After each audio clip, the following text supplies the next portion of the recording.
Hello, hello. Dude, I don't think it was a good idea to add the Jaja emote. Look, oh my god, look at this chat box. Okay. Oh god.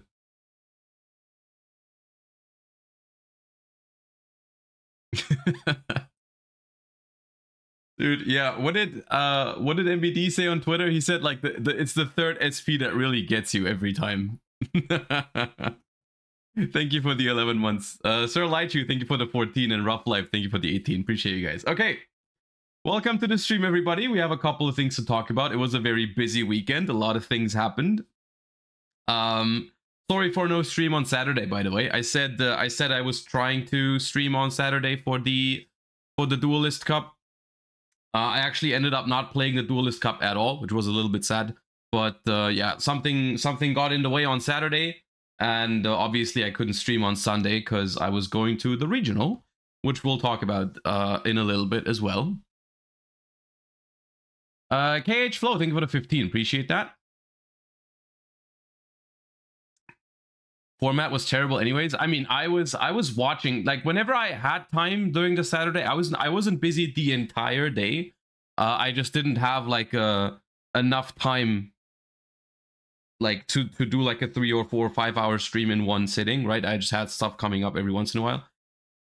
Whenever I did have time, I was checking out the other streams, and I mean, yeah, it's just like, I don't think the format was actually that bad. I think it's actually a fine format in Master Duel right now. It's not like perfect or anything, but it's okay. Kageru, thank you for the 7. Thanks again for sending my Ray yesterday. Okay, and you're welcome. King Eri, thank you for the 3 months, and Sam Not Samuel, thank you for the 16. Appreciate that.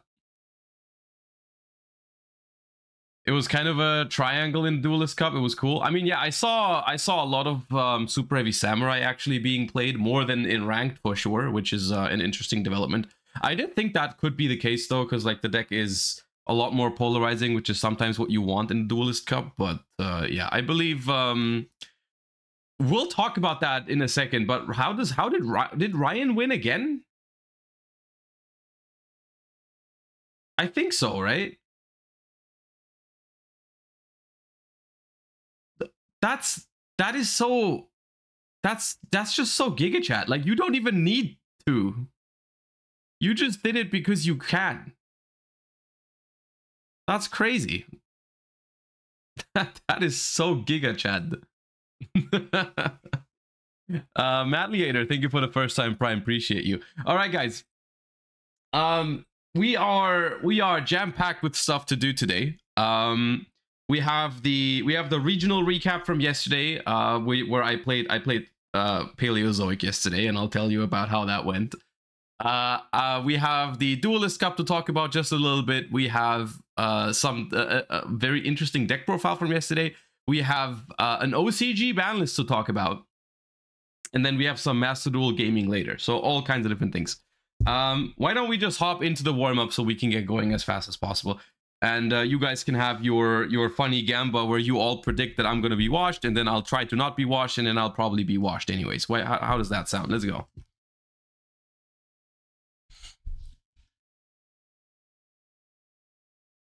All right. What trick? Thank you for the full year. The Runic and George unite. Okay, let's go.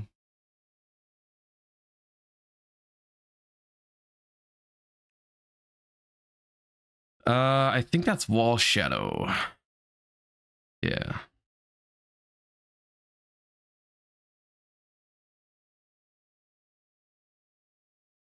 This one, I am not sure. Oh, Future Vision. Future Visions, I think. Yes. The Fortune Lady card.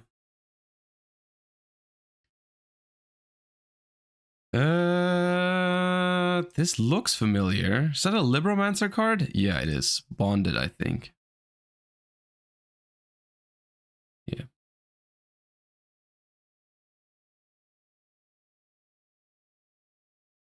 That looks like a Galaxy Eyes Photon Cypher. Fashion Barbie, thank you for the 10 months. Galaxy Ice Cypher? Nope. I'm skipping it. There's too many. I've seen it before. Close. Actually close. It was a Cypher. That's a Lightsworn. Which one is that? I feel bad for zooming, but I can't tell. Oh, is that Twilightsworn Jane? Oh, that's why I didn't immediately recognize it, because it wasn't one of the OG Lightsworns. It was a Twilightsworn. That's a Trickstar. Nightshade. Zolzengod, thank you for the 2 months. Appreciate that.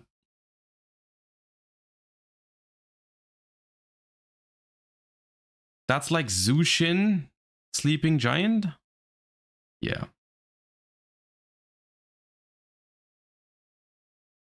NC Mency, thank you for the 2 months. Appreciate the subs, everybody. Appreciate that. Thank you, thank you. This one... Oh, Vernusylph.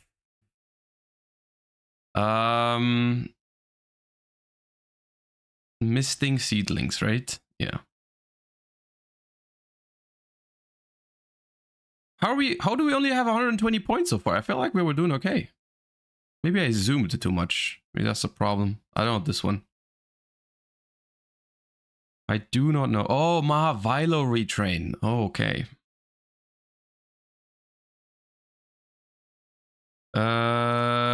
Dark Smog.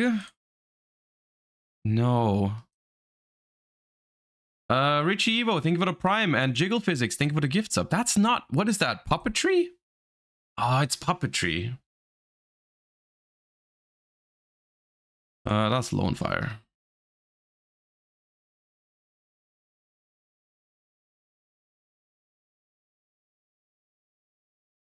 Oh, I've seen this. Oh, I've seen this. I don't know the name. Bagworm? Oh, yeah. Yeah, that's the one.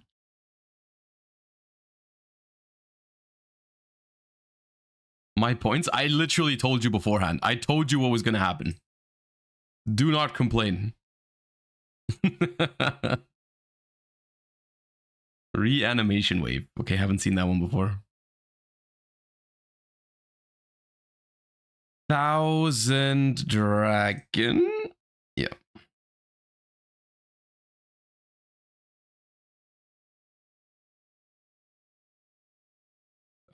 Cosmo Landwalker.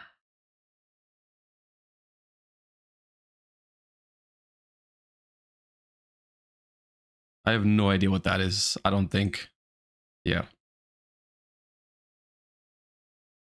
I actually do know what it is. It's Pollinosis. Pollinosis. Yeah. Damn.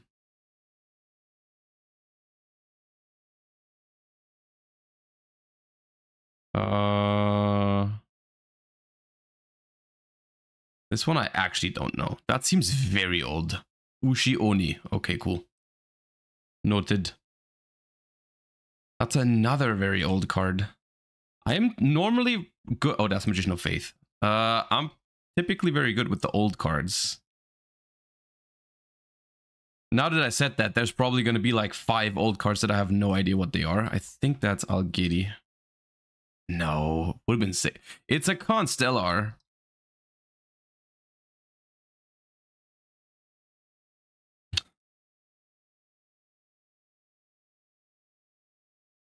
This is Acubens? No. It's something with A.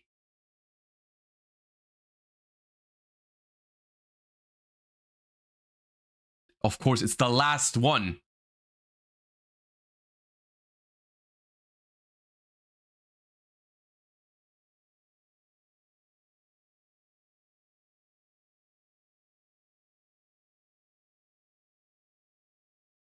You take that back. Take that back immediately. That's a Sky Striker card, isn't it? The Scissors Cross, yeah.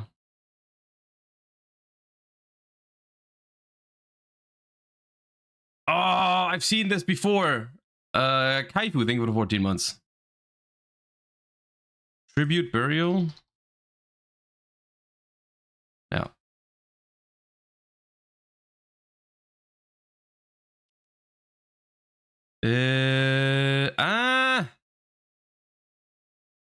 I feel like I've seen it, but I don't know what it's called. Okay, I've never seen this in my life. I take it back. That is Chimera.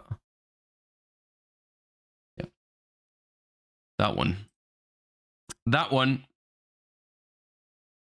Loimas, think of the 4. D-Stein, think of the 19.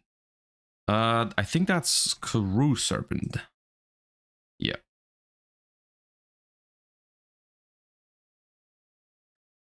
That's Secret Village. All right. That is giving me Red Eyes vibes. That's Red Eyes Toon Dragon.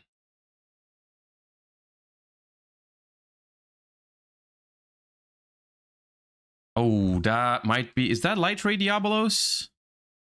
Please? No. Thunder Dragon Link? Oh. What is that called?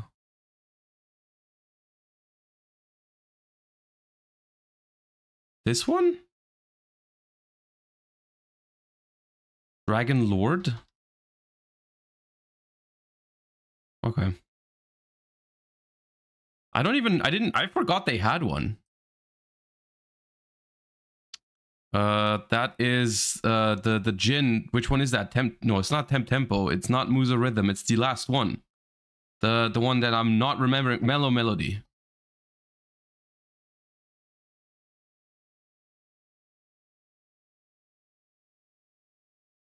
That's a Drytron, Earth Arctic, whatever. No.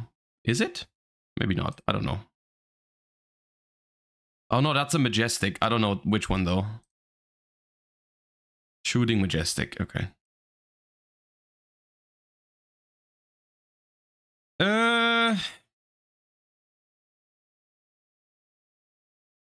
Crystron.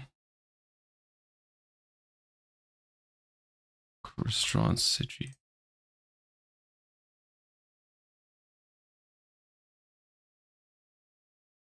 That's fusion something material.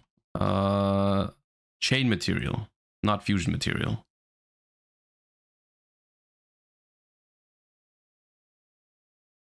That feels familiar. Which one is that? Which field? Some field spell? Vampire Kingdom? Yeah, that's what I was thinking. Yeah.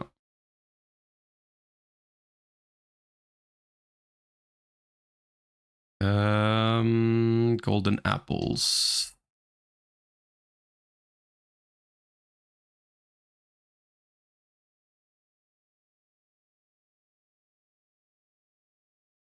That is super heavy.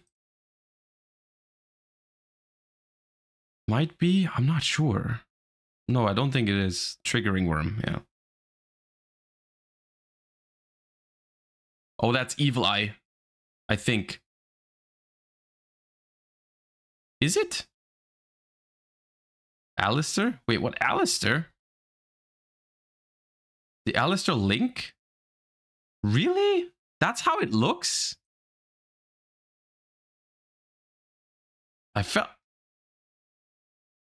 Anyways, moving on. Oh, Draco back.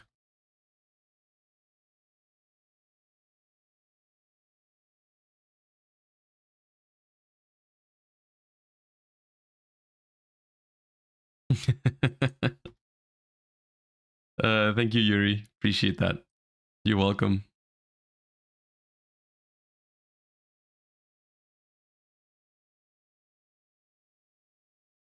Crane.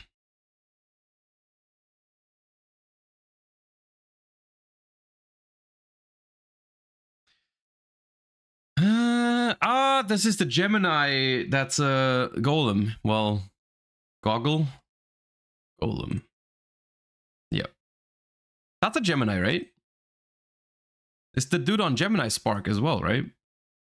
Kalelza, thank you for the 6 months. Appreciate the subs, everybody. Appreciate you guys.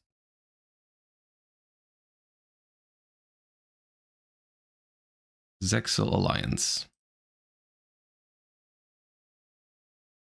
Is that Kagna? Yeah. I know my BAs as a BA enthusiast. That's Bubble Reef.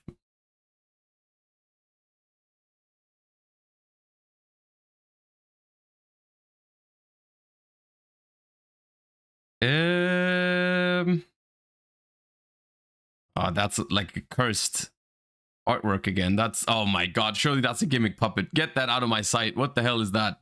No, it's not. Oh, it's Fabled? Karakuri Barrel.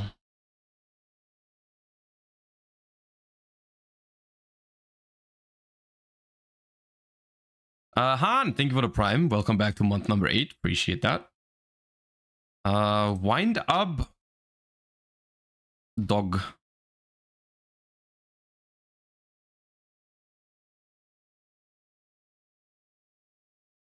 This is looking like ritual stuff, but I can't tell what it is.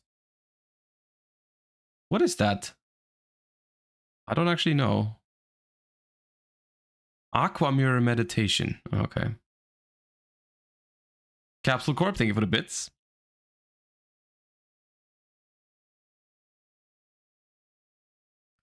Oh, that I don't know what that is. Yeah. Oh, that's also adventure, right?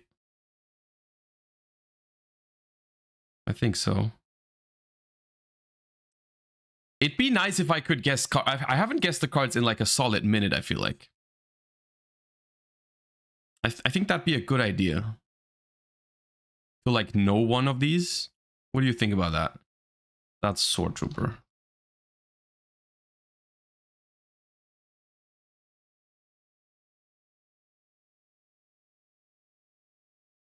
That is... Oh, that's the 6 Samurai Exceed. What is that called? The rank 4? Is that a Shien? Shadow? Yeah. Yeah, we'll talk about that in a second. Wait, another 6 Samurai card. This is Swift Strike Armor. Yeah, I know that one. I know that one. Exosister, which one? Asophiel? No. Caspitel then. Yep. Oh, that's like Pyroxene Fusion, Shatter Fusion or something. Fragment Fusion, that's the one. They have like way too many, but it's one of the Gem Knight Fusion spells. Yep, that one.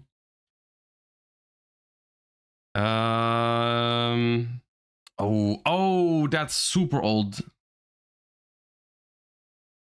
Something Illusionist? An Invitation to Dark Sleep. That one.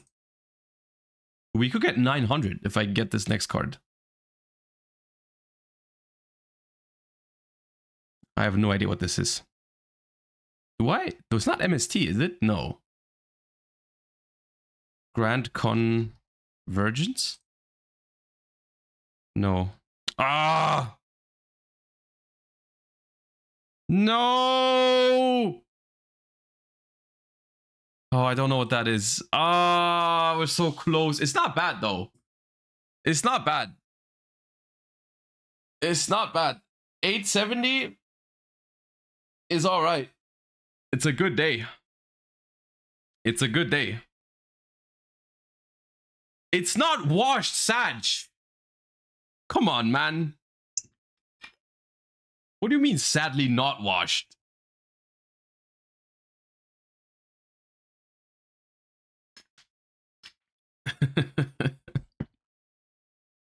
Bench TCG, thank you for the 18-month. Appreciate that. Deadeye Bullseye, thank you for the 13. So excited to see the Paleo Goo. I mean, I'll show you in a little bit. Let's do this one first. All right, we start with Rongo, and today, chat, we are looking for a dark monster that is a warrior, with a lower than level 4, not an exceed, not an, it's a vanilla. From very, okay, let's do a meta bat. Oh no, that's not a warrior. It's a level 2 though. What's a level 2 warrior vanilla? Level 2 warrior vanilla.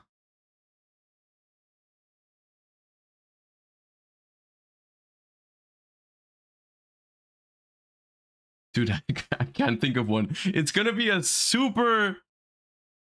Stop saying Doppel Warrior, chat. Doppel Warrior has an effect.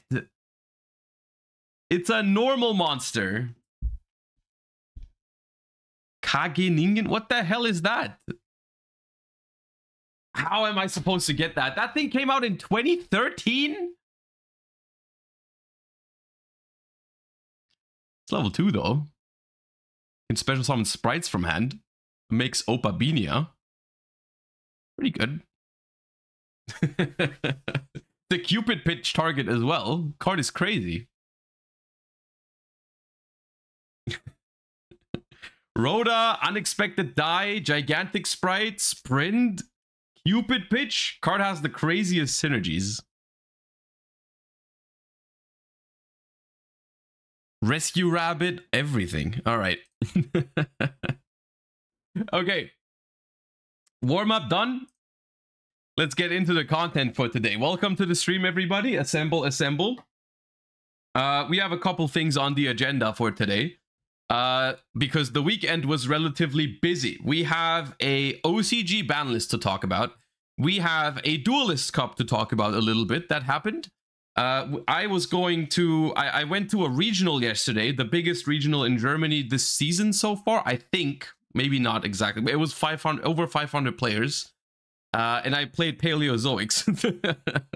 I don't know why. It was like a 50% copium decision, 50% throwing for content, but also some parts was just me trying to have some fun.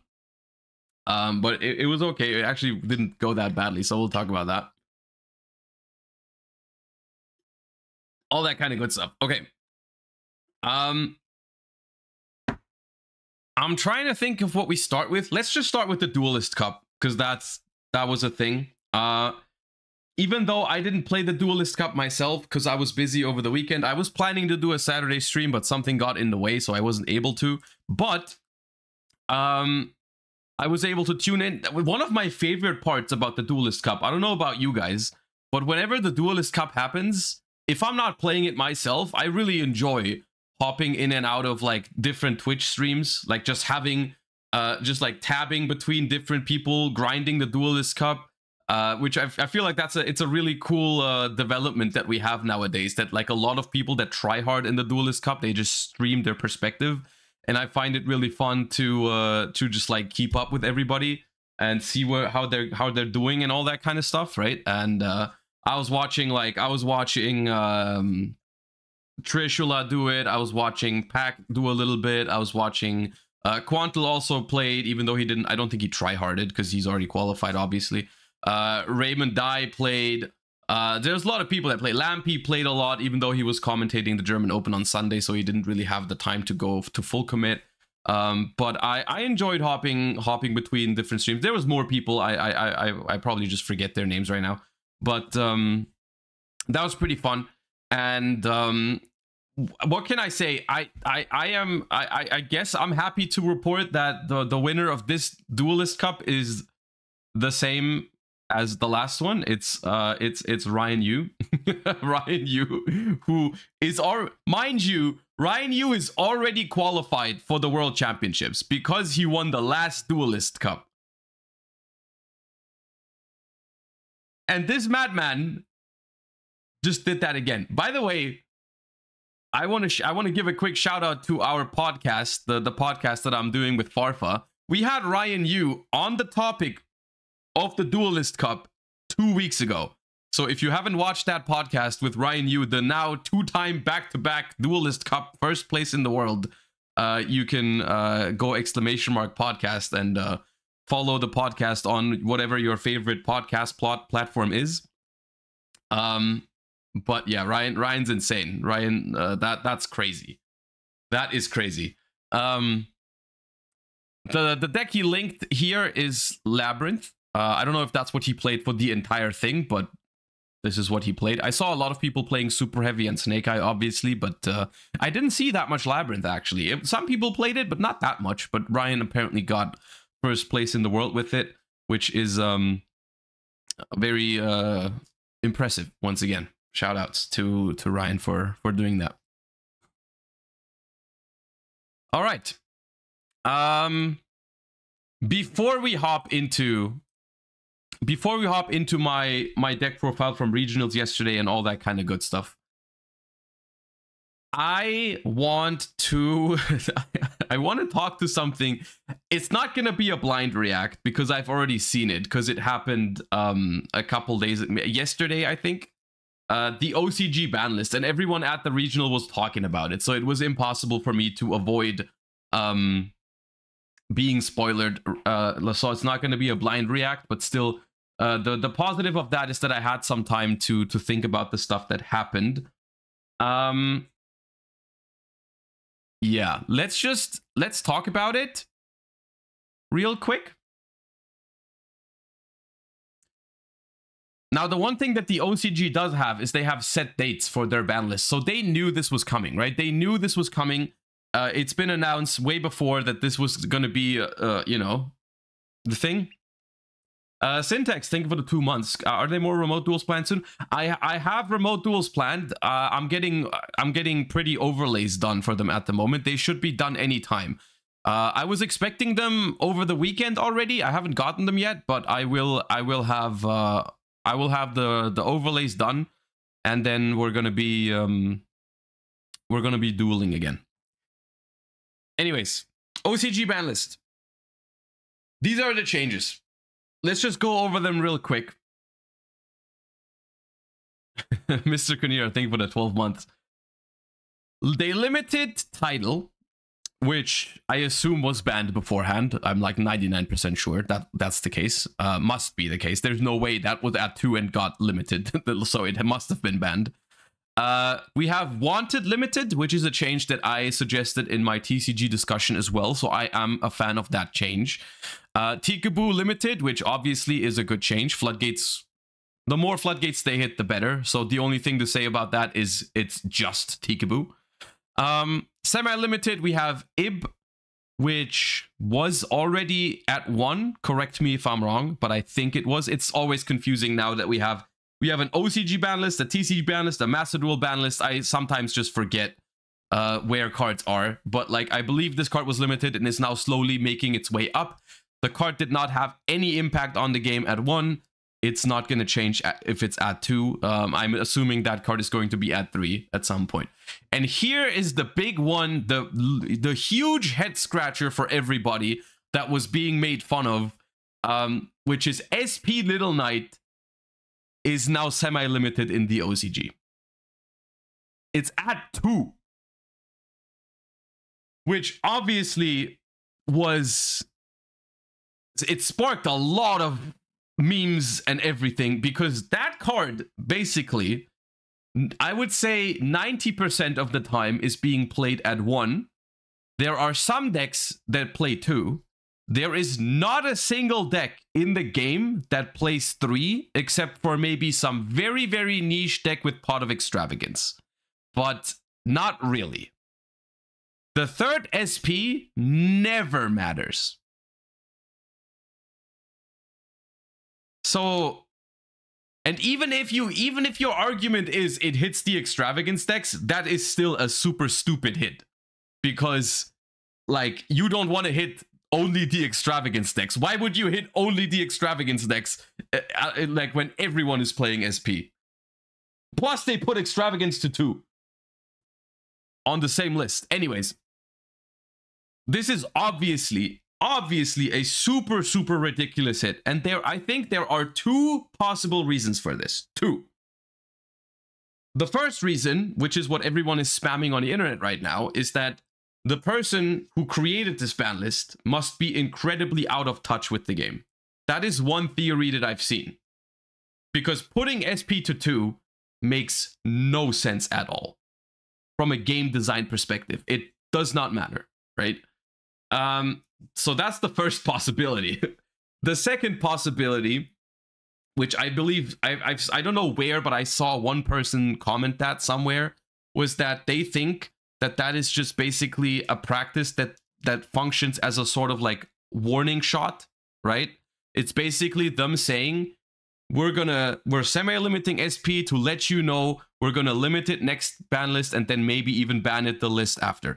I don't know if that makes sense, but that is, I like, the thing is, a part of me wants to believe that theory because the other theory is just so mind-blowingly stupid, right? Like the fact that like the I refuse to believe that they think that this hit does something, right?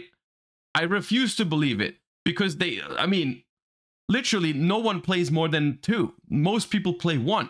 There's no way you think that this does anything, right? So it must be, from that logic, it must be like the reason must be, hey, we're gonna give you a little warning, you know, this card, we are aware that this card is very good. We put it onto the ban list. We don't want it to leave the game just yet, but be aware that we know it's powerful, right? That could, you know, that is that. But other than that, it's a very weird one. Okay, we've got Kyrian to 2, which is in my opinion, a very irrelevant hit, because I think the majority of lists, at least for us, are already only playing 2 Kyrians. I think it's more popular at 3 in the OCG because Kyrian is one of the better cards when it comes to playing on your opponent's turn when you get max seed.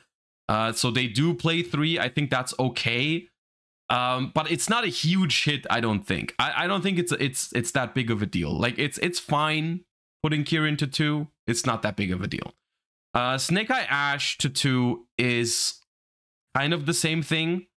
It's a small consistency hit. I have talked about hitting Snake Eye Ash also on the podcast last week a lot, and on my own ban list prediction slash discussion as well. I think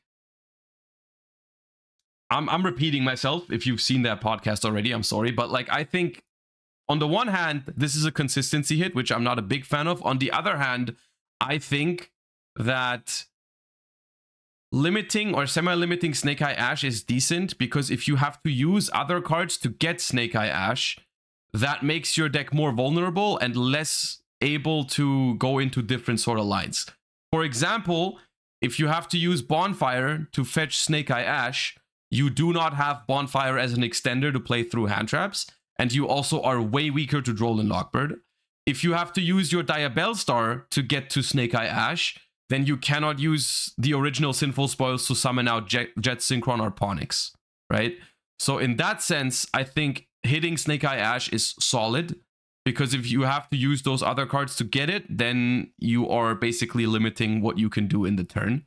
As opposed to just hard drawing Snake Eye Ash, normal summoning it, and then having all the extenders available in the world. So I think hitting Snake Eye Ash makes more sense than you think. Although semi-limiting is obviously kind of like the minimum effort that they could have put in. Like, in general, if you look at this, if you think about how dominant Snake Eye is for the OCG right now, and also think about that, they have had the deck for longer than we have. For like a couple, they have had it for like a couple months. And it's been dominating all the way through. And for them to see only those hits, like a one of limit wanted semi-limit Ash, and then semi-limit Kirin for the Fire King version, that's so tame. That's so tame. It's been the best deck for like 5 months. That's crazy. Then we have Kaiser Coliseum, which I don't know where this was. Was this at 3 or was this at 1 or banned? I don't know. Where was Kaiser Coliseum? It was at 3? Interesting. I guess it is seeing play at the moment. I think Tenpai plays it for going first after siding. So that's okay. Pot of Extravagance to 2 is alright, I suppose. We have Summon Sorceress Unlimited, which you might be wondering why they did that. That card has gotten an errata, which we're going to look at in a second. And then we have a whole bunch of unlimits that are all very justified. I think we have Girsu, we have Dragon Worm, or Dark Worm, rather. Supreme King Dark Worm, whatever. We have Right, we have Infernity Launcher, and we have Change of Heart, all based unlimits, honestly. Infernity is a little scary, because it's kind of like this crazy combo deck, but I don't think it's that big of a problem. So, like, all of this is fine. One thing, before we look at the Summon Sorceress Unlimit, my personal opinion on this ban list is that a lot of these changes are okay, except for the SP. We've talked about the SP. A lot of these changes are okay changes individually, right? They all make sense. It is the majority of these, or all of these actually, are cards moving in the right direction on the ban list, right? Like, we have Floodgates coming onto the ban list, we have Snake Eye and Fire cards coming onto the ban list, and we have cards that are not very powerful anymore moving away from the ban list, right? And that's fine. The problem here is that it just doesn't do enough, is my take. I think for a ban list that has been awaited for a long time, with Fire dominating the game like crazy, this is simply not cutting it, right? It's simply not enough. And of course, Fire decks are going to suffer from a little bit less consistency, you know, lose 2 Wanted, lose a Snake Eye Ash. I do not think that's going to solve the problem, or that's going to make Fire not the best deck. There is no way that they just stop playing Fire now. They will keep playing Fire. So the way they are treating the Fire deck right now, it kind of reminds me how they treated Tearlaments, right? You guys remember when they got list after list after list with some small hits to Tearlaments, and they would just never stop playing Tearlaments? It was like, it got a meme at some point that, like, there was a new ban list again, and then Tearlaments was the best deck like 2 days later. They got a ban list again, Tearlaments was the best deck 2 days later, and so on and so forth. That was like an entire year of OCG was just like some ban list happening, and then the OCG players were like, nah, we still play Tier, right? And that's going, for now, that's going to be the same with Snake Eye at this point in time. And I have one thing here that I actually found very interesting. This is an OCG player tweeting the following thing. 2 folks in US, SA, EU, UK.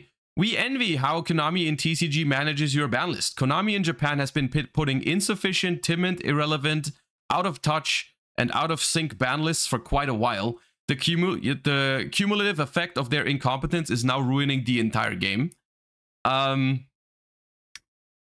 Of course, this is only one person, so I don't know if this reflects the entire OCG community. Probably not. This is probably not the opinion of everyone, but I still thought it was interesting because you typically don't often see you do not often see the OCG players voice their opinions that much. Maybe I'm just not in the right, like, Twitter circles or whatever, right? Like, I'm not in contact personally with a whole lot of OCG folks. But I do think this is an interesting take. And honestly, looking at the history of the OCG of the recent years, I feel like I can get behind this statement. I definitely see where they're coming from. I don't know if I agree that they are ruining the game. I think that's a little bit extreme of a thing to say. But I do understand the sentiment. Looking at this Forbidden Limited list in particular, it's like, this is a ban list. This would have been an okay ban list, I would say, like 1 month into Fire format, right? This would be an okay, for example, these changes I personally think would be somewhat okay for us at the moment, because we just got that deck, right? And this is like okay, you just got this powerful deck. We don't quite want to kill it, but we want to hit it a little bit to make it more manageable, right? So here you go. This, and the context in the TCG is like, okay, this deck is like a month old, so that's why it would be fine. For the OCG, it's like 5. And that's the difference. For 5 months, into tier 0 fire format, this is crazy, right? But yeah, I can't say that I'm not always incredibly happy with how the TCG does everything, but I do think that our ban lists have mostly been, they've not been perfect, but not by a long shot. Some of them better than others, but I do agree they're better. They do a better job than the OCG, like, I think. And this is obviously very very subjective, but I do agree. I do think they do it better. And then the comment section had this huge like discussion going on of how like you guys have this problem in the OCG, in the TCG we have the problem of like card prices and all that kind of stuff. The TCG isn't perfect either. The TCG has its downsides compared to the OCG, like for example affordability of cards and all that kind of stuff. But it's not all black and white where like OCG is better than TCG or TCG is better than OCG. They have their pros and cons, but I do think that this was an interesting take to see, according to some OCG players, they are also not happy with how their ban lists are being handled. And I'm way more happy with how our ban lists are being handled anyways. And I'm saying all this with high hopes for the next one, obviously. We've all been through the discussions at this point of the next ban list, so now all there's left is to wait until it actually happens. We'll see. Anyways, that's my take on this Forbidden and Limited list. Let's talk about Summon Sorceress. This card came back, and it has an errata, which was obviously expected. There was this announcement that it was going to be a promo of some magazine.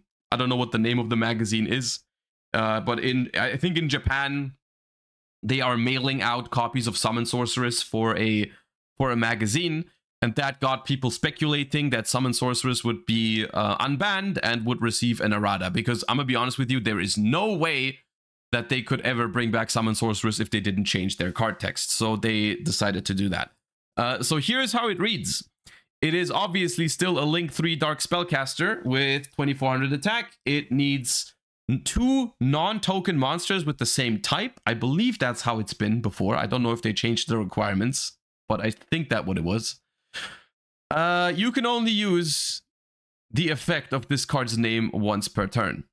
If this card is Link summoned, you can special summon 1 monster from your hand in defense position to your opponent's zone this card points to, but negate its effects. Then you can special summon a monster with the same type as that monster from your deck in defense position, but negate its effects. And if you do that, you cannot special summon for the rest of this turn, except monsters with the same original type as that monster summoned from the deck. There's quite a few changes here to Summon Sorceress. I believe that OG Summon Sorceress was not all 1 effect, right? It was 2 effects. It was on summon, you could give your opponent a monster, and then later on, you could summon a monster from the deck with the same type as a monster that this card points to, right? There were 2 different effects, and I don't even know, was the thing from the deck even negated? Was I'm not even sure if the thing from the deck, it was negated. Okay. So for what it is, Summon Sorceress, I'm happy to report that Summon Sorceress, I don't think is broken anymore. However, I will say, I still don't think this is completely unusable. This is still an okay card that has potential uses. So let's forget what it used to do. Let's just think about what this card does, right? It's a Link 3, needs 2 monsters with the same type. On summon, you have to have an extra monster in hand that you can give to your opponent. Then you summon a monster with the same type from your deck. So it basically tutors a card from the deck, but it locks you into that type for the rest of the turn, which for some decks that matters, for some decks that straight up just doesn't, right? Like if your deck is 1 type anyways, you know, you just take the free extender, link climbing, whatever, right? The stuff is negated, but there's plenty of things that you can summon that have like graveyard effects, whatever, right? Like there's things that you can do with it, I'm sure, you know.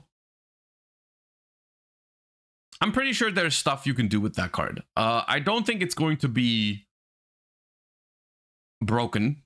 The way I'm reading at it, it just looks like a good card or solid card. Nothing crazy, I don't think, especially considering it's a Link 3, right? It's like I think it's like a comparable power level to cards like Celine or whatever, right? Which are like solid Link 3 stuff that Link climb and all that kind of stuff, which is somewhat annoying, but it can be good. Nothing too crazy. I don't think it's as good as Promethean Princess. No, I don't think so. But it's playable, right? It's playable. And it's that is interesting to say the least. We'll see what happens. We'll see what happens. Whether it's too powerful, whether it's too weak, whether it's exactly right, I can't quite tell. But I think I'm okay with this change. I think it's all right. New Dragon Link extender, unironically. I mean, yeah, it can be. I think the fact that it also requires a monster from hand, though, is something that you can't underestimate that. Because you lose a card from your hand, and you also have to have that card in your hand in the first place, right? Like if you don't have an extra body that you can just get rid of, then you can't use it. So, yeah.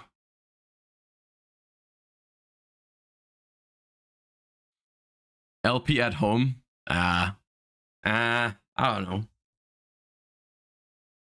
You also give the opponent a body? Yeah, giving the opponent a monster obviously can be a downside. It can sometimes even be an upside depending on the matchup, right? Like if you play against Kashtira or something like that, it can be positive. The card is negated, which I think is good. So you can't do anything. You can't do like Genken kind of stuff, these kind of things, right? You can't do any of that. You can't give them like a random floodgate. That is not possible because the effects of it are negated. So I think that's okay.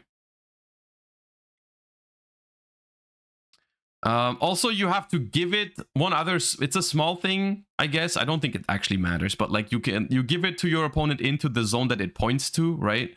So that is not the zone that you can like transverse her.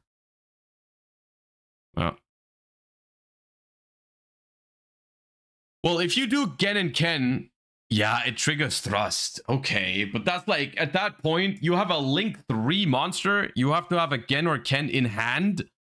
You could have just normal summoned the Gen and Ken, guys. Like, that's not broken. It's not broken that you can give them Gen and Ken. It still triggers, but it's negated, and then you can Thrust. Just normal summon Gen.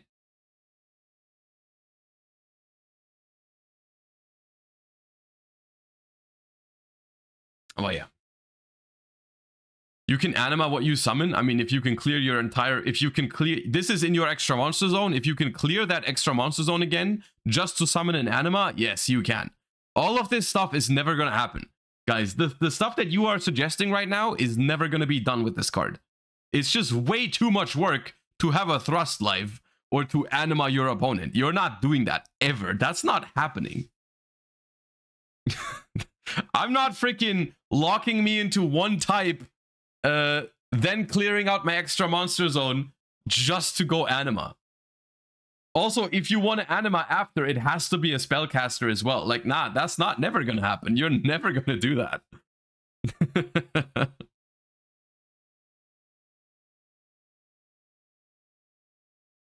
Zelantis does it without the lock?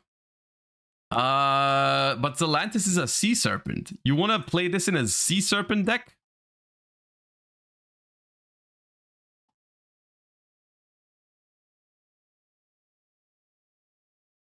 Is it Sea Serpent? Yeah, it's Sea Serpent.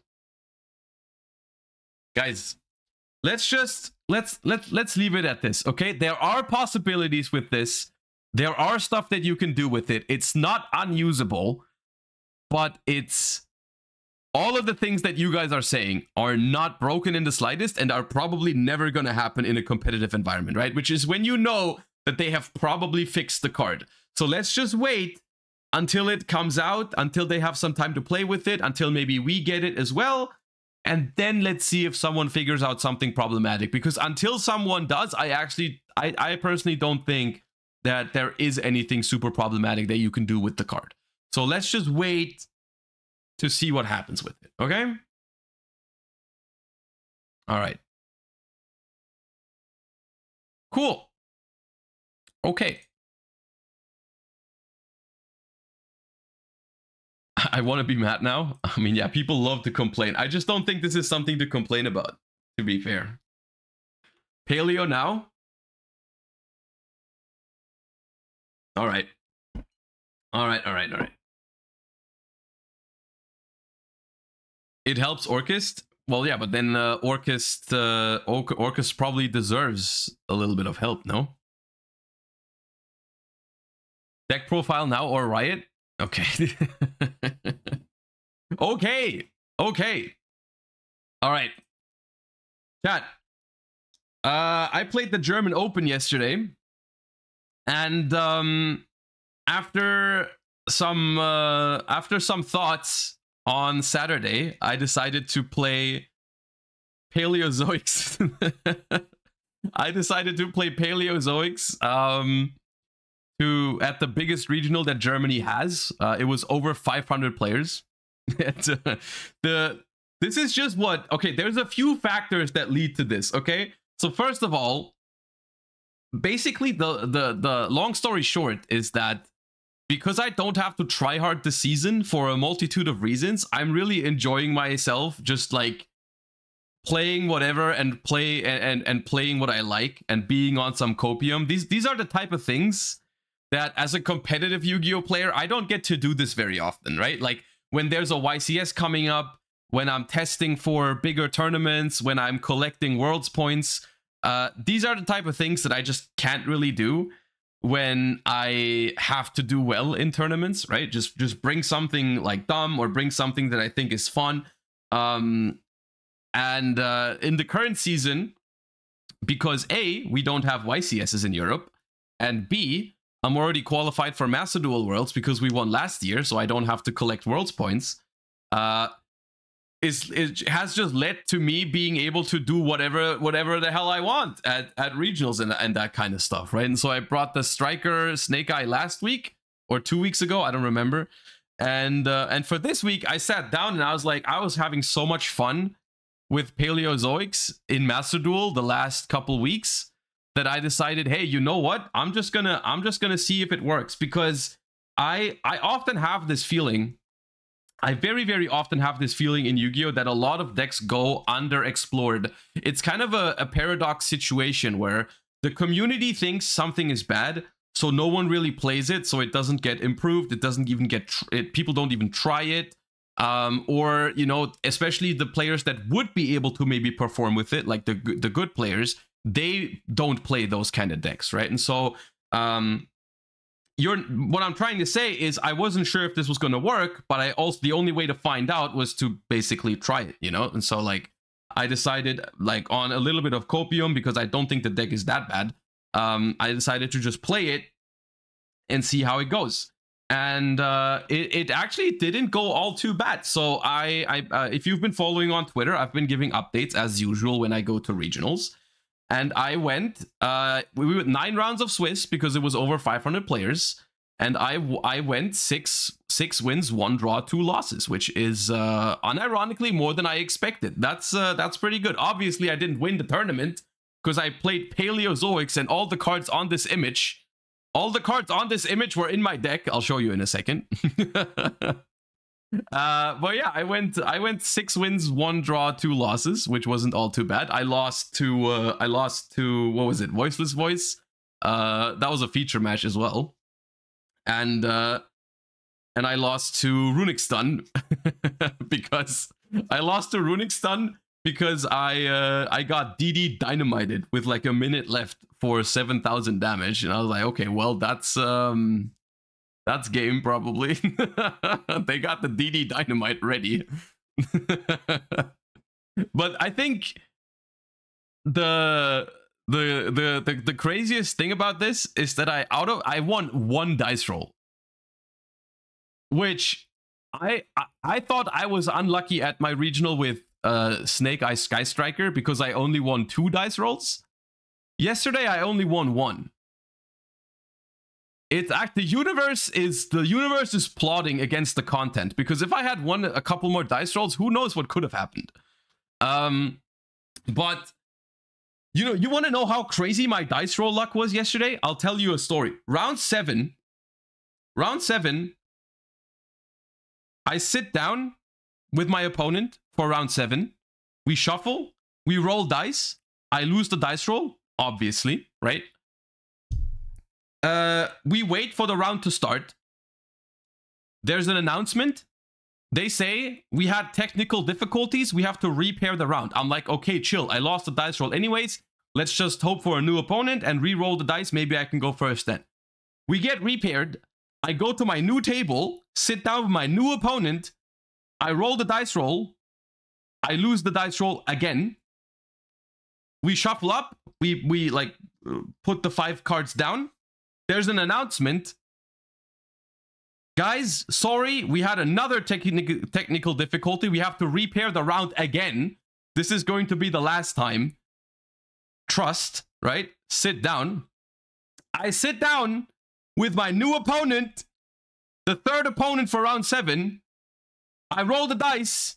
I lose the dice roll again. I lost 3 dice rolls in 1 round. How is that possible? How does that work? How does that work, dude? It was 9 rounds of Swiss yesterday. In 1 round, we rolled 3 times, so it was 11 dice rolls. I have not rolled more than a 9, I don't think. And 3 of my opponents rolled a 12. 3 12s with 2 dice. 3 12s? How? Anyways.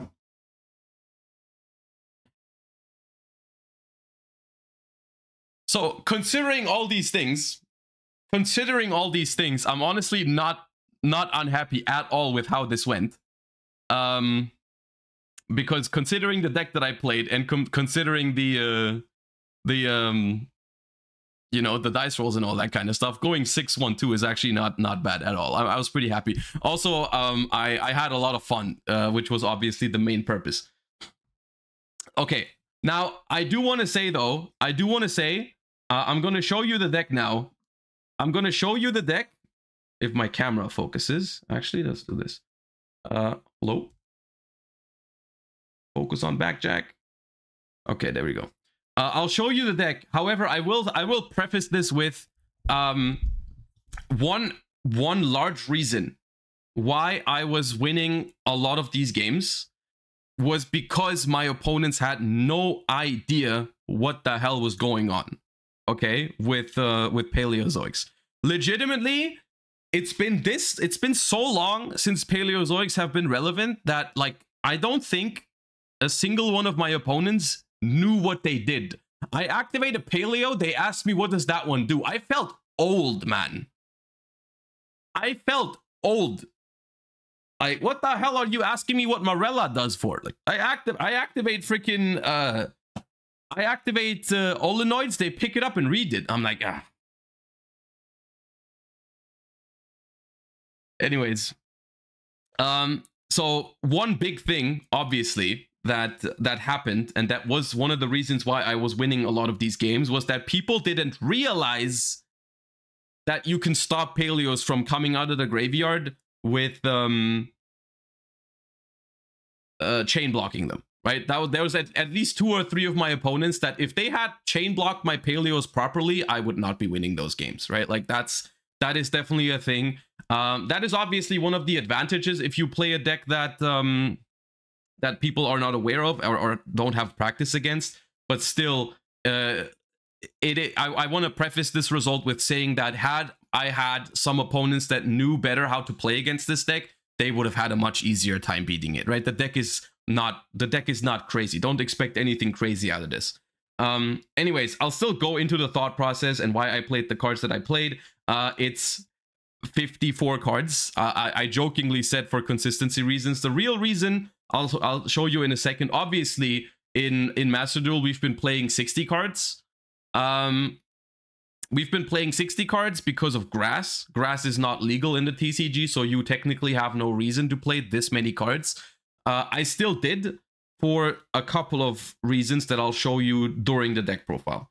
But yeah, it was this beautiful double sleeve 54 card banger of a deck that I played yesterday. Okay, so do we do it this way? Probably. All right. For the monsters,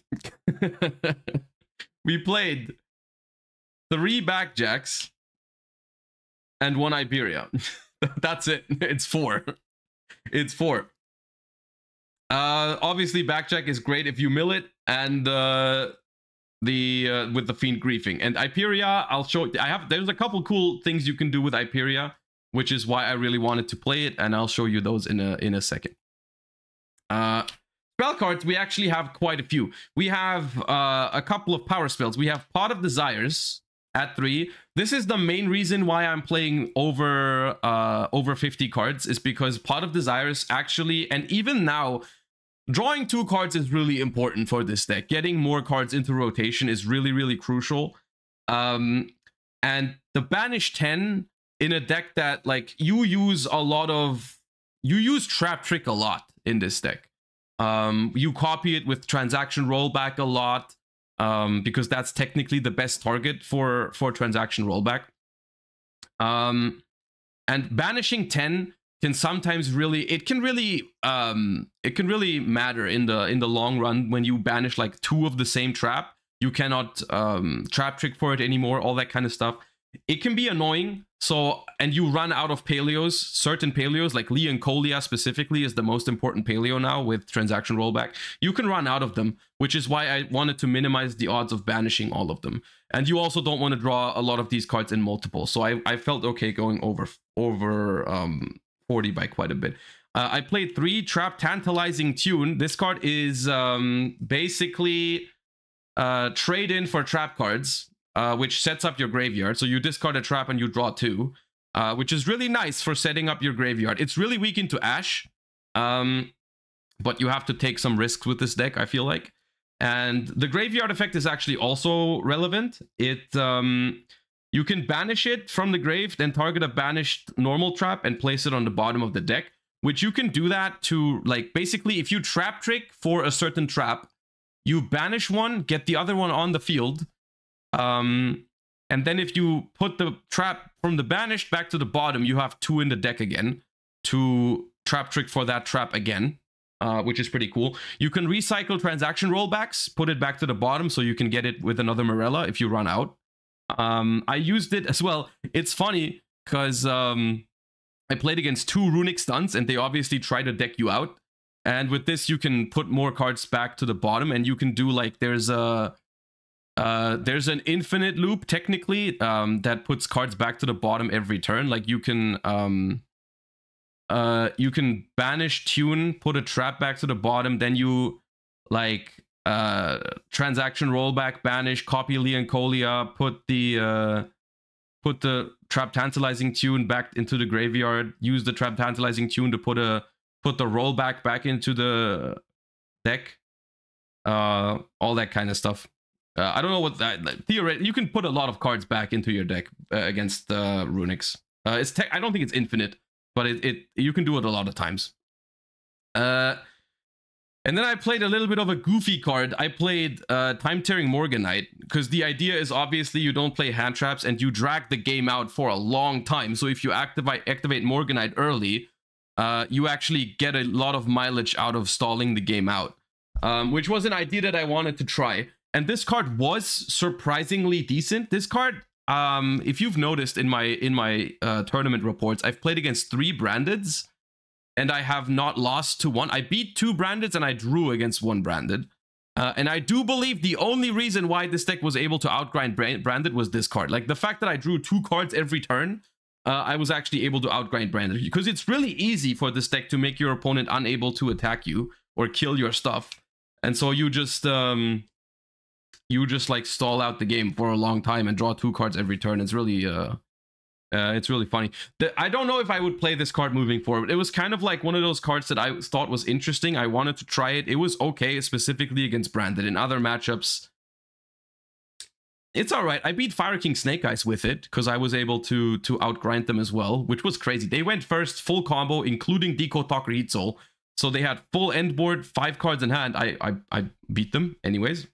But yeah, you have 1 Reasoning. This card's at 3 in Master Duel, but only at 1 in the TCG. It mills a lot of cards. It gives you one of these 2. Even if they call 1, which is what people do after they see your deck most of the time. Even if this goes into the graveyard, you don't care. But you want to just mill a lot of your trap cards. And then one thing that we do have that we don't have in Master Duel is Card of Demise, which whenever I drew this card, I did win. It's not very often. It was like 2 or 3 games. But whenever I did draw this card in like the early first or second turn and it didn't get ashed, I did win the game. Card is pretty good. So yeah. Those are our power spells, and even if it's 54 cards, we still have a good chance of seeing some of them. Pot of Desires is a free +1. Trap Tantalizing Tune with most of your discards is also a +1.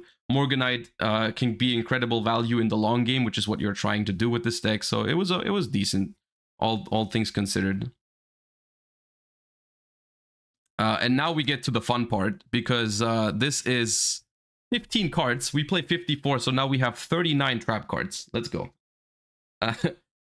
Rollback is the card that makes the entire deck function. So this card is completely crazy in Paleozoics, because this makes it so... I mean, this card... we don't have to talk about why this card is completely nuts. And it has crazy synergy because it makes Morella and Leoncolia actually your best Paleos now. Like, these cards have been a problem for Paleozoic. Like, all of the Paleozoics are outdated in terms of power level. But because of Transaction Rollback, these 2 actually feel like good cards again. Like, all the other Paleos have been kind of lackluster because they just aren't really up to the current power level of the cards of the game. But these 2 actually feel like good Paleozoics, finally. Because of rollback, right? So you like Morella, send rollback, copy another trap in your graveyard, then you can Leoncolia back the rollback over and over and over again. Like, there is some crazy stuff you can do with rollback. It's really fun. Rollback always halves your life points, which makes it so that you basically have to side it out if it's getting closer to time, which is a big downside of this deck. This deck is really, really slow. I cannot emphasize enough how slow this deck is. It's definitely got huge issues with timeout. But yeah, what's the lowest LP you've been at? I think like 13. I think 13, yeah, because I was I was at 50, paid for rollback, which put me to 25, and then I paid for rollback again, which put me to 13. Yeah. And then you still have to play more Paleos, obviously. Olenoids is, like, I would say the next best one, because it's just easy spell trap removal. That's pretty good in a lot of matchups. Canadia is alright, just Book of Moon. Dynamicious is technically really good removal, but the fact that you have to discard is not very good. But you have to play these. You need a certain number of Paleos in your deck. So, yeah. And then the other trap cards you can kind of divide into different categories. We have some cards that help you set up, which is Needlebug's Nest. Just mill 5 cards, bring back a Paleo because it's a normal trap card. Tons of valuable things we can hit. We have Paleos, we have Rollback, we have Backjack. Trap Tantalizing Tune is not a terrible hit. We have some other stuff that we can hit. Card is pretty good. We have Fiend Griefing, which is like a mix between... it's a little interruption for your opponent. You bring back a Paleo, you get Backjack, you look at the top 3 with the Backjack to get another trap. So this card gives you 2 trap activations, which gives you 2 Paleos. You can put the best trap card to the top of your deck, Backjack for it, disrupt your opponent with it, and then you can also arrange your next draw, basically, or your next 2 draws with Morganite, which is pretty cool. So you know what's going to happen next turn, right? That's pretty useful. Trap Trick is probably the best card in the deck, because it makes it so you can get any trap that you need, anything that's missing. And most importantly, it's a way, rollback in the graveyard to copy a trap card does not allow you to bring back a Paleozoic, right? And if you copy Trap Trick, though, that does give you a trap on the field that you can activate. So very, very often I would roll back to copy Trap Trick just to be able to activate a trap card to bring back a Paleo, which was really important. Then we have another goofy ass card, which is Accumulated Fortune. Literally, I don't. Every single of one of my opponents had to pick up the card and read it. This card is a very, very old common from Cyber Dark Impact. That's like literally 2005 or 6. I don't know exactly. This card can only be activated at Chain Link 4 or higher, and it draws you 2 cards. Which is really easy to do because it's like your opponent activates a card, you activate a trap card. Either they chain something or you chain a Paleo. So that's 3, and then you draw 2 and chain another Paleo to it. You need card draw traps, I think, to keep up with your opponent. I didn't play Reckless Greed. Reckless Greed is really, really good in Paleos, especially with transaction rollback, because you can copy it multiple times. However, I didn't think it was smart to skip draw phases when I play Morganite. So I think it was either Morganite or Reckless. And I decided to try out the Morganite. And that's why I wanted to play this, because I didn't want to run out of cards. This card was okay. It's kind of like a necessary evil, but it was decent. It was decent. We have the best trap card in the deck, the best defensive trap card, I should say, is the Ruma Karmic Cannon. And compared to my Master Duel version, I've taken out all of the other quote-unquote removal trap cards. I have not. This is the only card in my deck, besides like Dynamishes, that removes the opponent's monsters from the field. I don't play Needle Sealing. I don't play Compulse. I don't play Ice Dragon's Prison. Nothing. I'm just looping Karmic Cannon over and over and over and over again. Karmic Cannon is the best one because Karmic Cannon just makes like it's just focus on Karmic Cannon every time. Just Karmic Cannon the opponent over and over and over again until you can break the board. So the basic game plan, the basic game plan is you stall the game. You set up your graveyard with Paleozoics. You Karmic Cannon until you run your opponent out of stuff. Or you obviously have Paleos that they can't kill. I'll show you why they can't kill your Paleos. Those are the last cards. And then you go into Opabinia next turn, Anomalocaris, and then Zeus the opponent, which deals with all the stuff that Karmic Cannon doesn't get rid of. And the last 2 cards, which are really important because they make it so your opponent cannot kill your Paleos, are Rise to Full Height and Vaboku. Okay, so Vaboku you should be familiar with. The protection engine, right?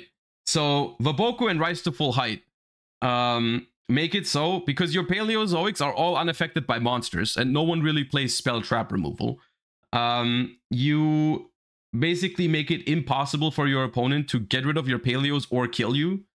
Rise to Full Height is a trap card that on field, it just doubles the defense of a monster. That doesn't matter. But you can activate it to bring back a Paleo. You banish it from the graveyard to target one of your monsters, and this turn your opponent can only attack that monster. They cannot attack other monsters, and they cannot attack directly. So once that monster is gone, they cannot attack anymore. So you bring back a bunch of Paleos, you Rise to Full Height one of them, they can only attack one Paleo, and then they can't attack any of the other stuff. The reason I played Vaboku, I switched to Vaboku. This was Aegis of the Dragon Lord, which I was playing in Master Duel. I realized that I think Vaboku is better because Vaboku also protects Opabinia. And Vaboku also allows you to crash on your turn without taking damage to Zeus. And that's the entire deck. That's the entire deck. So the plan is to grind with every single deck. You have no fast victories with this deck. It doesn't happen. You load up your graveyard with Paleozoics. You stall your opponent out with Karmic Cannon, Rise, and Vaboku. On your turn, you go into your extra deck, which is all unaffected by your opponent's monsters, so it's really hard to interact with. You can't affect Veiler, can't Ash any of the monsters, can't get Nibiru'd.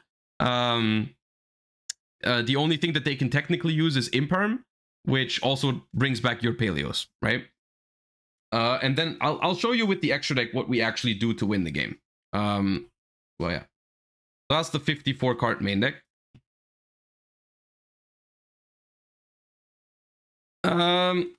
For the extra deck. Oh, I dropped my entire side deck. That's great. Phenomenal. Okay.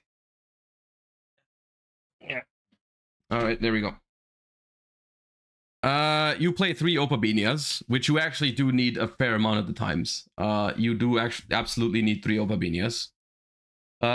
You also absolutely need 2 Anomalocaris. So this, I think, is the new totally awesome. I still played Toad, but only 1 because there's no frogs, and without Ronin Toadin, there's absolutely no reason to play freaking frogs. Please give me back please give me back Ronin Toadin. I'm begging you. You can make Toad for the Omni Negate, but that only happens very, very late into the game. So this card is still good, but not as good. Also, because it's because it recycles the water when it goes to the graveyard, and we don't actually play any waters, you can keep recycling. You can keep recycling Toad back to the extra deck. But the real boss monster of this deck is Anomalocaris. So Anomalocaris takes 3 level 2 aquas, 3 level 2 monsters rather, not aquas. 3 level 2s. You can technically make it with more. It's unaffected by monsters. It's a quick effect pop.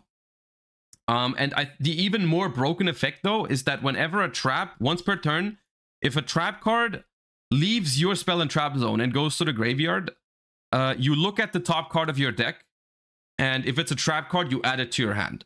So you just make this guy, and every single turn, because you play so many trap cards, you just print cards. You just get a bonus trap every single turn.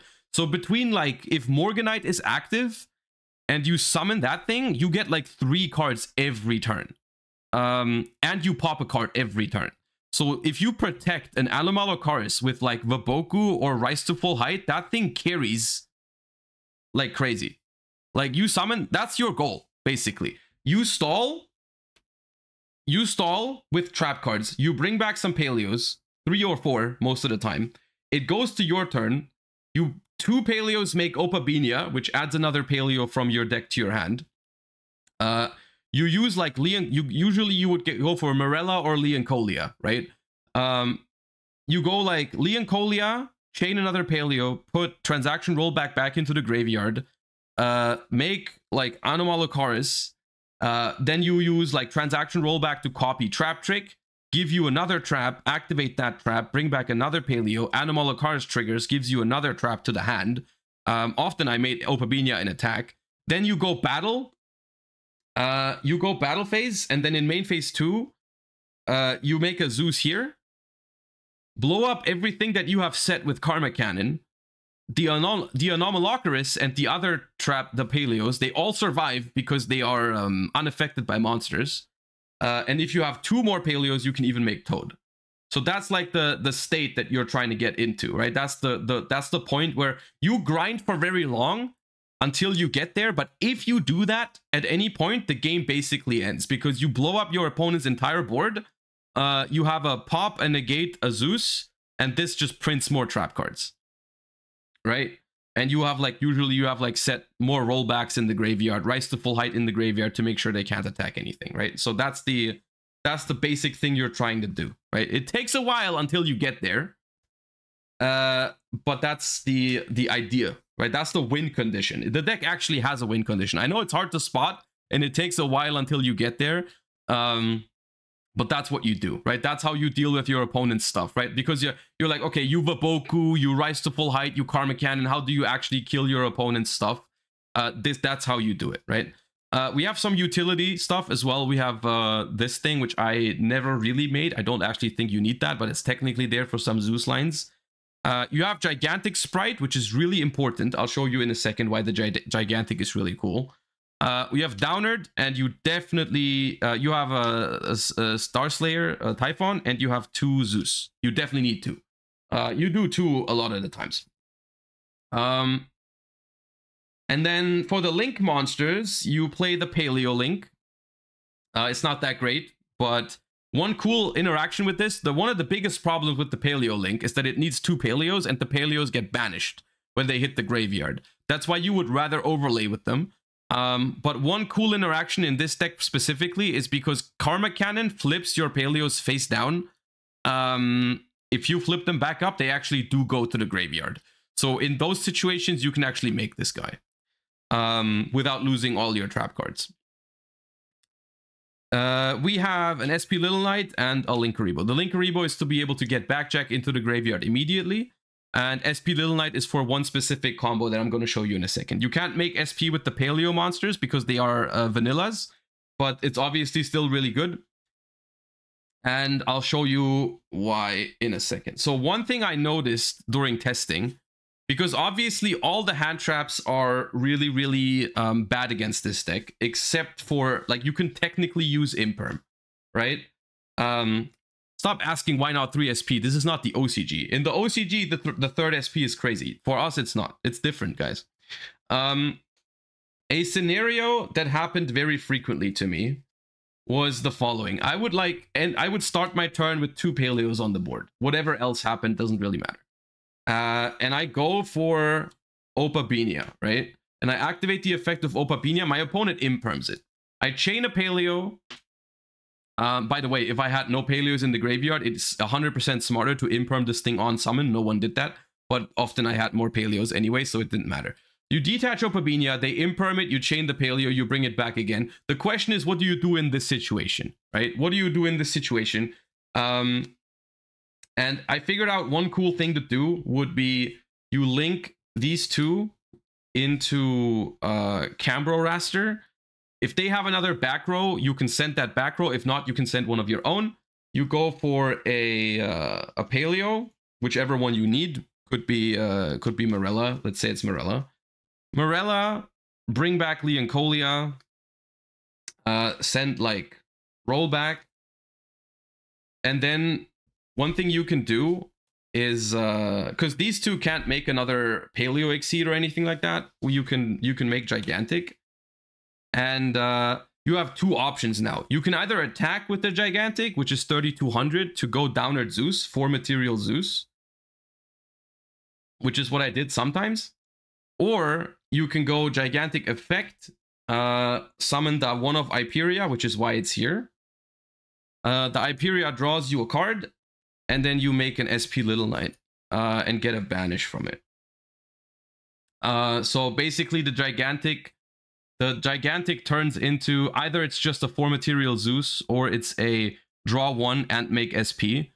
And SP Little Knight is actually really funny with Rise to Full Height, because if you activate SP to banish itself and one of your opponent's monsters and you chain Rise to Full Height on the SP, they just cannot attack at all. And you can do that like every turn. Like the SP returns, you Leoncolia the Rise to Full Height back into the graveyard, they do something, SP effect, chain Rise, can't attack anything. All right. So yeah, that's the extra deck. If you want to play a budget version of the deck, I suppose you could play without SP. I don't think it'd be the end of the world. I only made SP like twice. But yeah, that's the extra deck. Now the side deck. I actually have to order the side deck because it just fell off the table. That's annoying. The side deck is where some Troll Despair stuff happens. So, first of all, this deck functions in a very specific way. You know, like you stall out the game, you bring back a bunch of annoying Paleo guys, and you hope your opponent doesn't have a way to deal with them. There's a few matchups that simply cannot get rid of your Paleos, but there are some matchups that can, that are really annoying. One of those is Fluon the Reese, because if they have the continuous spell, you cannot lose. You cannot win because they contribute your Paleos like that. You just can't beat it. It legit doesn't work. So I decided to play 2 Zombie Worlds and 2 Metaverse, which you can access with Trap Trick. And even if they play an out to Zombie World, you can roll back the Metaverse to do it again, which is why it's 2 and 2, right? And so like, unless they have 2 outs to Zombie World, you beat the deck. You can do some other pretty criminal stuff in a couple of matchups. You have 2 D barriers so that you can Trap Trick for it. That's why it's a lot of 2-ofs here. I held the branded player hostage for like 6 turns because I kept rollbacking the dimensional barrier. and putting the transaction rollback back into the graveyard with Lee and Colia. Like once this thing hits the graveyard, you are never touching your X-Strike again, which was very funny. They were very yeah, they didn't fusion summon for the rest of this game, and I took my time. I took like 6 turns to kill him, but they never summoned a fusion monster, so that's cool. You can do the same thing with different Dimension Ground. Against Snake Eyes, theoretically. I never did this because I only I didn't play against that many fire decks, and it didn't happen in those games. But you can, like, once you get one of those trap cards into the graveyard, you can do it every single turn, which is very annoying. One card that I actually thought was really cool, it never happened, but I think it's actually pretty good, is I played Witch's Strike. Witch's Strike is interesting. My main thought behind this card was that this is how you beat Voiceless Voice, because they just can't. That's the one thing about Voiceless Voice that's annoying, is they have an Omni Negate every single turn, which is just very fucked up. So what you do is you just set 5 pass. Activate something that forces the Skull Guardian, they negate, you flip Witch's Strike, they lose everything, you win the game. And the cool thing about Witch's Strike is that you can copy it with Transaction Rollback if the activation condition is met, right?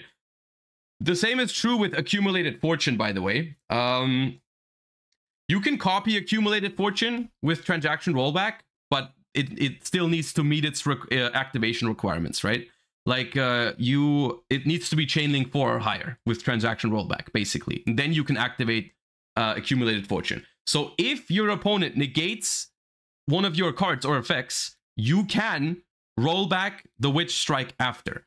And you know what you can do? If your opponent ends on Savage plus Baron, you need a little bit of setup for it. But in theory, if your opponent has Baron plus Savage,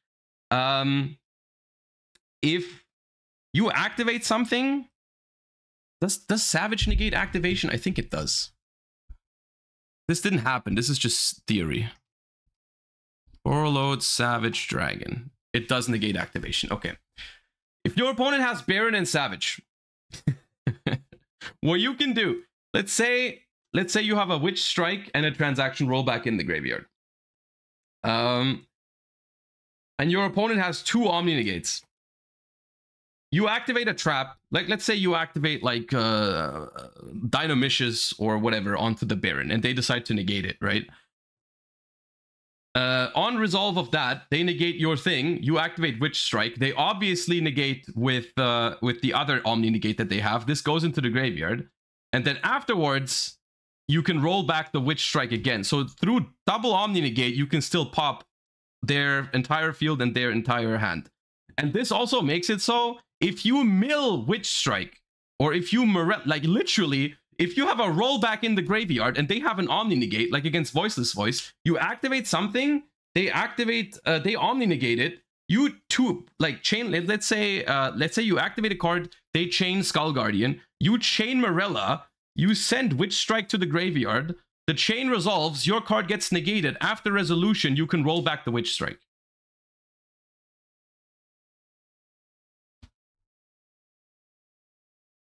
The card has to be busted. The card has to be busted. Once you have these in the graveyard, they basically can't Omni Negate you at any point in the game, because if they do, you immediately blow them up. You just blow them the fuck up if they use any Omni Negates. I think the idea is good. I think it's a good card. And then one big problem of this deck, because I do think the deck actually, especially going first, the deck can function very, very well. The one problem of this deck is that it is incredibly slow. Partially, a part of that is not even the fact, it's not even this deck's fault, because the stuff that you do is really, really fast. The problem is, like, you go, like, your first turn takes like 10 seconds, you go set 5 pass. And then you think a little bit on your trap cards, but like most of the stuff that you do is relatively quick. The problem is, you are allowing your opponent to do a lot of stuff because you don't actually prevent many things, right? You have Karmic Cannon, that's it. Everything else is like, you're just vibing, right? You're like Vabokuing, your Rise to Full Height stuff, all that kind of stuff. You're drawing cards. You're bringing back Paleos. You're not actually stopping them from doing anything. So your opponent just gets to play forever. If you play against Branded or Fire Kings, it takes forever, man. You don't interrupt them. You just, because all of your stuff is unaffected by monsters, you just like let them cook, right? You just like let them play. And it's like, most of the time, if I won game ones against Branded after 35 minutes, I won against Fire King. Literally, my game one against Fire King Snake Eye was 35 minutes before they scooped, right? Because I was just vibing there, Vabokuing them, Rise to Full Height, Karmic Cannon for 3 turns, and they did full Snake Eye combo 3 times in one game, essentially, until their extra deck was, they had 1 card left in extra deck when they surrendered. So this deck, if your opponent just plays their combos every single turn and doesn't give up, it takes forever. It cannot win 2 games in 45 minutes. It does not work. It's not your fault. It's the fact that every single meta deck just takes forever, right? So I wanted something, because that means you have to side out rollback, obviously, because you pay half your life points. But I didn't want to side deck a time card that was just a time card, because this deck already functions at like, it's barely playable. I think if you use a card like Dogwood or something like that, you just go -1 on top of playing a mediocre deck, right? And so like you just can't really keep up. You're just gonna lose the game normally, right? Like you're just gonna lose the game even if you gain some life points with Dogwood, because you're not like your opponent. Literally, they can just pass. Like they summon once, you Dogwood, they pass, and you go like, okay, set 5 pass, and they just keep going next turn. It doesn't work. So I wanted to play a card that would give me some edge if it was close to time, but it wasn't completely bad. So I decided to play Scattershot at 3 and Blaze Axilla Reload, because these cards actually have a purpose. These cards actually are good in Paleozoics, because you can, like this card, I mean, most of you have probably only seen this card in like as a one-of to do burn damage randomly in time. That's not what it's here for. The main purpose for these is that you can Morella, because you side out rollback. Even when there's 15 minutes left or 20 minutes left, you have to take out rollback. So you have no more good targets for Morella. But Morella turns the Blaze Axilla Reload now. You Morella for a reload, you banish reload to send a Volcanic from deck to graveyard, which is Scattershot, and then it blows up the entire board for the opponent. Which is actually solid. And it's at level 2 as well, which makes Opabinia, which I honestly, I made Opabinia with this more than I burned with it. I won 1 game because of the burn. 1 out of 6 rounds that I won. So it's not that relevant. It's just the fact that you have to side out rollback. You have to side out rollback, and you have to you don't have a good target for Morella anymore if you do side out rollback. Right, that's the problem. So there is, and I guess it functions as a time card as well, but it's like it's necessary to have some form of like, because legitimately, if your opponent scoops at the right time, like you just don't have the means to do damage fast enough. You can't do it. But I wanted something that was at least functional. I wanted it to at least be functional. So that's that. There's not even sprint for it. It's just for the Morella interaction. Why don't you play a Sprite engine? Because everything that is affected by monsters is not very good in this deck. Which is also why I was only playing 1 Hyperia. You don't want to play cards in this deck that are weak to, that make your opponents dead effect veilers, or dead like dead effect veilers, dead Appaloozas, and all that kind of stuff. You want to make those cards completely dead, right? Because even Opabinia and Animal Cars are immune to those cards, right? Like Veiler, Appalooza, they all do nothing against this stuff. If you throw in a Sprite monster here, first of all, Sprites are completely dead on the first turn because you don't have a normal summon level 2. But even if you ever use them, like they just attract like effect veilers and Appaloozas and all that kind of stuff, right? You don't want that. The only thing that you want to make that is not immune to monsters is Zeus, because that one you can chain. I very often didn't even make Downerd, because that would allow them to do all that kind of stuff. Like, that would allow them to use stuff to pop the Downerd. I would just go for Zeus immediately, most of the time. Yeah. But if you only operate with the Paleozoics, you basically ignore a lot of the cards that your opponent has. They have a lot of card advantage over you, but a lot of the cards are just irrelevant. Like any Effect Veiler, any monster interaction that they have just doesn't do anything, right? Yeah, so this is the theory behind, basically this is what happens when I apply sort of competitive theory on a not very competitive deck, I would say. It was a lot of fun. I still don't think it's that good, let's be real. It was a fun experiment. I was on a little bit of copium that it could perform okay, and it did that. It did perform okay. I was happy with how it performed. I'm pretty sure 6 wins, 1 draw, 2 losses is pretty good for what it's worth, you know. I obviously would have liked to do better than that, but that was probably asking too much off of this deck, right? I went into it with the mindset of we're just gonna see how well this can do. If you there's 2 things to this. There's probably ways you can improve this deck. So by all means, go ahead and try it. It's very hard to play, though. I think it's very, very hard to learn. It teaches you a couple solid basics, though, in grind game theory and all that stuff.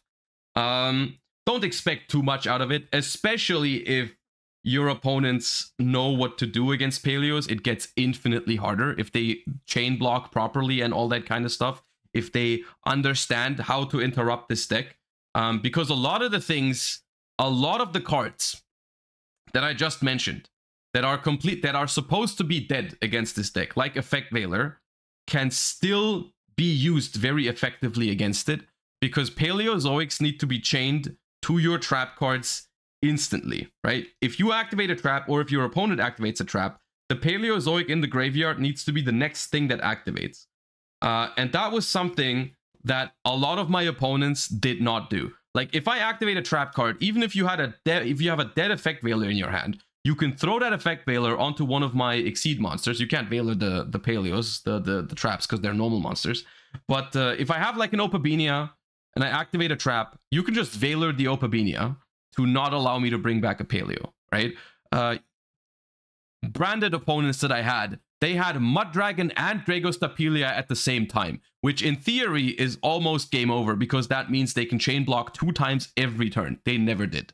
They just made those because they were running out of extra deck. They literally made a Mud Dragon and a Dragostapelia because they didn't have anything else in their extra deck, and they just didn't use them. Like, I was spamming trap cards and they were like, okay, even though they can like chain block twice per turn, right? If people play properly against this deck, it's really hard. The deck is very out of touch with modern Yu-Gi-Oh! It desperately needs. Please give me Paleo support, Konami. So the deck is fun. Don't expect too much out of it, because a lot of the stuff that I did was because people weren't playing against it correctly, which I guess is also, I mean, that's also part of the skill behind this game, right? Like, if you are playing a sleeper deck like this one, then obviously you have that advantage of people misplaying against you. It doesn't feel great to rely on it, right?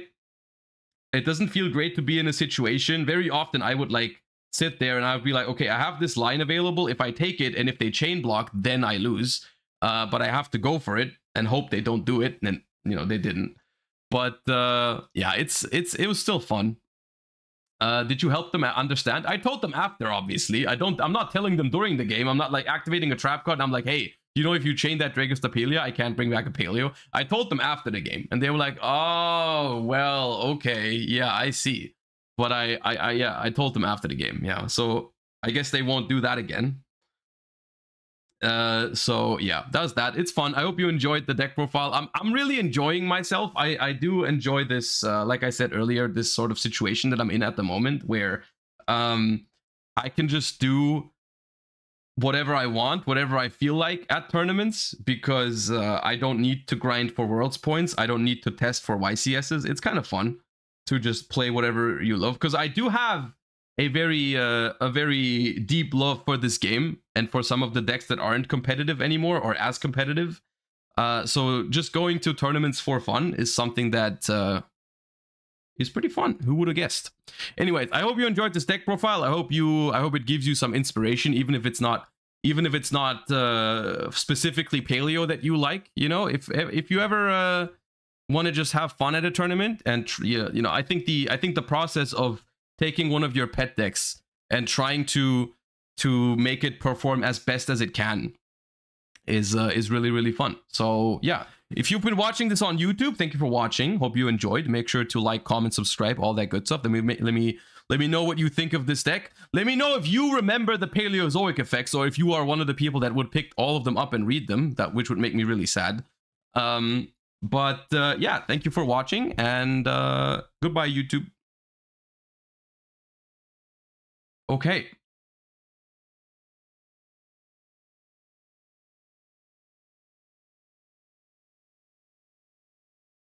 Picaya, where? Dude, it's like, I love Picaya.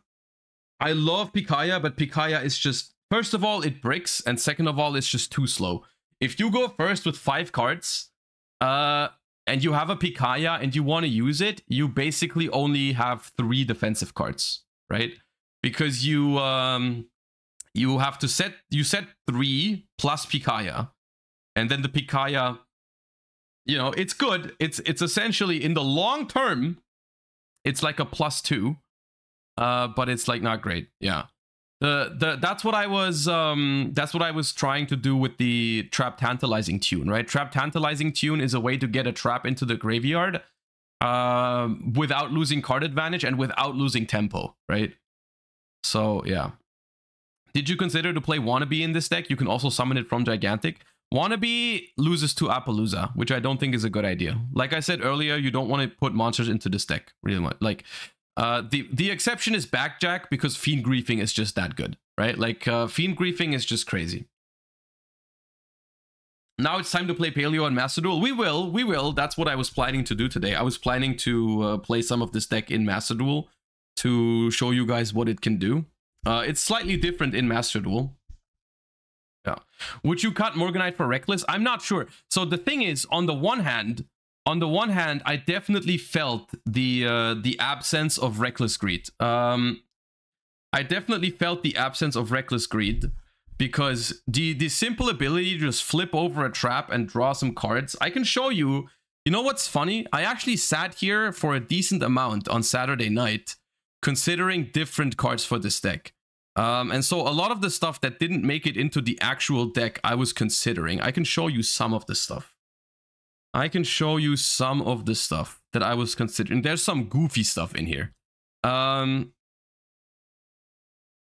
But these cards are potentially good cards. Hold up.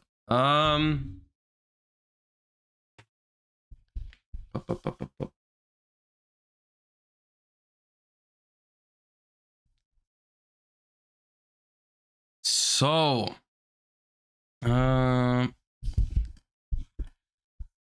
can you not play Prosp 2? You can. I don't think it's that great. The thing is, unironically, you don't want to play too many monsters and too many spells in this deck. Because this, honestly, it's somewhat already maybe slightly too many here. Because there are obviously scenarios where you really need that Animalocaris to hit a trap card. And you really need, there's a lot of scenarios where you randomly backjack, right? Because backjack arranges the top of your deck. And there's 2 scenarios that make you, basically, if there's no trap card there that you need, right? If there's no trap card at the top of your deck that you need. I had one scenario where I didn't hit a single trap card. That was really, I almost lost. I was in a 30-minute grind game 1 against Fire King Snake Eye, going second after they full comboed me with like 5 cards left in hand. I was in a 30-minute grind game in a very good spot to win it. Then I resolve backjack. I look at the top 3. There's no trap card, and I almost lost because of it.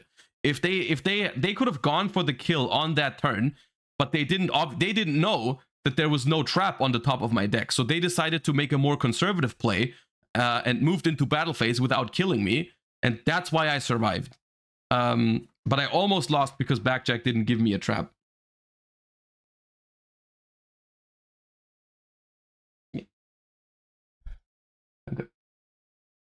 Where was I?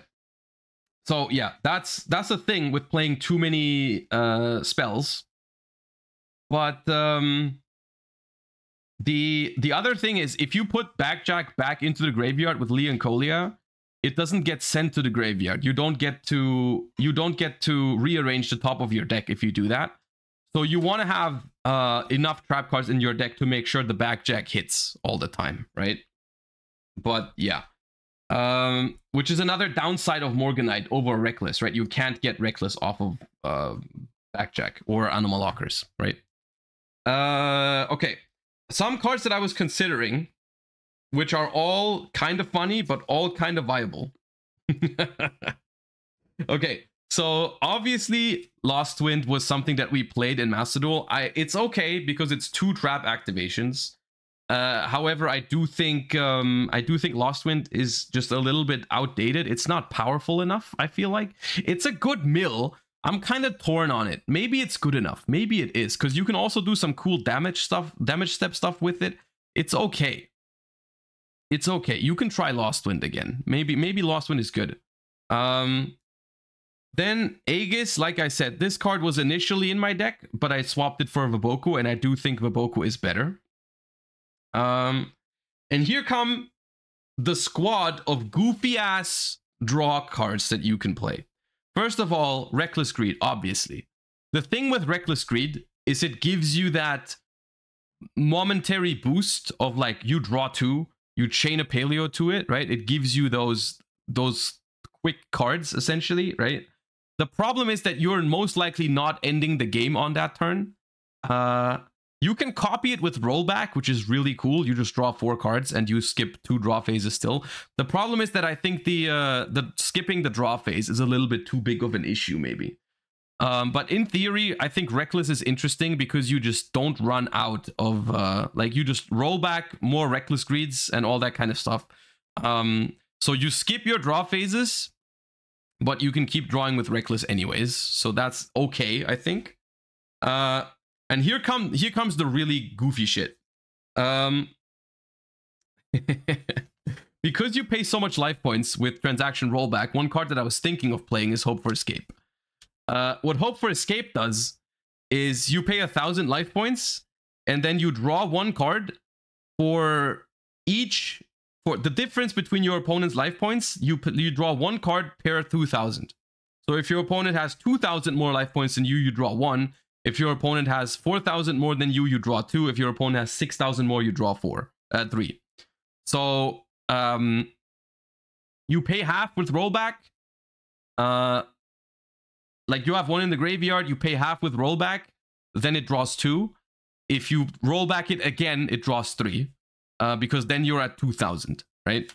So somewhat interesting card, I think, for this concept. You can try it. I don't like that it doesn't function after siding anymore if you have to take out rollback, because game 1 takes like 40 minutes or something like that. You can't do that anymore, but it's interesting. Another card that you can do is Balance of Judgment, which is, it counts the cards that you have in your hand and on your field and compares it to the cards that your opponent has on the field, which if you spend a lot of your cards, like cards like Fiend Griefing, cards like Vaboku, cards like Rise to Full Height, cards like Morella, they have long-term value, but they don't provide card. They're just gone, right? And so your opponent, because you don't kill any of your opponent's stuff, you just like Karma Cannon their stuff. They have a lot of cards on the field. You can draw the difference in cards with balance, which is interesting. I haven't tried it. One problem of it is that if you activate it and chain a Paleo, that also counts, right? So you draw 1 less. One cool thing about it, though, is if you copy it in the graveyard with rollback, it doesn't count as a card itself. Like, literally, you can activate this, and it counts as, like, having no cards, right? So even if your opponent has, like, 4 or 5 cards on the field and you have nothing, if you just roll back this, you draw 5. So, interesting stuff. The rollback has a lot of interesting applications that people just are not exploring because trap cards just suck in modern Yu-Gi-Oh. And then another funny and goofy card is this. Okay, Good Goblin Housekeeping is a card that I thought about. I didn't play it, obviously, but the way it works is you draw one card. You draw cards.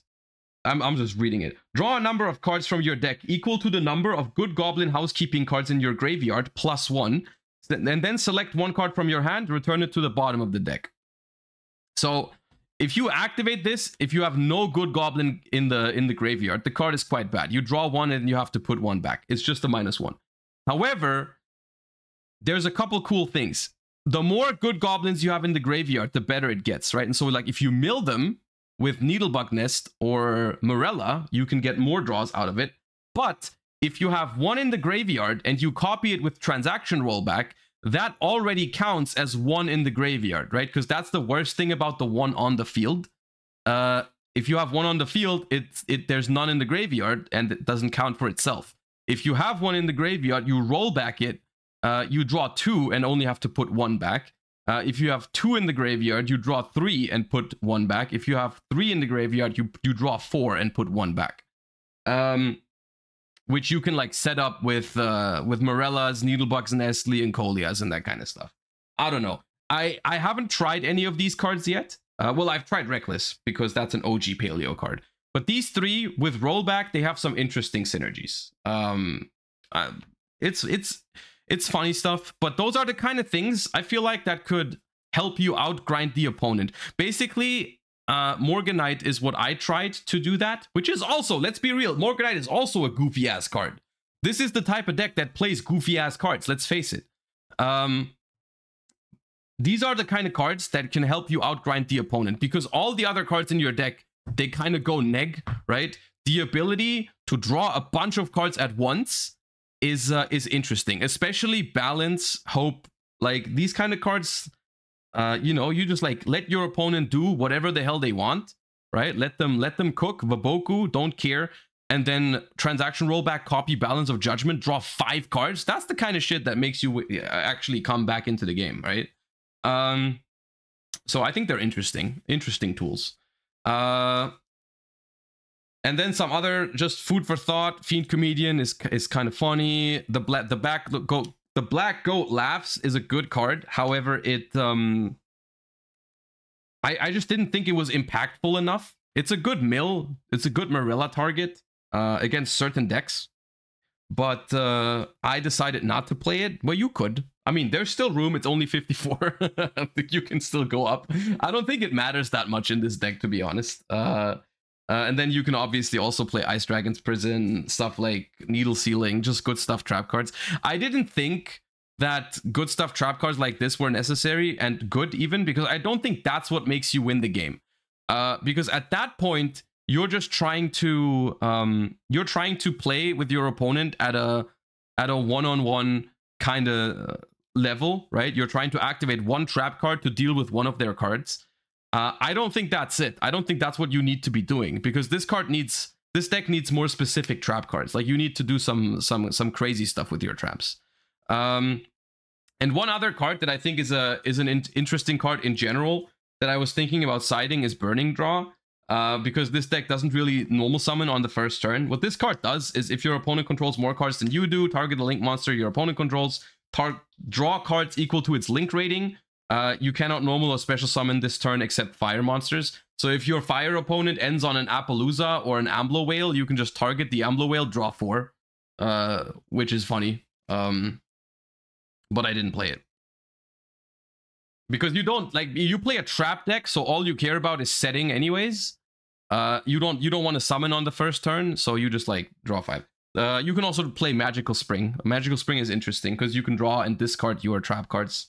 But yeah, lots of goofy stuff with this deck, which is very funny. I think the deck is a lot better in Master Duel because there's no timeout in Master Duel. That's a big problem. Like if you go into a grind game of like 30 minutes and then lose it, I did that once in the regional. There was one game, the game that I drew against Branded. I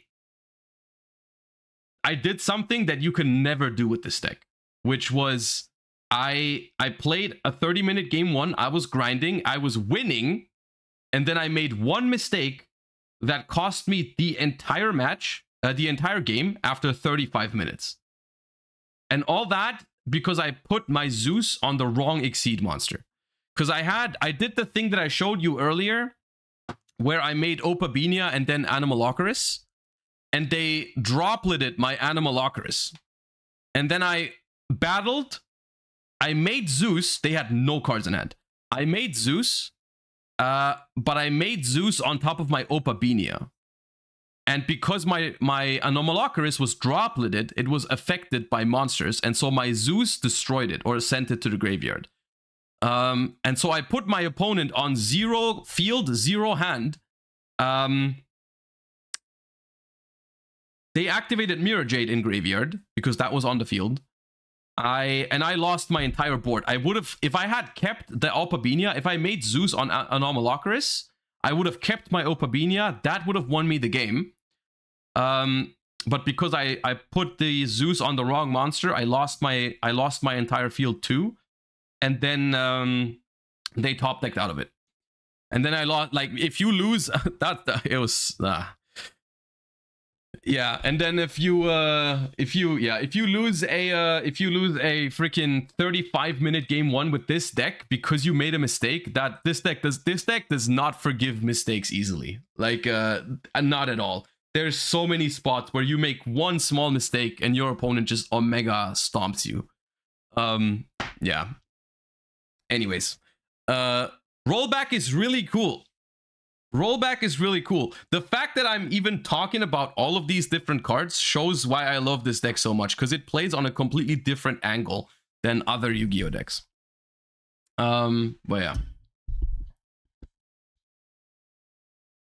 Any other level 2 targets you tried? I have not tried any other level 2 targets. No, I just wanted to. I felt like Hyperia was the best because you could just always normal summon. Dude, I did Morganite double normal summon once. I felt like a freaking combo deck. I went second. Obviously, I went second the entire day. I activate Morganite. I normal summon Backjack. No, I normal summon Hyperia. I double normal summon Backjack. I make Linkuriboh, I rearrange the top of my deck, and I go SP. Literally. I summoned from the extra deck twice on the first turn. Deck is broken. Deck is completely broken. Deck's basically a combo deck.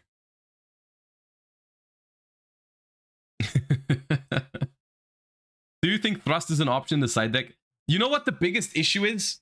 The biggest issue, which I think is why this deck might be viable in Master Duel and not in the TCG, is that legitimately, unironically, if your opponents know what you're doing or know what they're doing, I don't think you can consistently win best of 3s in 45 minutes.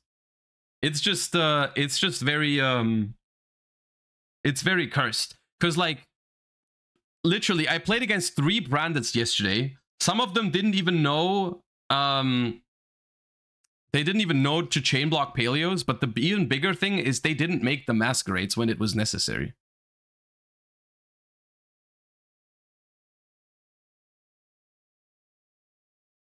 What is this emitter thing? Red Time Reviver Emitter. If this card is in your hand or graveyard, you can target a face-up monster on each field, change them to face-down defense position, and if you do, special summon this card but banish it when it leaves the field. You can only use this effect once per turn. What's the point? This is not good, is it?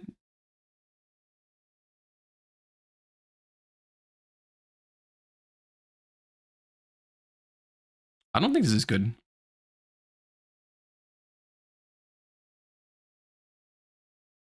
It's a palindrome? Oh, right. It's the same backwards. That's funny. No, this is not good. This is not good. Has Josh seen the new OCG report? I have. We haven't talked about it yet. We can talk about it really quickly because I don't think it changes anything. First of all, this is pre-ban list. But second of all, this is just the exact same as it's always been, no? Like Fire King, Snake Eye, Voiceless, Tenpai, Brandon. right? There's nothing. I guess Melodious is worth noting, but like there's nothing crazy here. And then the fact that you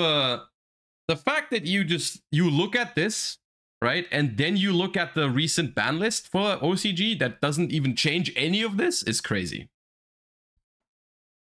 That's crazy. All right, chat. We're gonna hop into Master Duel and play this deck a little bit and to try and showcase what it can do, and showcase some of the differences in Master Duel. Before we do that, though, I have received food, so we're going to react Andy. We have two options for today's React Andy. We have two options. Let me present you with your options. Paleozoic Opabinia, thank you for the gift sub, and everyone else, thank you for the support. I appreciate you guys a lot. Chris7, thank you for the 19 months. Z Submit, thank you for the 3. Just Some Nerd, thank you for the 2 months. Appreciate you guys. Thank you, thank you. None of this streaming thing would be possible without your guys' support. I appreciate you for being here. Appreciate you for supporting the channel. Yeah, thanks for watching. Okay. The options for today's lunch break are, we have a German Open 3rd place Bestial Water Runic is option number 1. If you guys are hurrying right now, I'm on your side. I don't know what this means. I do not know what this means. I do not know what to expect from this. Climb Meme, thank you for the Prime. Appreciate that. Thank you. And the other one is another Garrett Shear video, the sheer complexity of the Yu-Gi-Oh! Trading card game. Which you guys know I'm a fan of the Garrett Shear videos. But the Bestial Water Runic is also calling. So what do we do? What do we do, chat? There's a poll running right now. There's a poll running. I'm gonna be honest with you. The chances are about 75% that we do both anyways. So the question is, what do you want to see first?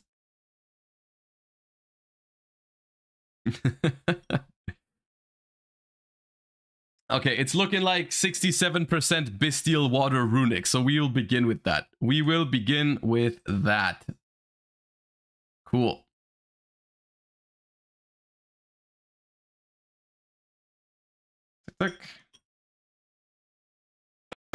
What's good, what's good? German Open, over 500 players, and I have found... By the way, Lampy was crazy this weekend. What kind of warrior was Lampy? Lampy was streaming Duelist Cup Friday, like 6 a.m. in the morning for like hours and hours and hours. Then at some point, they picked him up from his home, drove to... No, that was on Saturday, I think. So he played Duelist Cup for an entire day, started playing Duelist Cup on Saturday. Then his friends picked him up. They drove to the German Open in Frankfurt, which is like a 5-hour drive or something from where he lives. And then from the hotel room, he kept streaming the Duelist Cup. Then on Sunday, he streamed / commentated the German Open. And then he still had the energy after the German Open to record like deck profiles and stuff like that. Dude, how does he do it? Anyways, what the hell is Water Runic?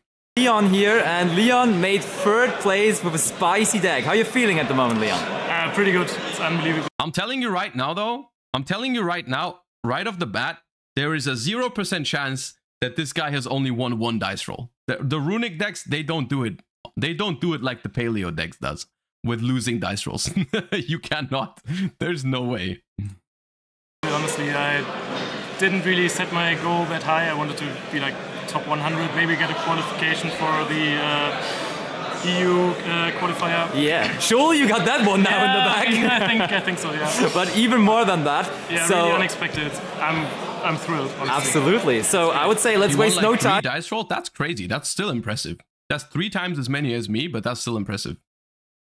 Congratulations, and let's get into the profile. Let's see what you brought here for the German Open. It's a Runic list, so first things not really gonna surprise anyone. Joshua Schmidt approves. Yeah, pretty much. Big shout out to Josh, definitely the inspiration for this deck. So 3 tip, 3 destruction, 3 Flashing Fire, 3 Freezing Curses, 3 Slumber, 1 Dispelling, 1 Smiting Storm, 2 Fountain. I mean, Fair enough. what's there to say, you know? Approved. Just a standard runic package. You like drawing cards, but now there comes some more spicy stuff, to be fair. The rest is also... I think we will get to the unknown. spicy part. So if you have seen Josh's list from YCS, whatever he won, the Runic Bestial. Bologna, yeah. Bologna, right. So yeah, that was the inspiration for the list. So I've got 3 Lobelion, 1 Magnamat, 1 Druis, 1 Boydrick, 2 Saronir actually. Good discard for Hugin. You need to stop saying that. Hold up.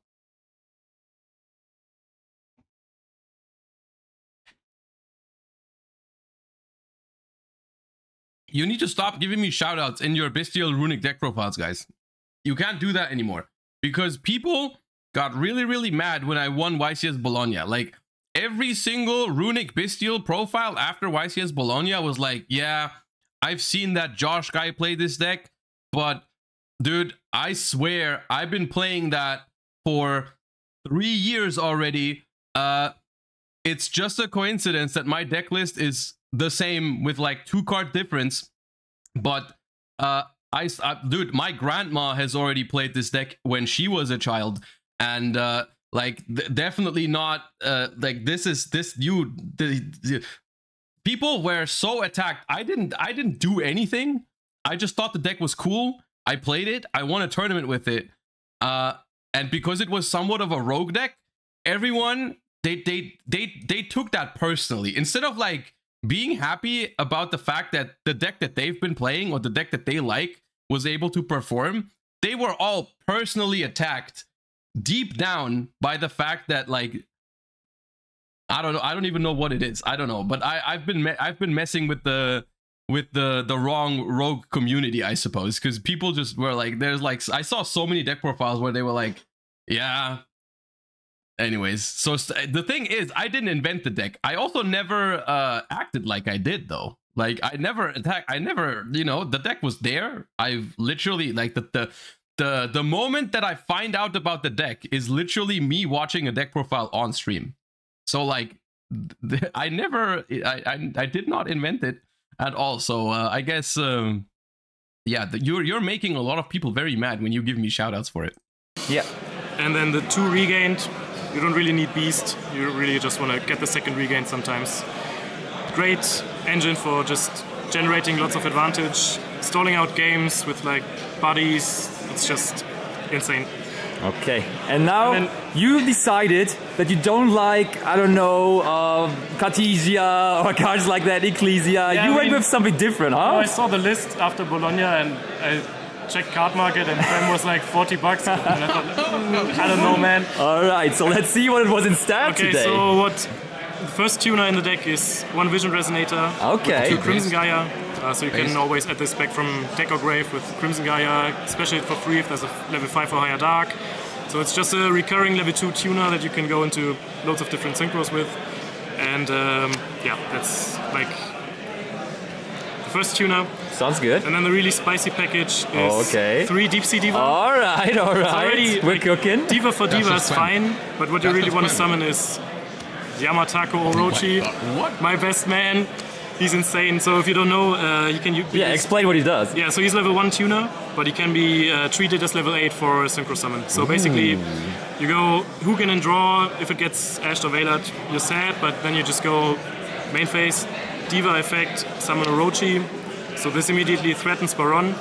That's crazy. So you just go Baron, and then try to trigger Fountain if you have it, and try to... Dude, you guys want to know you guys want to know the truth? You guys want me to tell you the truth? Do I really need to tell you the truth? Are you ready for it? You guys, the secret that no one has told you before is that you can slap every single card that says tuner on it into a runic deck, and it's a functional Yu-Gi-Oh deck. It doesn't need to be freaking Quem. Every single, like, obviously that's an exaggeration, but like there's like so many different tuner packages that you can theoretically play, it doesn't even matter. It doesn't even matter. Just like runic package, some other engine or non-engine, and put freaking any kind of tuner in that you want, dude. Grab-ons, dude, go ahead, build Psychic Runic. Unironically, you play freaking Psychic Runic with like emergency teleport and like Psychic Power Well or some shit like that. It's gonna work. It's gonna work. You go first, you destroy them. Doesn't matter. Go into stuff, maybe Bistia engine to use the D.Va for another synchro. Maybe you just make SP into boards. It's insane. Like it was supposed to just be like budget Quem, but it's so great. I love it. It's better than Quem officially. This guy is the best. I don't know, man. Quem still won a YCS. I'm just third at German Open, so still better than 500 other players, honestly. True. Thanks. And then one more tuner on the deck, Hoppier Squadron. You can search it with Cupid Pitch, which you will see in the extra deck. It's great. Honestly, you can go into dude, Hoppelohr Squadron goes crazy. Different stuff if you have like Bistiates on the board or whatever. Just a bit of a surprise.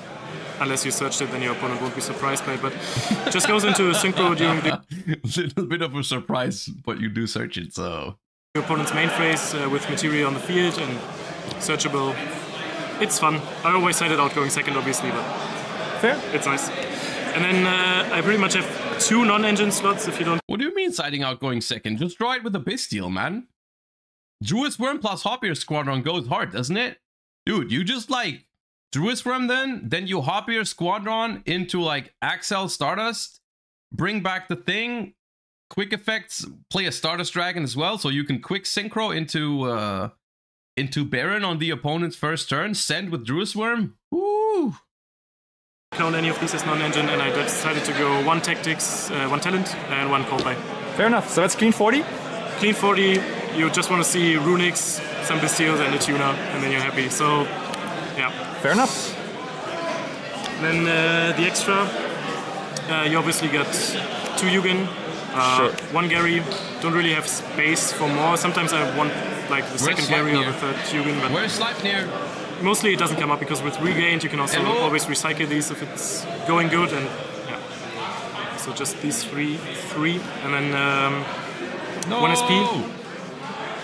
Needs no introduction. 1 Typhon. I mean, yeah. And then the synchros, I got the 1 Cupid Pitch, so level 4 tuner modulates itself to Cupid Pitch and Runic is such a breakable concept.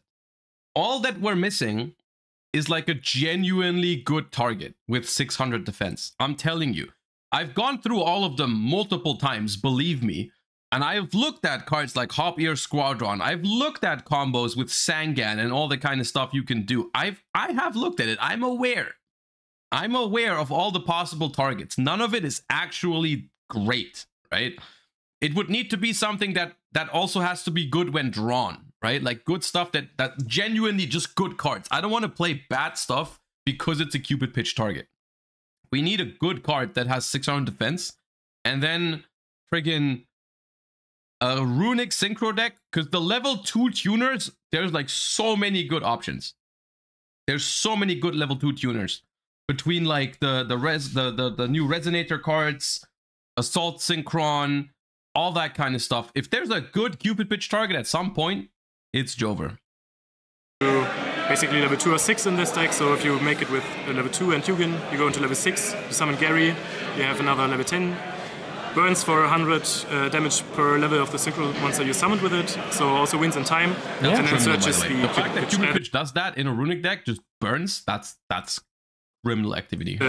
Sorry, the Hoppier Squadron. Yeah, has been a while since I saw. Konami designers noted, dude, I shouldn't have said that. Imagine if they ever print a good monster with 600 defense, like even if it's 2 years from now, people are gonna go back, take out this clip, and use it as a statement to say that I'm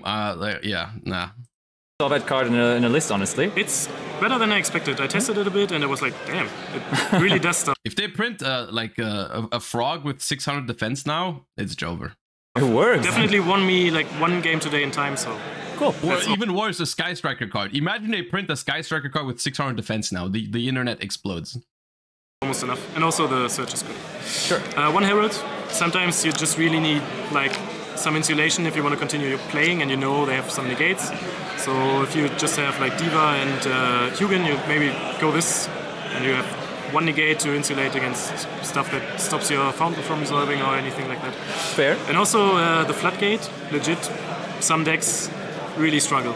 So yeah, it's good against Snake Eye, isn't it? Like, what's the like? Explain the effect again, because some people might be forgetting. No, it's not that great against Snake Eye. Honestly, Snake Eye says like this says cards that are sent to the graveyard from deck or hand, right? So like you can still send the Snake Eyes. While it's on the field, it's like half a dimensional fissure. So any monster sent from the hand or main deck to the graveyard is banished instead. Okay, so it doesn't really work against Snake Eyes. Can you activate Dibelster Witch under this and it just gets banished because it's cost, or can you not even activate cards that would send for the graveyard? You have to send a spell or trap. Okay, yeah, or a monster from field. Fair enough. Okay. Against Snake Eyes, not that great. Honestly, by the way, Snake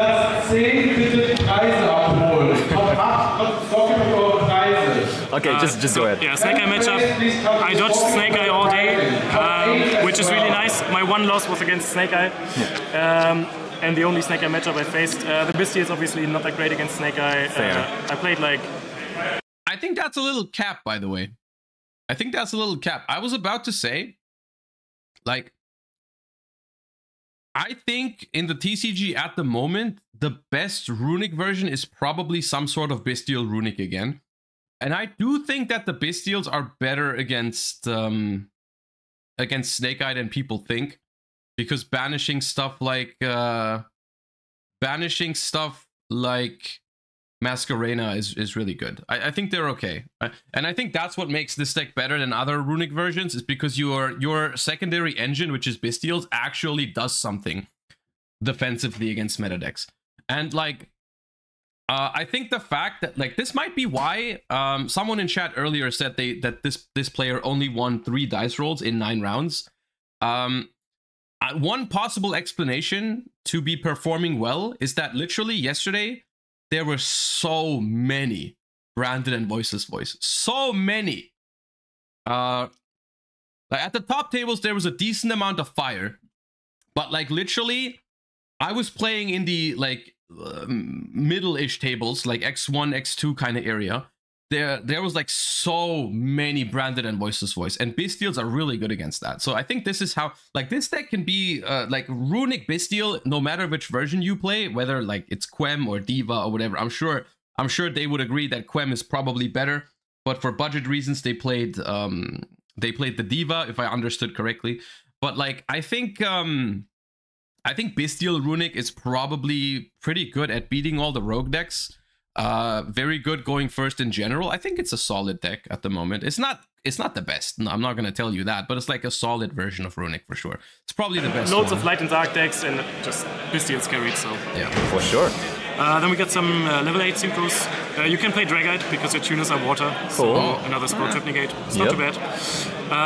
1 Scarlight, also for time decent. Clears boards, and it's also sometimes necessary to go with like Serenir into this. That's crazy. Someone in chat just said, wait for the ad to finish, please. Dude, just subscribe. Pitch Lubellion and then Tribute for Lubellion, activate for Regained. So it has some potential. I think Josh also played it in his list. So it's not my idea, it's just good. For also, the synergy with the Crimson Gaia, the Red Dragon Archfiend spell. So sometimes you can just revive it back for free if something gets destroyed. Actually nice. It's not too bad. Yeah. And then the level 10s, obviously Baron, Chenging, Chaos Angel. The classics. Obviously. Displater, because you have dragons.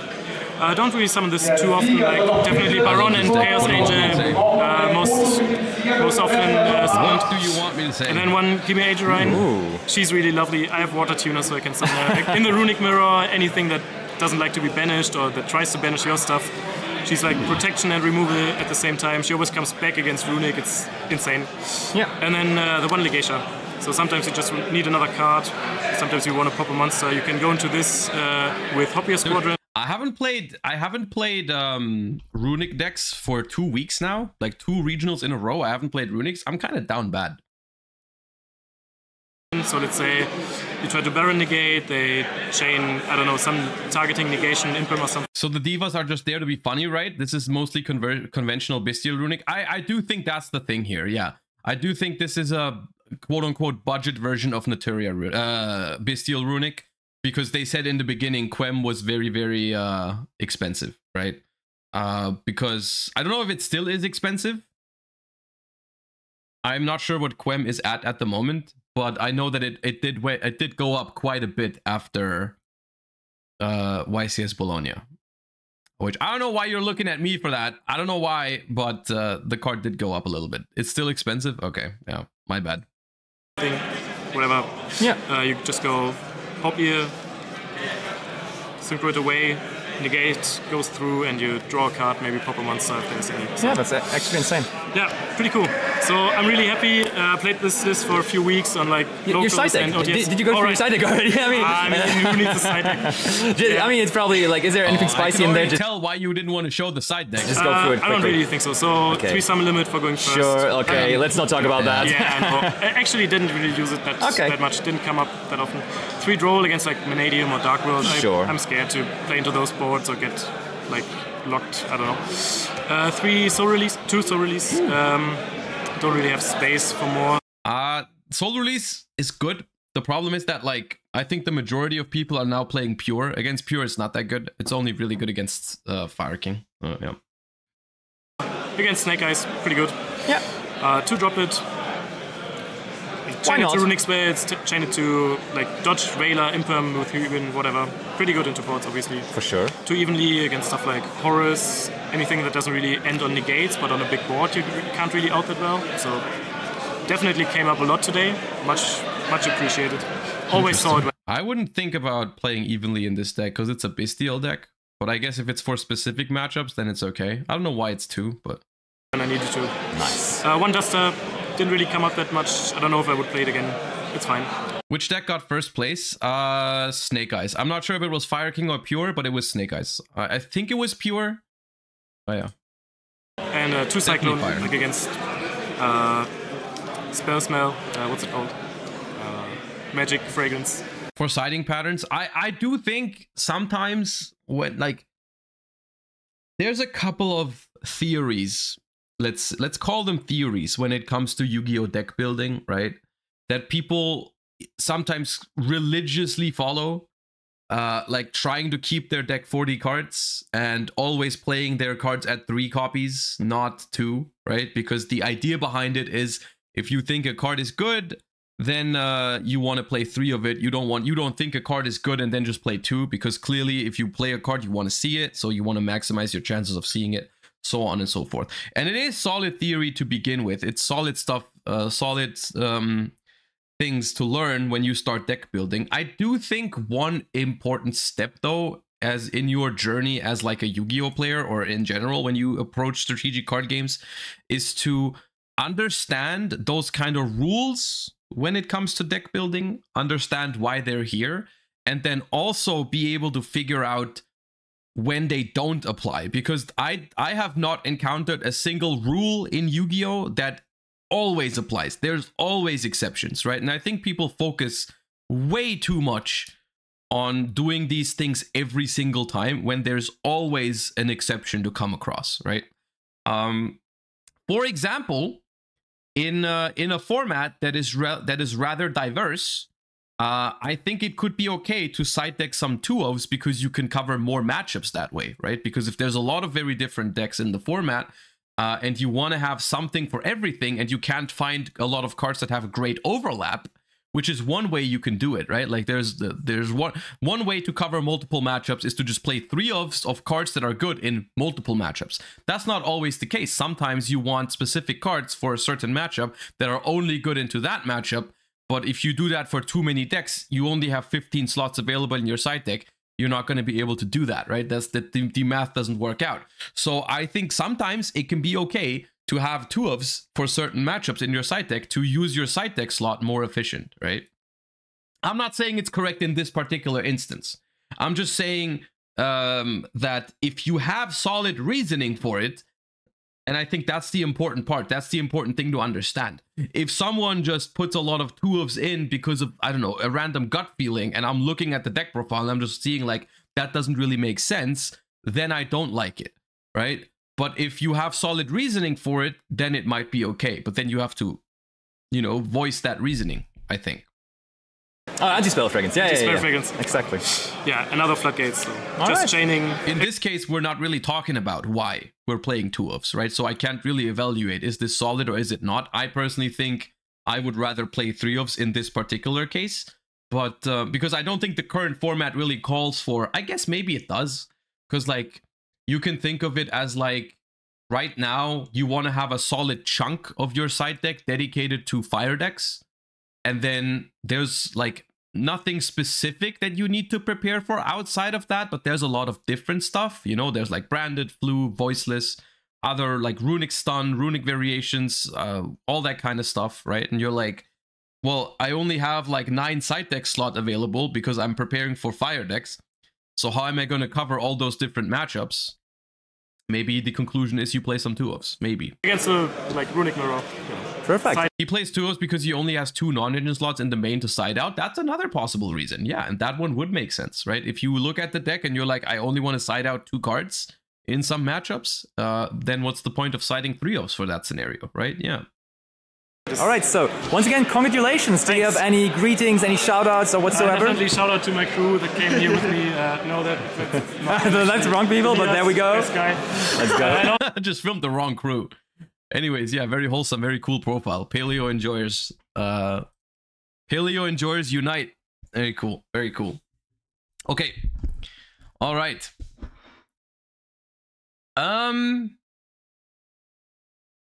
Let's do this thing as well to get it out of the way. I want to watch this. We're hopping into Master Duel and playing the Paleo deck after this.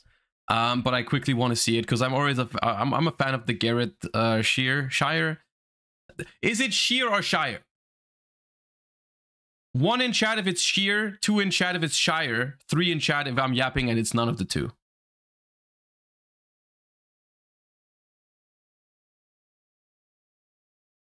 Okay, now you're all just spamming 3. Now I'm not sure if you're serious or not. Just Phi? Maybe I should just say Phi. Yeah, maybe it's just Phi. Anyways, these videos are pretty cool. Competitive Yu-Gi-Oh! Analysis videos. Very interesting. I believe this one, just from the thumbnail, I haven't seen it yet. This probably refers to the finals between Hani and Jesse, which was, I remember there was some interesting points in that final. So let's check it out. Many a player will complain that their opponent had the perfect hand, and while yes, this does happen, there are ways that you can minimize the risk by quote-unquote playing around cards. Take, for example, Pacoat Permunsa at YCS Las Vegas in 2024. Here in Game 1 versus Kamal Crooks, he has pushed through multiple different hand traps while going second and has the ability to unleash a full combo. This sequence would start where he can go into Hida the Fire Charmer to take his opponent's Snake Eye Ash from the graveyard. This frees up his monsters to summon Snake Eye's Flamber's Dragon from the deck, and then completely knock out Kamal from the game. However, with 1 remaining unknown in Kamal's hand, there is still a chance for a card called Nibiru the Primal Being. The way these players are talking about the math, it's critical. There's going to be no mistakes if you're very decisive to make sure the life points are correct. Oh yeah.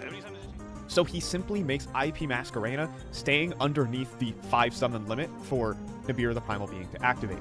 The only way in Pac's mind that he loses this game is by getting hit with Nibiru and then Kamal top decking a live card. Kamal did top deck an absolutely live card in the form of Bonfire, but the last card in his hand was just a Droll and Walkbird and nothing like a Nibiru the Primal Being. But that's Yu-Gi-Oh! It's a game all about unknowns. While it didn't matter in this case, in the small percentage that it does, that is what separates many of the good players from the great players. Card games in general are a lot about trying to make predictions. That is a very good point in general, is like, and this is one of the biggest things that you need to get out of your system if you want to improve at this game, is people will look at scenarios very, very, very often, and they will make a decision to play around a certain card or not play around a certain card. And then if the card is there and they played around it, they think that their decision was correct. And then if the card was not there, but they played around it, they think it was wrong, right? They will look at it, or they make the decision to not play around the card, and then the card is there, and then they think it was wrong, right? They use like whatever it's called, like results-oriented thinking, confirmation bias, whatever, which is a very, very big thing that you need to learn to deal with and not think that way, because only if you make the decision to play around a certain card in a certain spot, that decision is either right or wrong, independent of if the card is there or not, right? Because what you have to look at that point is the odds of the card being there rather than the actual reality in that one situation, right? Because if you're in that spot over and over and over and over again, you want to make the decision that wins more often than not, right? You want to make the decision that is more likely to win you the game, right? And there's a lot of different things that play into this scenario, right? It can just be the pure popularity of a certain card in the game right now. Like if you think Nibiru is popular in a certain spot and you have the option to play around it, then you might want to do it because Nibiru is popular at the moment, right? If Nibiru is not popular in a format, then playing around it can be incorrect because it's not likely that your opponent has it. So on and so forth, right? It's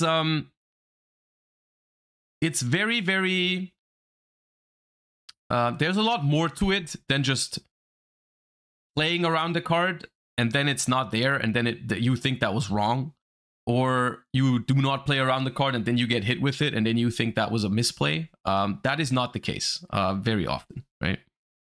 What your opponent potentially has, and then finding the correct sequence, solving the puzzle to play around or through them. Or maybe if you don't have the tools to play around or through, you have to bluff your way through it. So flashback to what some consider to be the greatest YCS final of all time. It's between two absolute legends of the game. It's Jesse Cotton, a prodigy back in 2019, multi-YCS champion with over 30 premier event tops, and has just begun his comeback to top-level competitive play versus another prodigy in Hani Jawari. Now, yes, I did make a previous video on this exact match, but I felt like there was a moment in that video that didn't have its justice done right. Tearlaments is a graveyard-centered deck, whose main focus is to send cards from their deck to the graveyard. I remember this. I remember watching this. There's one very specific moment. I think I know which one he's referring to. That is really, really interesting that I think a lot of people didn't pick up at the moment, in that moment. I think I know what he's referring to.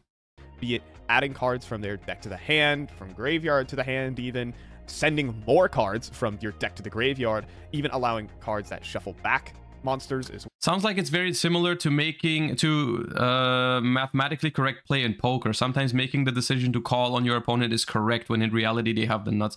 Mathematically you win 9 out of 10 times, but there's it's very similar to that. Yeah. It's a very good comparison.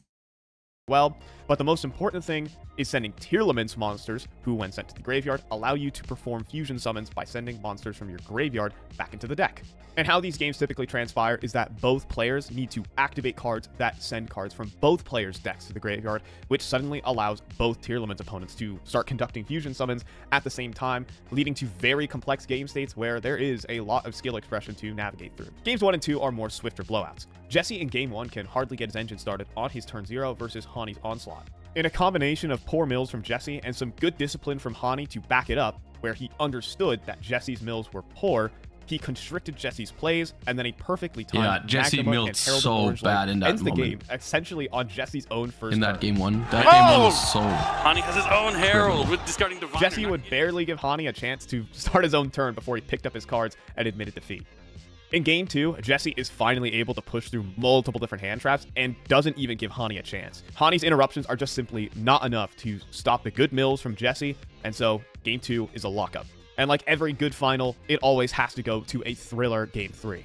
As we've seen in Games 1 and 2, the Tearlaments mirror match is all about the first turn of the duel. One of the wild things about Yu-Gi-Oh! Is just how much interaction can happen with both players during either turn. Yes. Just because it's your turn doesn't mean your opponent needs to sit back in their chair and watch. So this is where all the marbles are. So in the back and forth on Hani's first turn, both players need to mill each other in order to play with the two monsters, Agido and Kelpek. Each monster has the same effect to mill 5 cards from each deck. This will allow Jesse to actually summon monsters during Hani's first turn, assembling a Tearlaments Kaleido Heart and a Mud Dragon of the Swamp. These two monsters are going to be extremely annoying to remove, considering that, of course, Hani does not get a battle phase when going first. Surely these monsters will make it to Jesse's next turn, so where he could use them as follow-up material for a potential push to, come back into the game, right? Triple attack, Stalin. He's going to take the Mud Dragon. Yeah, that talents was crazy because Mud Dragon was actually insane in the tier limit mirror.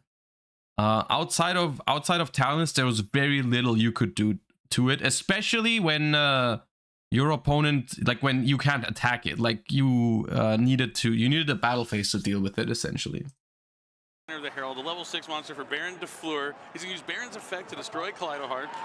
And now he's warp speed, now that he knows that all the stuff's going to work. However, Hani is able to break through with the last card held in his hand, a triple tactics talent to take the Mud Dragon away from Jesse, non-targeting, and make a Baron DeFleur and an Abyss Dweller to seize control of the game. Abyss Dweller being a card that shuts off your entire opponent's graveyard for the entire turn.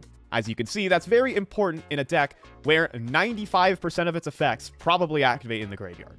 And so Hani, for 4 turns, is able to loop Abyss Dweller, even able to recycle it back into his extra deck and summon it a second time. But somehow, despite all of this, Jesse is able to stagger along and prevent Hani from ending the game. There is still Yu-Gi-Oh! To be played.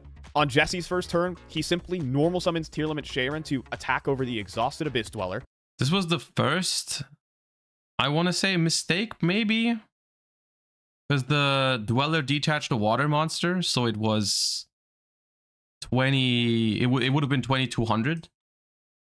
And then he sets a known Tier Limit's Crime, a powerful counter trap that will have to be dealt with. Simply said, Jesse passes turn. Hani here is forced to use his battle phase to attack over the Sharon because Crime needs a Tier Limits monster to be on Jesse's field for its powerful counter trap effect, and he recognizes that he simply can't play through this. Where in main phase 2, he completes the Dweller loop and recycles it into the next turn. So still under Dweller's graveyard lockdown, Jesse staggers into the next turn. He top decks Abyssal Sereneer to stop Hani from building a new field on his own turn, and then the simple normal summon of Mudora is all he can muster. However, it's enough to make Hani have to consider the battle phase to attack over the Mudora, which can shuffle back cards from Hani's graveyard even while it's on the field. As play goes back to Hani, all he has playable in his hand is to switch his monsters to attack position and just poke in for damage. It is now the last turn of Abyss Dweller as we move over to Jesse's turn. Perhaps Jesse sees the light at the end of the tunnel. And this is our situation. So, Hani is on a set tier limit. This is the situation I was talking about. Yeah. No materials, with a single top deck in his hand. Hani's graveyard is empty of resources for himself, but most importantly contains a milled Bystial Magnemud. On Jesse's side, he has a tier limits Merly, a Bystial Sereneer, and an unknown top deck in his hand, with a known tier limits Crime that's been set for these last couple turns. However, remember, Jesse's graveyard is offline due to Abyss Dweller. He cannot fusion summon this turn with the tier limits effects or gain any further resources, but he can push back the few remaining resources of Hani. A line that is available to Jesse is to land a Dark Charmer in order to take a Magnemut from Hani's graveyard, which allows its effect to search another Bystial monster during the end phase. This will allow him to stop Hani's follow-up plays, and then turn the Dark Charmer and the Magnemut into the link summon of a Sprite Elf. During Hani's next turn, this can allow him to summon tier limits Merly from the graveyard, and with his graveyard potentially back online, Jesse has a moment to come back into the game.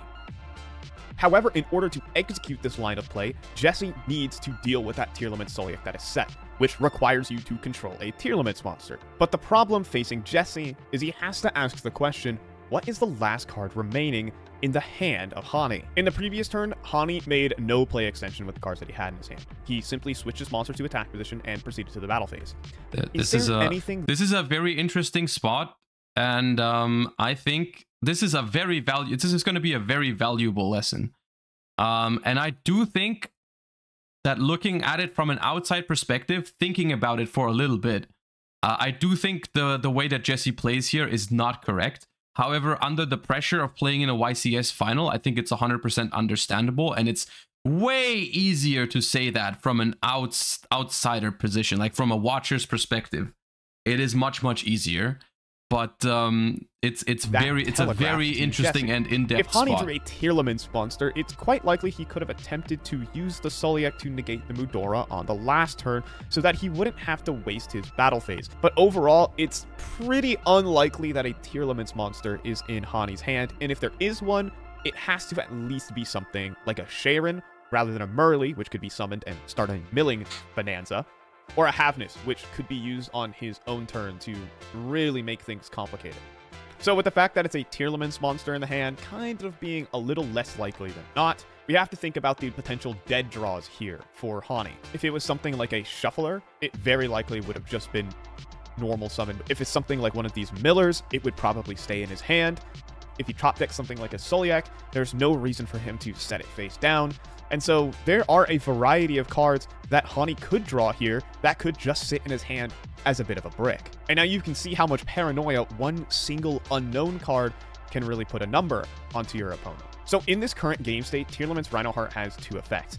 It has one. Okay, so the situation where I wish they would just show the board more onto your opponent. So in this current game state, Tearlaments Rhinoheart has 2 effects. So the situation is the following, just to recap. There's a Rhinoheart that was not summoned from the graveyard. That Rhinoheart will not be banished if it leaves the field. There's a Rhinoheart, there's a Dweller with no material that has been activated this turn, right? Jesse has a Crime face down that Hani knows about. And Hani has a Soliak face down that Jesse knows about. Jesse's hand is a Serenir that Hani knows about, and an unknown card that he just drew, which was a Keldo. And we have just normal summoned a Merly, milled 3, which didn't matter because the Dweller was active, right? That's the situation. It has one effect where, when it is summoned, lets you send a Tearlaments monster from the deck to the graveyard. And then the most important one here is that when it is sent to the graveyard by a card effect, you can summon itself back from the graveyard and send a Tearlaments monster from your hand to the graveyard. And the Tearlaments Soliak on field can send the Rhinoheart to the graveyard, which could therefore trigger its effect to summon itself back, then send a Tearlaments monster from the deck to the graveyard, then perform a fusion summon, and you could see where this line could get out of control. So if the card in the hand is a Tearlaments card, for Hani, it could come with devastating results, and Jesse needs to think about this. So let's return back to Jesse. He needs to attack over the Rhinoheart to turn off the Soliak, and he has a Tearlaments Crime, which is able to stop the Rhinoheart from triggering. So Jesse begins by normal summoning Merly. However, Merly doesn't have a high enough attack stat to swing over Rhinoheart. This requires Jesse to commit his Bystial Serenir from the hand in order to deal with the threat. In the battle phase, as Jesse attempts to attack over the Rhinoheart, Hani Jawari activates his set Soliak, targeting Merly. Soliak is threatening to send Rhinoheart to the graveyard and trigger the... So the play, I mean, he's going to explain it anyways, but I want to do it in my own words. The play that Hani is threatening in this situation is Soliak to send the Rhinoheart, and if he has a Tearlaments card in hand, he wants to discard it to bring back the Rhinoheart and basically go ham, right? Because if he has a Tearlament card in hand, he can use that Rhinoheart to get everything going, right? He discards the Tearlament card, which probably has a graveyard in a graveyard effect, or it also the Rhinoheart also sends something, right? So you get like a ton of stuff going if there's a tier card in hand here. And so Jesse thinking like, okay, if he activates the Soliak here, that probably means he has a Tearlament card in hand. So I'm going to activate the Soliak to, I'm going to activate the Crime to get rid of the Soliak to make sure I can attack over the Rhinoheart, right? That's the thought process.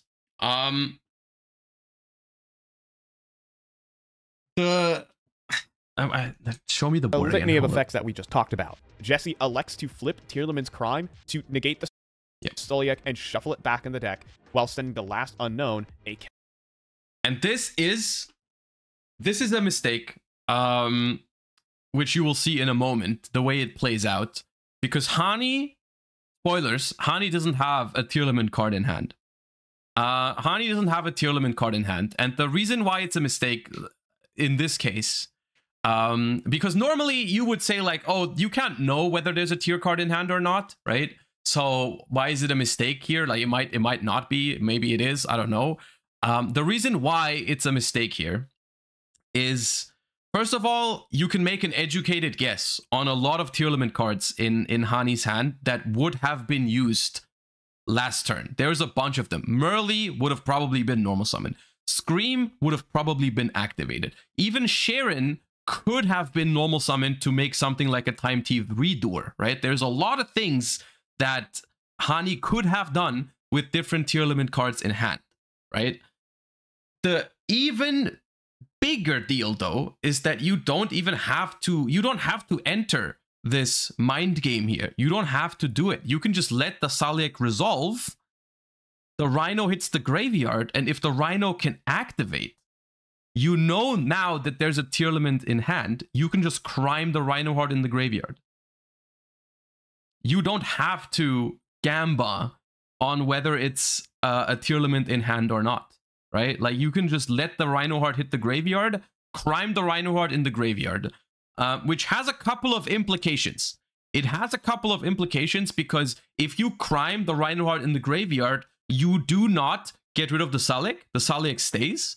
And you also don't discard your shuffler, because if crime doesn't, I think it doesn't destroy then, and then I don't think you have to discard.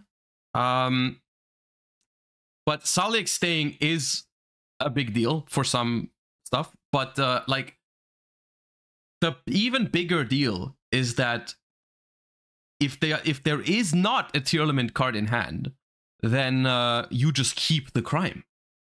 You keep the crime and you basically lock up the game, right? The thing is that this, for Hani, you have to put yourself in Hani's perspective, right? Because when Jesse attacks this Rhino Heart here, you have a Salic that Jesse knows about, and you also know that Jesse has a crime. For Hani, activating the Salic is something that he always has to do if he thinks about it. That always needs to happen because you force Jesse to gamble, basically. You force Jesse to think about, is there a tier in hand or not? If you don't activate the Salic, your opponent just knows that there isn't a tier limit, right? And the only downside to activating the Salic is you take a little bit more damage. Even if Jesse calls the bluff, doesn't activate crime, it's not even a big deal. It's not even a big downside, because all that happens is your Rhino Heart goes to the graveyard, you don't activate it because you don't have a tier card, and then the Serenir attacks the Abyss Dweller instead. So it's just like a little bit more damage, and you lose your Abyss Dweller, which isn't really worth anything, right? It can even be a bonus sometimes because you make it so your opponent, like, you have no more monsters in that case. So your opponent's Bystials are not quick effects anymore, right? So activating the Salic for Hani needs to always happen. He always needs to flip it because there is a chance that it baits Jesse's crime. And it does here. It's exactly what happens. It baits the crime, which is huge. Keldo the Sacred Protector from his hand to the graveyard. Afterwards, Jesse simply attacks over the Rhino Heart and enters into main phase 2. Once again, there is still a single unknown in the hand of Hani, and the flip of Tearlament Soliak suggests that the last card is probably a Tearlament card, because if Soliak sends Rhino Heart to the graveyard, you need to activate Rhino Heart's effect, sending a tier card from your hand to the graveyard. If this is the case, Jesse is completely back into the game, with the line that we've just talked about. So you can kind of see how this web is potentially building together for Jesse. The logic and reasoning that this is still a Tearlament card in the hand of Hani is building up. Crime's negation also just makes sense. He kills two birds with one stone. He stops the Rhino Heart from being able to trigger in the graveyard, as well as putting the continuous trap back into the deck. Jesse is still thinking ahead and tries to get the most value out of his cards. So with the decision made, in main phase 2, Jesse link summons into Dark the Dark Charmer and declares its effect, targeting Bystial Magnuma in Hani's graveyard. So these two are becoming Dark the Dark Charmer. Oh, but his last card is Magnuma! That's exactly what he needed. It's a monster on the board. It's going to give him another monster. All he needs is damage right now. Oh yeah, he did have it. And that's just game. That's just game. So the last card in hand is just a Magnamud, right? And the thing that happens if Jesse just doesn't activate the crime is the Salic negates the whatever, sends the Rhino Heart. The Bystial Serenir attacks over the Dweller, and at that point, legitimately, your opponent has one card in hand. You have a Merly, a Bystial, a Crime, and a Keldo. You know your opponent's card in hand is not a tier card. You just pass. You just pass there, and you probably win the game. It still depends. The game isn't over, but you are in a very good spot because you have a live crime. Your opponent doesn't have a Tier Limits card, so they need to like draw a normal summon that deals with the Merly. If they don't draw a normal summon that deals with the Merly, you have won the game. Because they don't have a monster anymore if the Sullik resolves. Is this Jesse's first misplay? This is not Jesse's first misplay. We all misplay a lot, even the good players. It happens a lot. It's just like the difference is that we do it less often, but it happens to everyone. What a question is that? That's it. Tribute summon.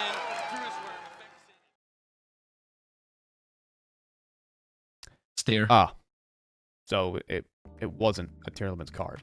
Hani's discipline of holding the Magnamut during his own turn pays off. He could have attempted a similar play to Jesse, summon Magnamut, attempt to make Dark Charmer, but all that would do is trade with Jesse's Bystial and reveal valuable hand knowledge. If Jesse knew what the card in Hani's hand was, he could have continued to play it slow. He had the shuffler advantage in his graveyard, but when you see the light at the end of the tunnel, you want to give your opponent as little chances to top deck their way out of the game. Jesse saw a plausible line, but Hani... Why wouldn't he summon Dark even with no crime? Because then he loses in the exact same way. If he summons Dark, he doesn't have a tier limit anymore, and then his crime isn't live. So the exact same thing happens that kills him. If you let the Sullik resolve, and the Rhinoheart hits the graveyard, and your opponent doesn't activate it, you know that the card in hand is not a tier limit card, so it's probably a Bystial. And then he doesn't lose to the Magnamut because he can crime the Magnamut. He can crime, if Hani attempts to activate the Magnamut, you can crime the Magnamut, discard your Shuffler, and that Shuffler can deal with any tier limit follow-up that they might have. Bluffed him right into it. You just don't Yu-Gi-Oh! make... is a game of you just don't make the... If Jesse had simply let Sullik resolve and, you know, not negated it with crime or anything, Hani would have just sent a monster from his field to the graveyard for absolutely no reward. However, Jesse saw a line, but had his idea reinforced by the flipping face-up of Sullik and walked into one of the most valuable bluffs in Yu-Gi-Oh! History. There are always a lot of code woulds and should here for Jesse. He could probably look back in this game and point out 100 different things that he probably did wrong or could have done better back then, but, you know, you kind of have to live with your mistakes sometimes. And so Jesse Cotton would go on to win 3 more YCSs after this event, all in the span of nearly a year. That's another thing. Don't let one loss get you down. Yeah. Well, on that note, folks... That's the difference, right? There's people that get very discouraged from stuff like this, as opposed to people that just accept that it's part of the game, and they come back stronger, right? Incredibly interesting finals, by the way. I encourage you to go and watch if you haven't watched the finals match in its entirety, it's very, very cool. It's a very, very good feature match. By the way, also, there's also a lot in that feature match, by the way. There's a lot of stuff I personally think that Hani could have done better. Because I think the only reason that this game was even this close is because Hani didn't play it that well either in the tier limit mirror. Like, I think he was focusing a little bit too much on Abyss Dweller when it wasn't all that necessary. Especially the second one, I don't think was... I think he gave Jesse a couple of ways back into the game. Like, the game should not have been as close, is what I'm trying to say as well. So it's not just a Jesse misplayed this situation. It's also this game was very, very close because I think Hani also gave him more ways into the game that he should have had. All right, can we rewatch it together someday? Maybe. I just feel like it feels like the Yu-Gi-Oh! Community is kind of allergic to tier limits still. You know, maybe it's probably too soon. Heat Haze, thank you for the Prime. Appreciate the first time Prime subscription. Very, very kind of you. Thank you for using your free Prime on the channel. Welcome, welcome. All right. It is time for us to play some Yu-Gi-Oh! Ourselves. Like I promised, I'm gonna show you the ways of the Paleozoic in Master Duel, because that's one of the cool things. Who would have thought that if both Master Duel and TCG are relatively close, in their card releases, you can actually play some similar concepts in both formats. Who would have thought that that would be a good idea? Surely not Konami. Anyways.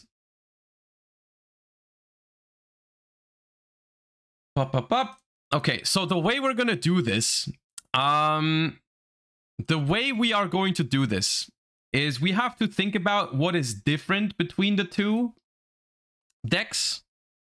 So this is basically the same deck that I played at Regionals. It's a little bit different because we do not have... Oh, I forgot Gigantic Sprite. Gigantic Sprite. And we take out... I guess we take out the Sky Cavalry. And Zeus is limited, and we're going to make it a grass deck, I think. Let's just make it a grass deck. And we play... Let's try the Morganite. Let's try the Morganite. And let's... We need to fill it up to 60. No Elf? I guess Elf could be good with the Hyperia. Elf could be good with the Hyperia, yeah. What do we cut, though? Anima. We could try Balance of Judgment. As a 2-of for Trap Trick. And we can play Lost Winds, yeah. The only thing is that if we play Balance, I don't know if we want to play Accumulated Fortune. But whatever. No Roach. You don't want to have too many monsters, I think. Like, Roach is okay, but like, we're playing 60. We're not drawing that shit.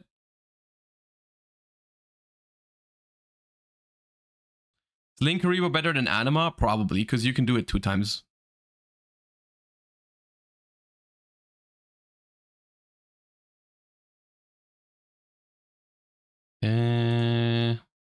Let's give this deck the accessories that it deserves.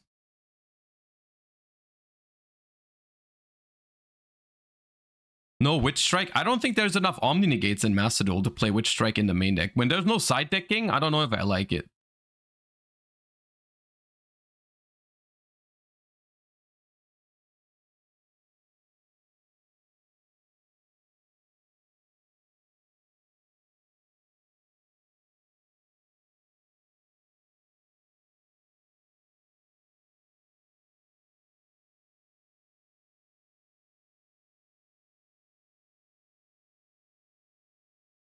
Oh, I turned the sound effects off. Why did I do that?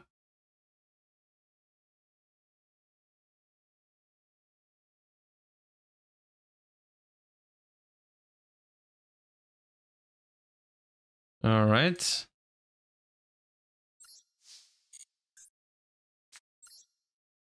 Let's see if we get Drolled or Max Seed here. That'd be funny.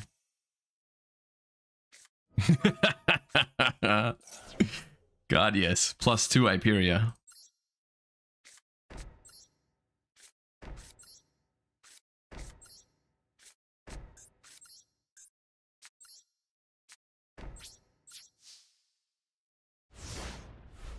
Not the greatest defensive cards. We shall see.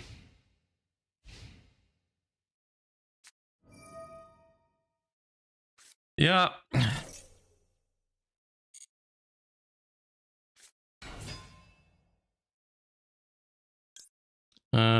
Probably Canada, this individual.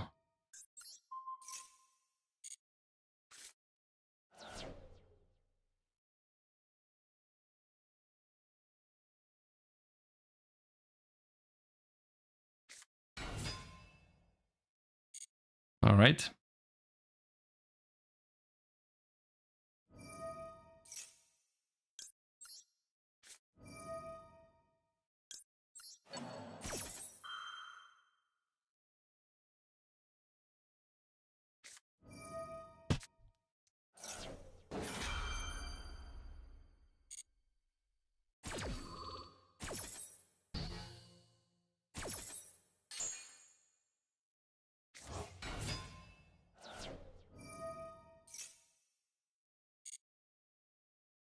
Cool.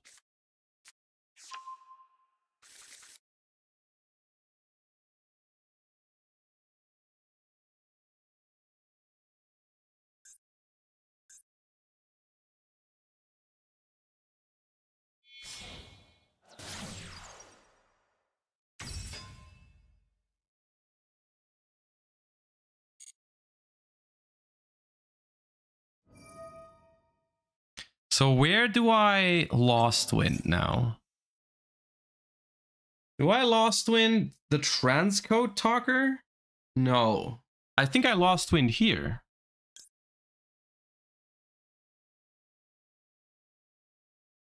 No, because if I wait for the transcode, they make no wait, I die anyways. Did they search the revive? Yeah. Yeah, they have an extender. Doesn't do anything. Yeah, we probably die here. It wouldn't be a Josh stream if we didn't get Omega rolled by MathMech in the first game.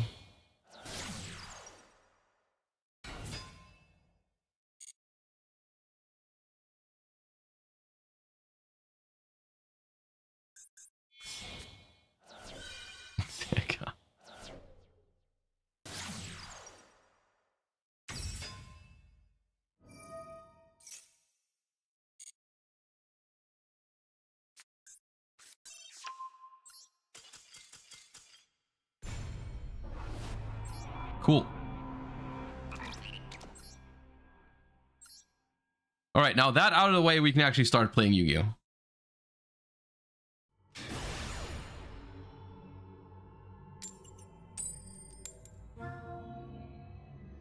Would have been fine if they didn't have a way to negate Fiend Griefing, but the bell caught me off guard.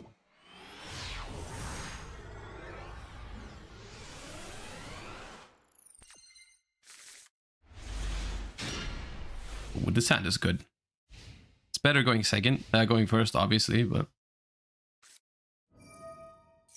Okay, foolish. What does that mean?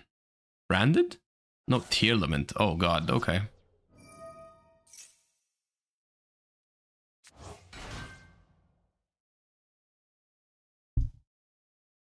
That could take a while. I hope they don't end on Rule Kalos, even though they probably will. They're playing 41. They milled Meta Noise and Destrudo. Oh my... I hate Tearlaments in Master Duel, man. It's so bad, but they always high roll so much.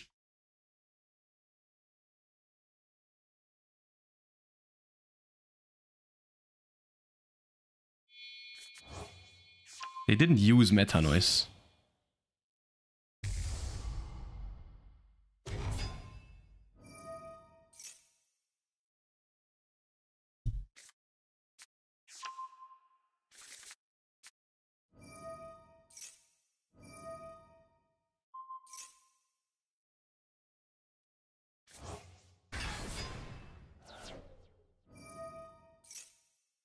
Mill 11 casually.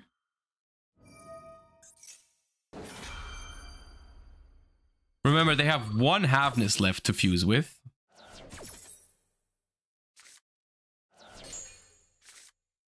And they milled nothing. Jack shit. One Scream.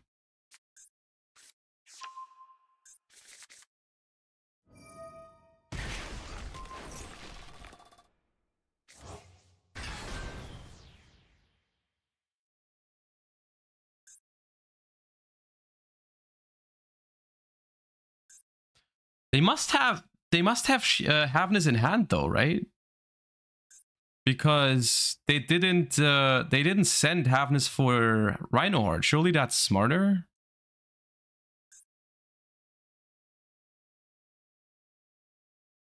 They fused with Havness in hand. Yeah, okay, it was in hand. Yeah, that makes sense. But they didn't mill it afterwards.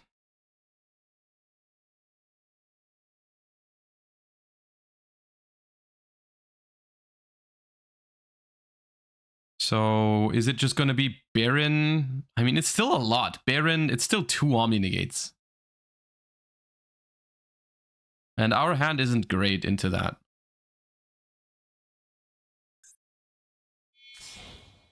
Oh. Wait, what? Revolution synchron. Okay. What does that make? Dude, now you're overcooking, no? Early it was better just make Baron?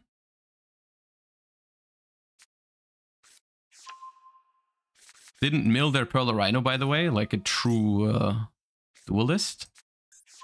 Search Havness. Set Crime. Okay, well, that's one Omni instead of two. Sweet. Normal summon Havness. Oh, okay.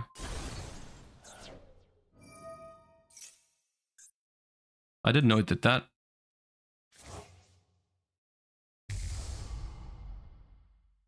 That's problematic.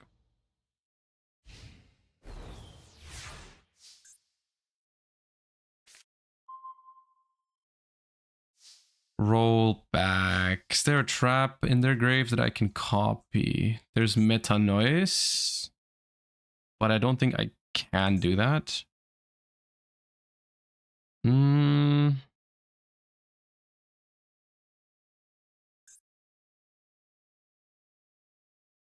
So realistically, the only thing that we care about here is the Rule Kalos, but it's annoying because we've drawn Reasoning, and they surely negate that, and that triggers a whole bunch of other stuff. So I think we just have to set 4.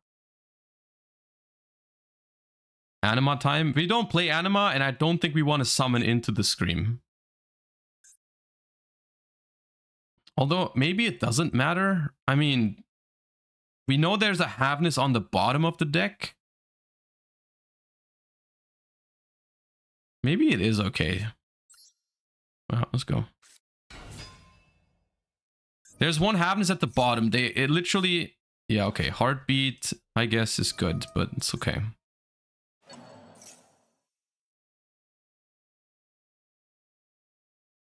I'm not playing Anima. It's Linkuriboh, which is worse at the moment, but... Now my mouse died. Great.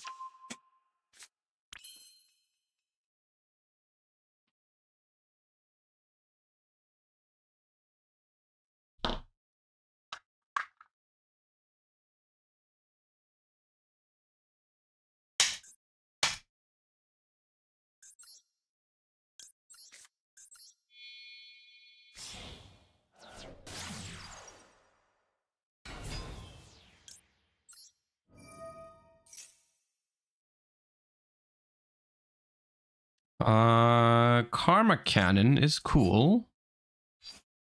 We can start with that. We can work with that. Yep. Okay. Set. Do we set the rollback? No.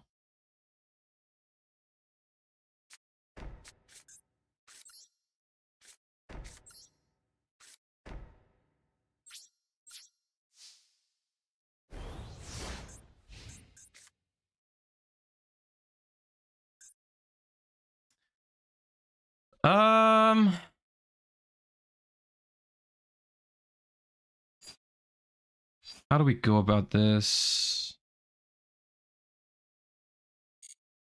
I think we vibe it for now.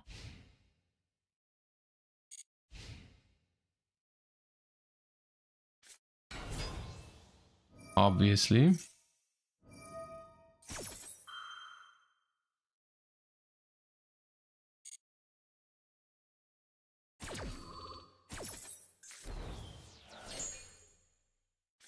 They mill the Shaddoll Beast.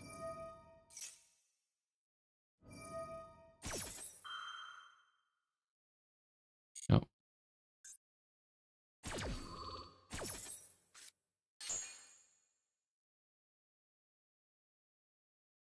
Did we know about that, Rhino Heart? I don't think we did.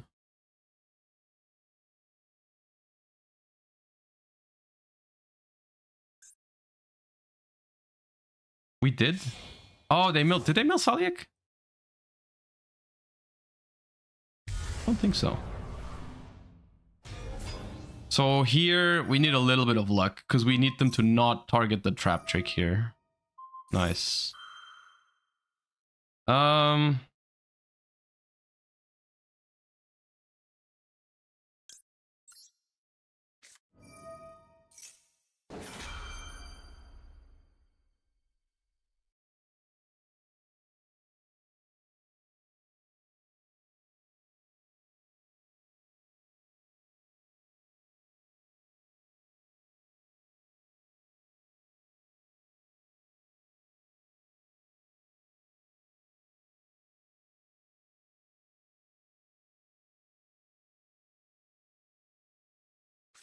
Oh, they cry Marella.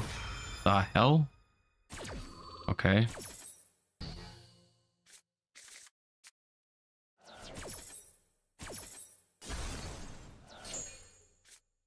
So the deck is now shuffled, which is a problem because we don't know what we get off of Backjack.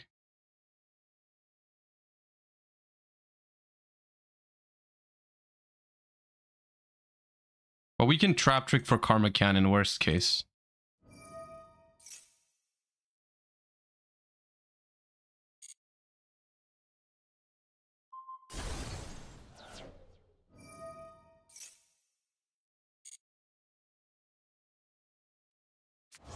This is not a good matchup, I don't think. Going second. Going first, it's fine. That was actually smart? No, it wasn't. No, it's not. Sure.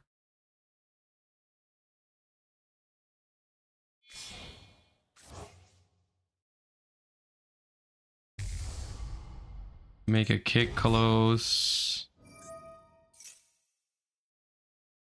Nope. I mean, the trap trick probably goes for Karma Cannon, but it would be really good if the Backjack hits a solid trap card. We kind of need it to hit a solid trap card. We won't die this turn, but we don't have much going on ourselves, is the problem.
Well,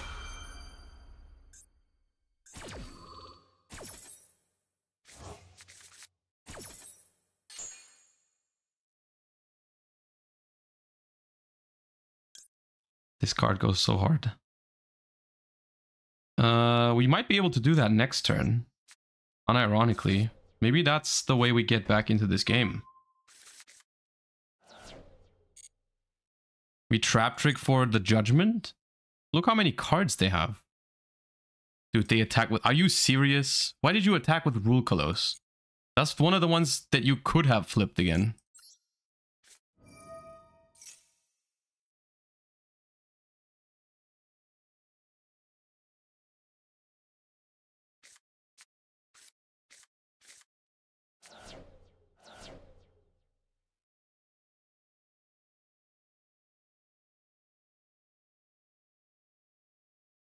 Okay. They can't reflip any tier limits, which means that we don't have to worry about Salik and we don't have to worry about any other stuff. No Scream. That's good. That's crazy.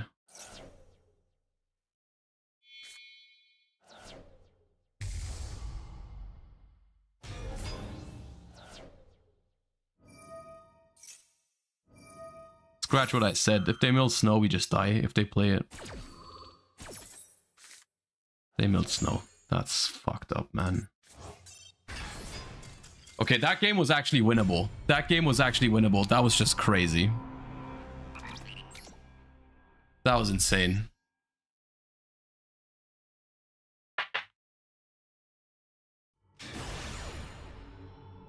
But that's another classic for this channel. I always get out-gambled by Tearlaments.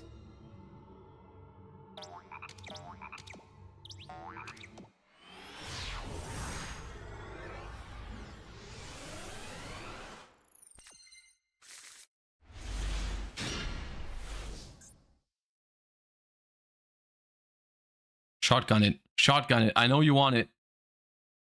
I know you want it. Nah, come on.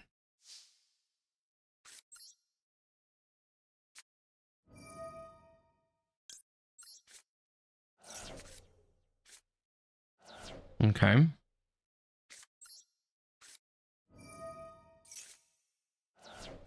Morganite. Set. Pass.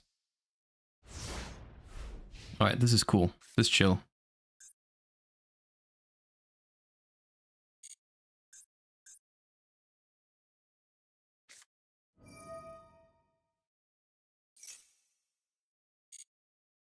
Okay, Paleo, Runic with one fountain with Dynamishes in our deck is actually a vibe. Yeah, no, that's chill. Also, I don't think you're going to be able to deck out a 60 card deck, so yeah.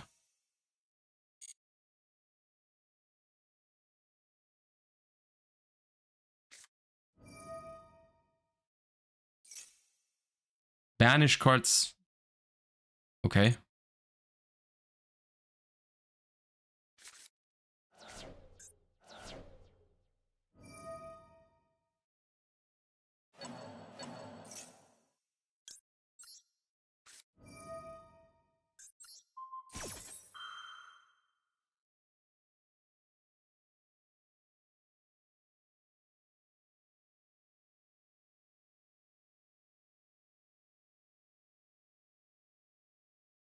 Keck by fountain.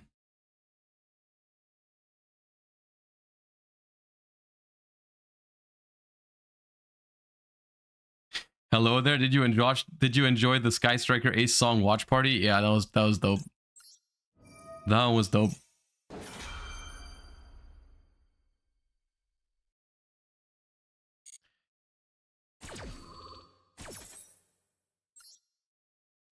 Okay, no battle phase, so we don't have to worry about our Paleos getting run over. That's chill.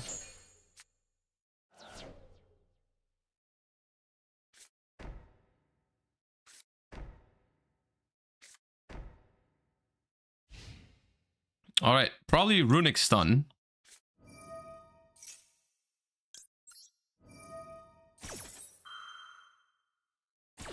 Which is a vibe.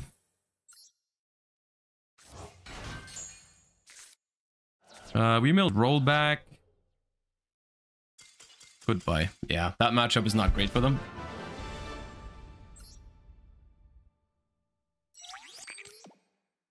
Do you see Arias in that deck? I mean, what is Arias supposed to do though, right? Like you can set a trap immediately and use it, but it's not that great for most of them. And the fact that it keeps coming back doesn't really help you, eh? What are you using it for?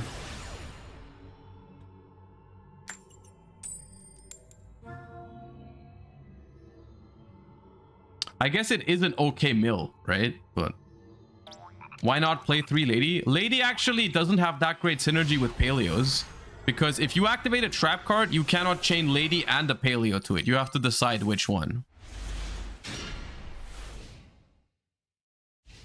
You get a body each time they try to stop a Paleo. Yeah, but like that body isn't worth much. Okay, this is a 2017 ass hand. Whoa! Oh! Yo! The OG matchup? Let's go.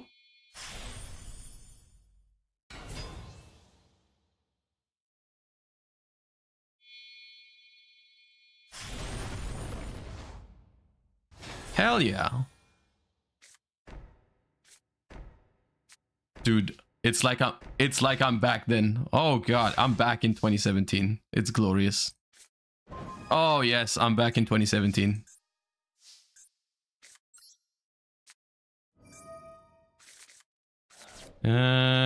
We have banished, nothing too crazy. Okay.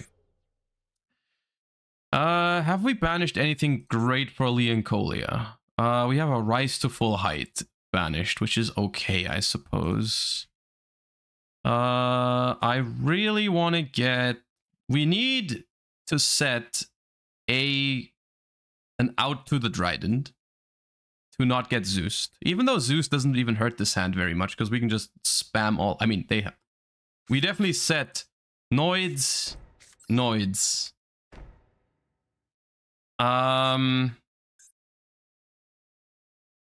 Lost Wind, Canadia. The question is, how scared are we? Are we scared enough to set Karmic Cannon, or are we vibing enough to set Leoncolia? I don't think it's Fiend Griefing because they have nothing in the graveyard at the moment. I'll set Leoncolia.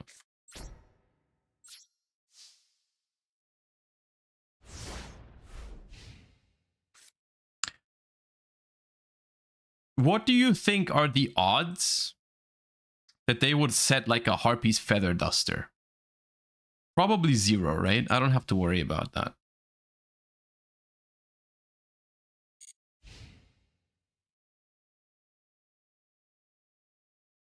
Because if I think it's that, I could just spam my Olenoids.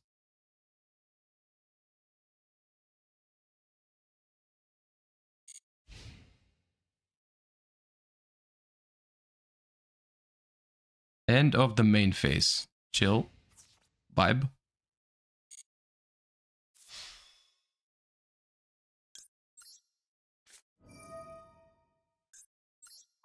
Nope.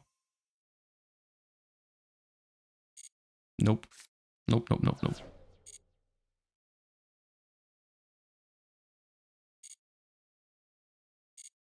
Dude, we're destroying Zoo with this deck. It's like 2017 angle. It's great.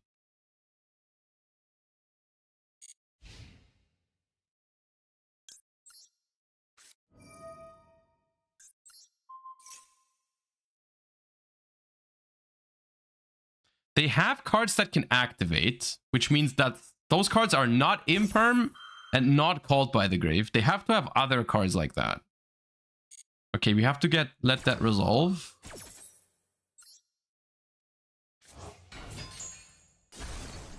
Mistake. Okay, dude, they have the worst matchup ever. It's great.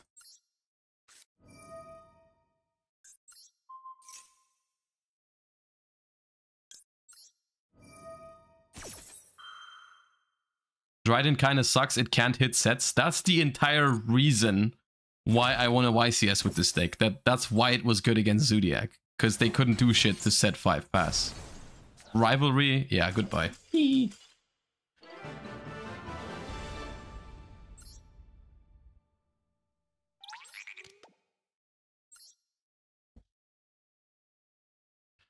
Why is Dryden still banned again? I have no idea.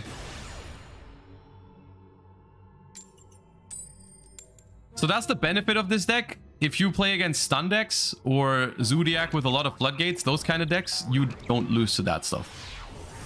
You also don't lose to random maxis and drolls and stuff, which is funny. Okay, we've got Morganite and we've got the Vaboku engine. Oh god.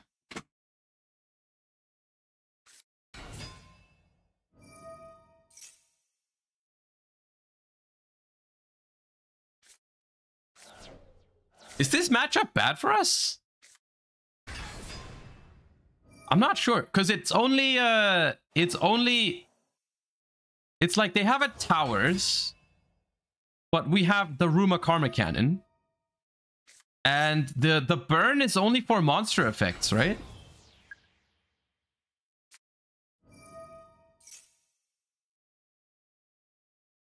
Yeah.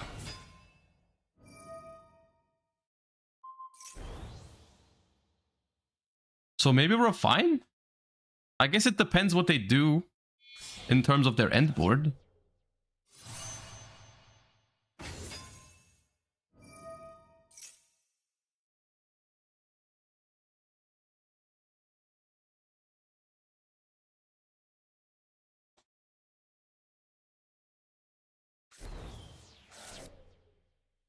They don't even have full combo.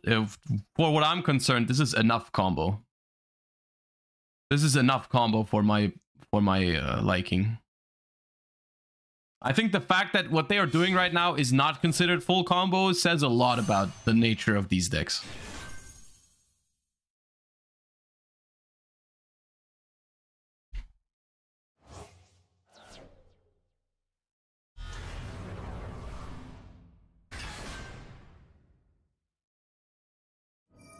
This pattern is an issue. It can only respond to monster effects. It's not a problem.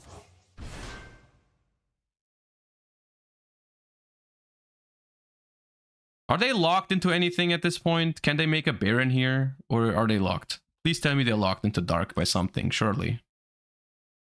Dark only. Okay, cool.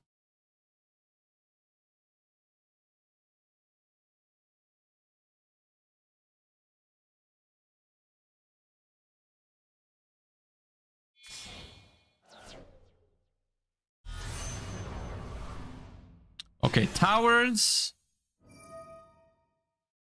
Towers, this pattern, and the 700 guy for when we activate monster effect. That's not bad, is it, for us? I think that's fine. Alright, well. We Morganite up in here. And then we set 4. It's a board wipe. Yeah, each time a monster effect activates, that's gonna take a while. Well, it's also just monsters. Oh no, which one? This one. It needs 4 feather counters, but only when I activate monster effects. So, yeah. All right, well, we set Griefing, Goku, Dynamicious, Trap Trick, Pass.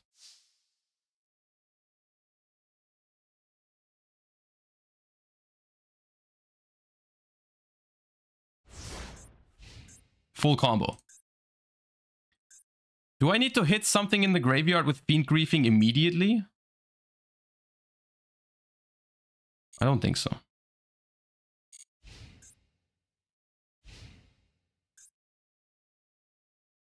Sharngar is in grave, but that only pops face-ups.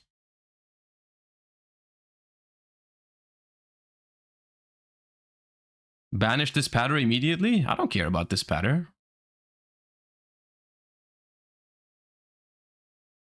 Paleos are unaffected anyways, even if they manage to get 4 counters. Well, yes, but the thing is that this destroys all cards on the field. So that would get rid of my back row too.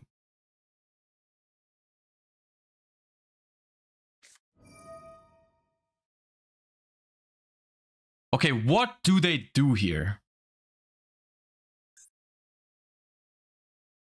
Special summon a Blackwing Synchro.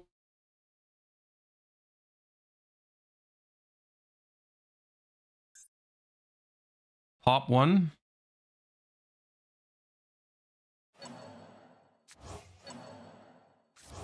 Oh, they just got rid of their own Zephyros.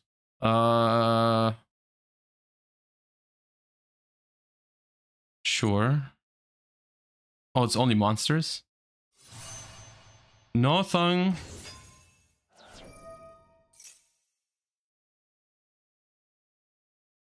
That's another normal summon.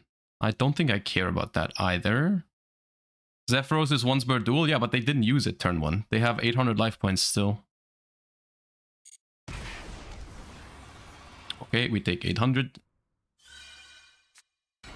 They normal summon another Zephyros. Sure.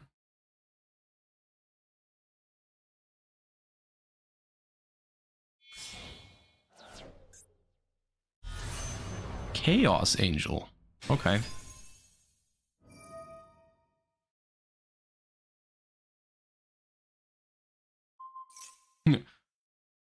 Not my Vaboku!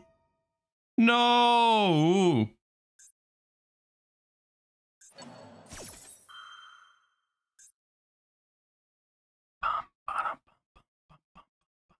Okay, what does this do? Special summon something. I will Vaboku.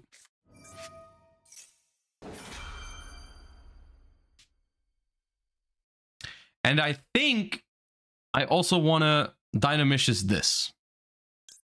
It gets my Dynamishes into the graveyard, and I don't have to deal with this recursion anymore.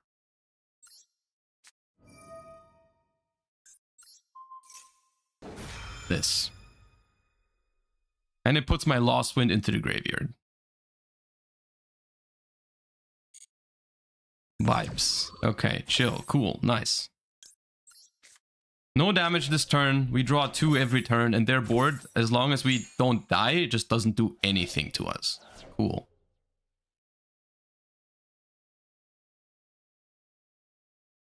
We just need more Paleos now. Okay. Battle phase this pattern. Nice. Yep. I'll allow it.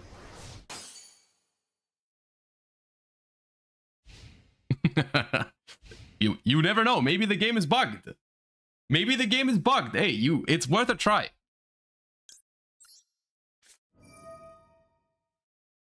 Let's get this guy.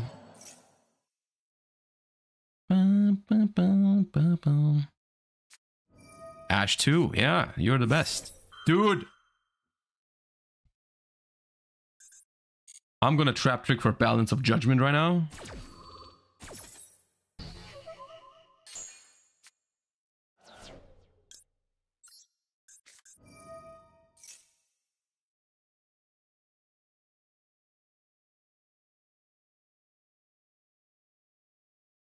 Watch this, chat. Watch this.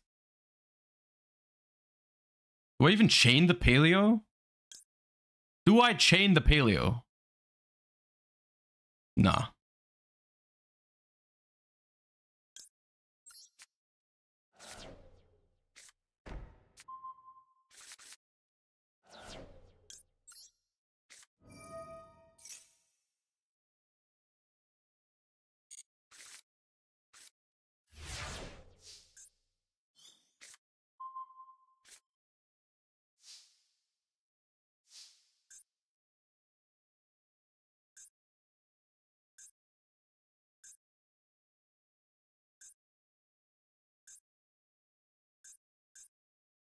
Insane.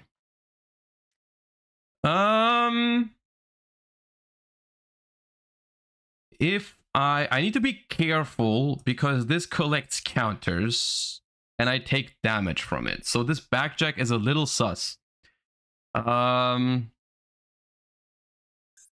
little sus. We do need to make sure we survive next turn. And we didn't draw any, we don't have access to like rollback or something. We can just trap trick Vaboku again. Which is probably the move. We probably just trap trick Vaboku. The question is, do we, I mean, we can afford to put 1 counter on this, right? 1 counter is nothing. Actually, no, they just negate with this pattern anyways. There's no point in using this backjack. It might be a better discard at some point. I think it's just set. Yes.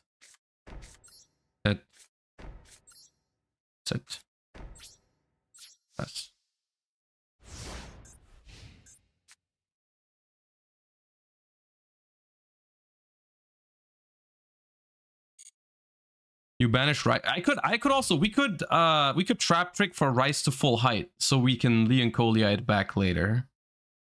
But that might not work. We'll see. How can we win this game? Oh, I'll show you. We are winning this game. I'm telling you right now. Dude, what are you what are you doing? Okay, so this has changed position, so it can't change position again. This has also changed. We might just Karma Cannon. We might not need Vaboku.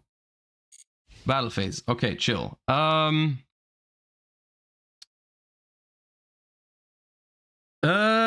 So let's wait what he attacks with first. If they start with Chaos Angel, okay, it's not Chaos Angel. Anyways, I shall start with Leoncolia.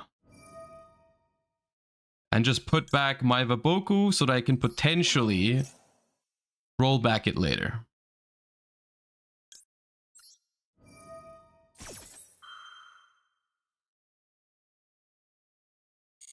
Let that resolve.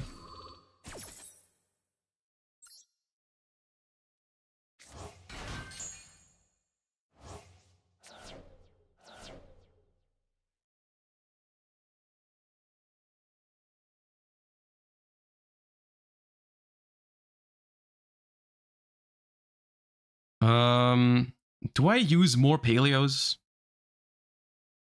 I might just spam some Paleos here.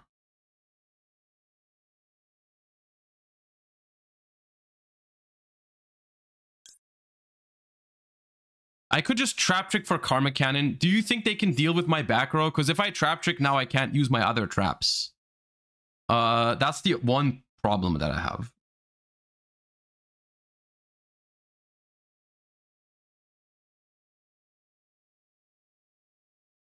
Probably not. Then let's just trap trick.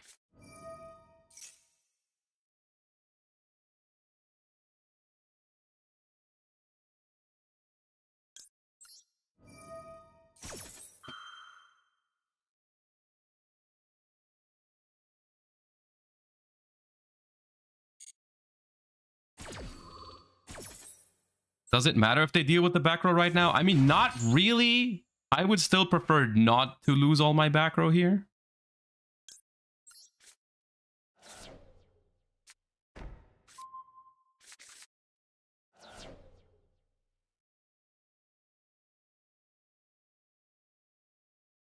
Let them attack. I mean, I don't care if they keep if the angel gets flipped back up though, right? Doesn't matter.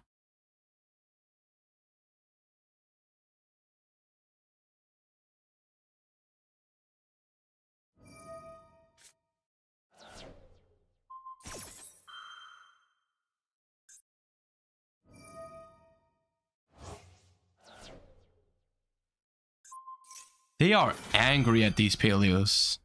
Yeah, cool. Cool, very cool.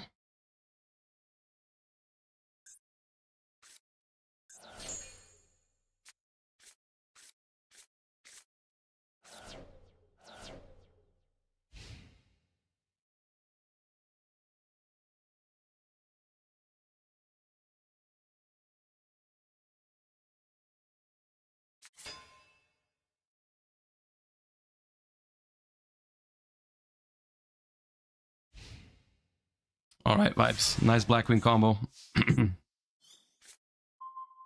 I can do this forever, by the way.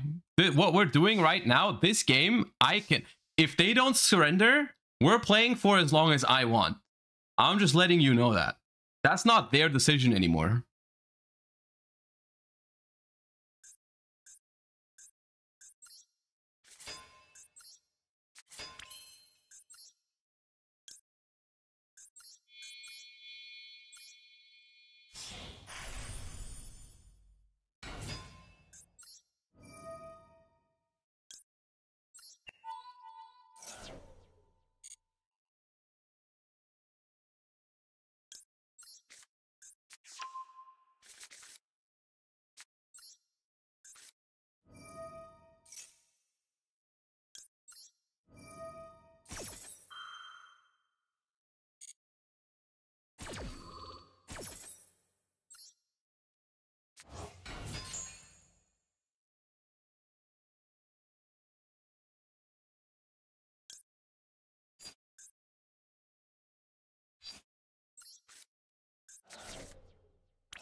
One Paleo Engrave.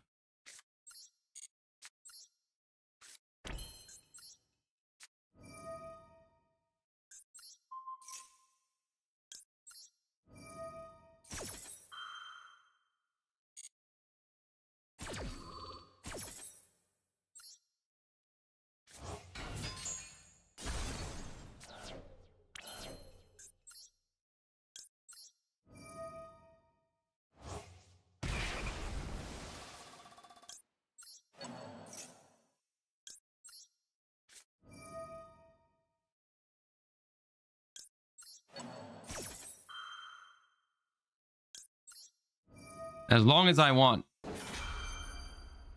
We're doing this as long as I want.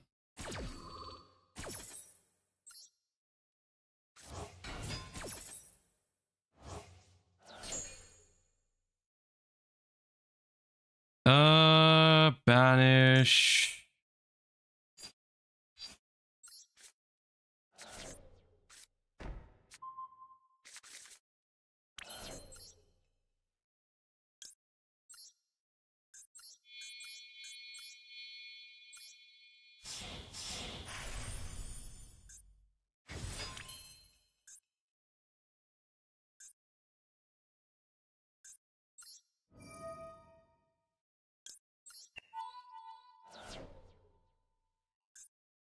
How much defense do these guys have? How much, what's the defense on these guys? 28, 35.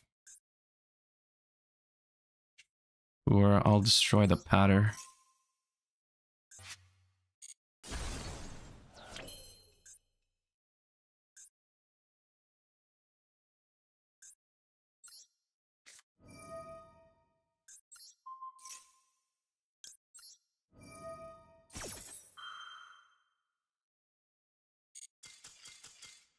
Peace.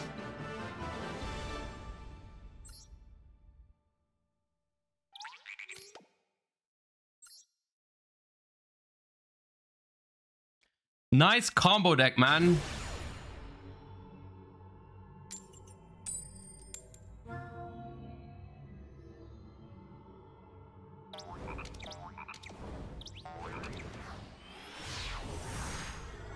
How do you not lose in time with Paleo IRL? It's hard. You have to side out transaction rollback. Dude, the balance of judgment went kind of hard though, didn't it? Last game? I feel like it's better when you don't draw it though, and you decide when you use it. Like you copy it with rollback or you get it with trap trick. You don't really want to open it because it's like really it doesn't do anything defensively. Oh god, the Sword Soul. That's actually a tough matchup, I think. If they open... Like, if you get past a certain point, it's probably okay. But if they open Baron plus Blackout, like 2 pops plus the trap. If they have both, it's a problem.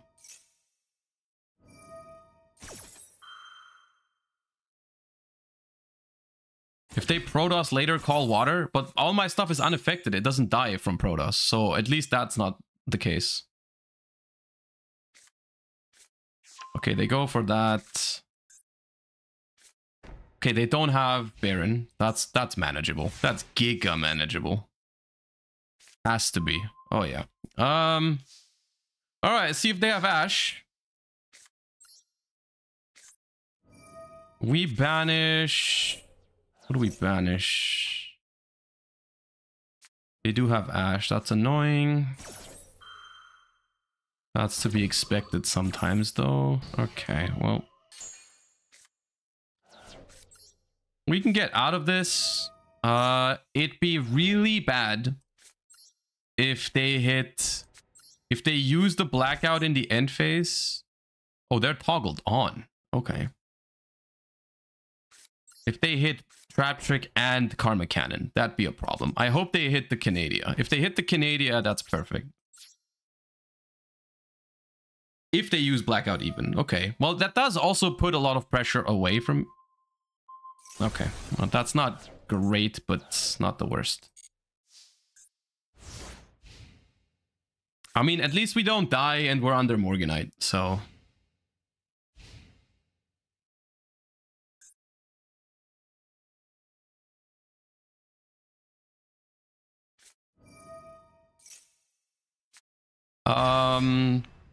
I don't think I'm gonna book this. I think I'm just gonna take the risk of them bouncing something, because no matter what they bounce, they didn't have Longyan in hand last turn, so they will probably just normal summon.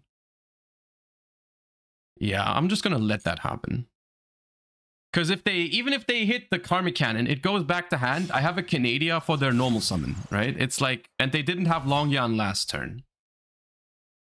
So we should be okay. It's a little scary. Okay, they hit the Canadia. That's better for us. Taya. Do I have to do this now or do I let them banish? I think I let them banish.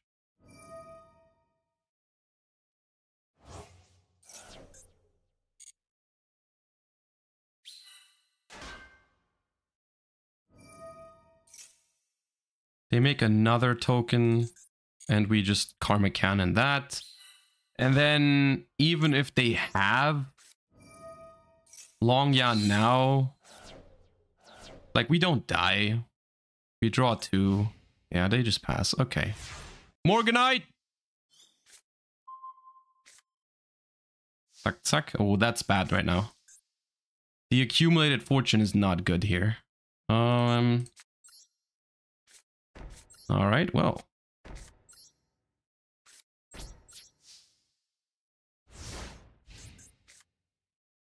Lost Wind is Sazja? A little bit.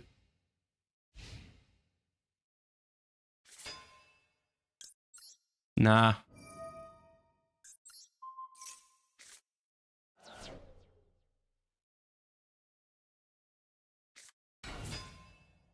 Oh, the Lost Wind's actually good here. If they go Moyi, the accumulated fortune is even live.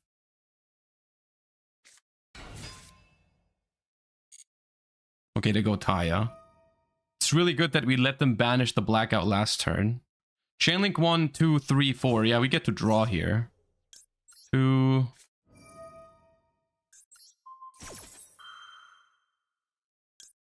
Canadia. Draw.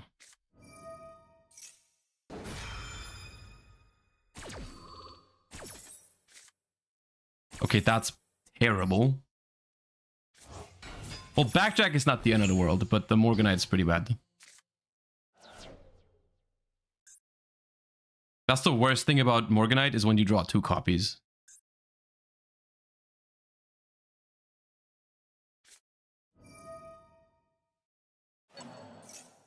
Oh, they drew the Reborn. Okay.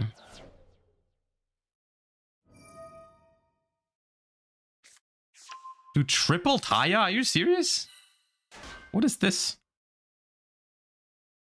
We might be dead. I mean... Shishao, Longyan, Burn 12. I don't think we're dead. I don't think we're dead. The problem is we might still lose because our draws of Morganite have been so bad.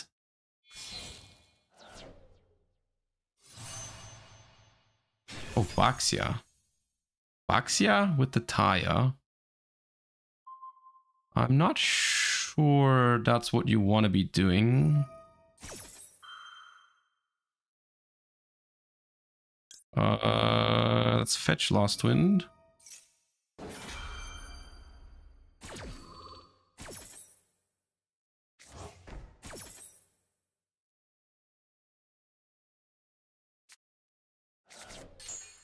Ashuna.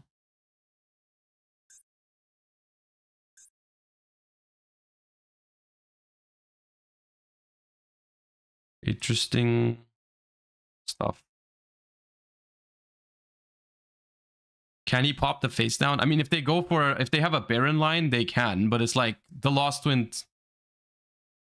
If they commit to popping it, that's fine.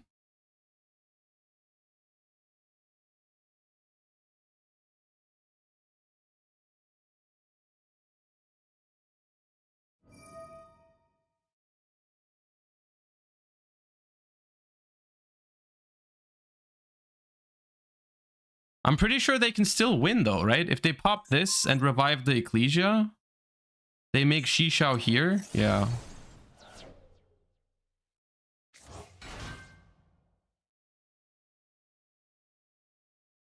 Yeah, we needed the accumulated fortune to be a real trap last turn. Also, the fact that they drew the Reborn was kind of crazy. Because we knew their hand couldn't push through something, and then they just they needed another normal summon plus top decking an extender, and they did that. But that's okay. Longyan, Baron, that's game. Yeah, that's game.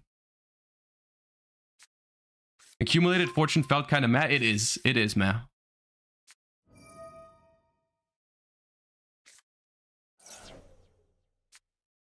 Maybe we take out the fortune and we completely rely on balance of judgment.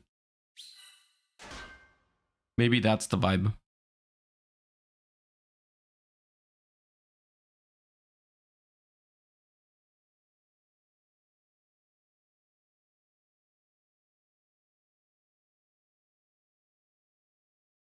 Fortune for Reckless Greed, but then we have to take out Morganite. I'm not sure if I want to say goodbye to the Morganite yet. Maybe. Yeah, that's game.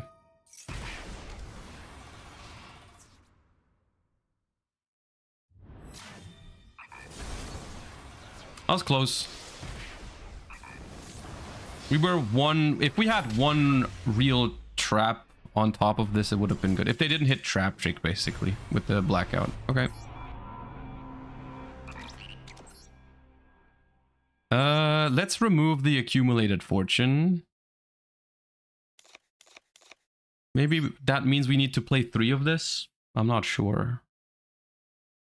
I think Lost Wind is okay. I want to try it more. I don't know what else we would play, though. One Day of Peace? No, One Day of Peace sucks.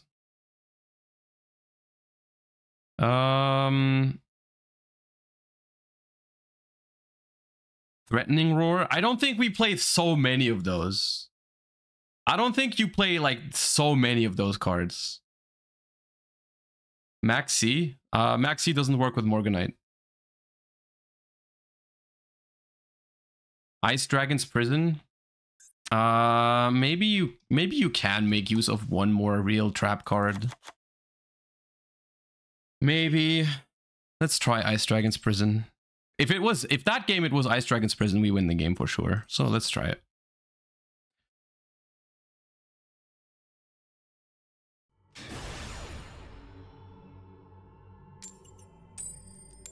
Torrential. My problem with Torrential and Needle Sealing is that it kills your own Paleos. Stalling your opponent out doesn't have any value if you don't get Paleos out of it, is the problem.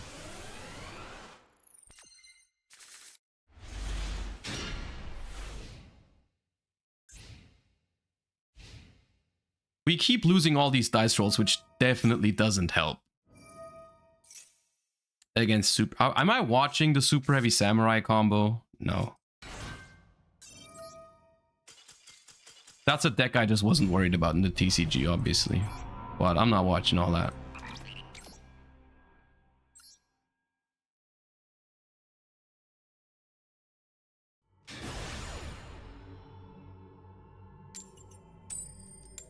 How many in a row is that again? 4? 5? It's at least 4.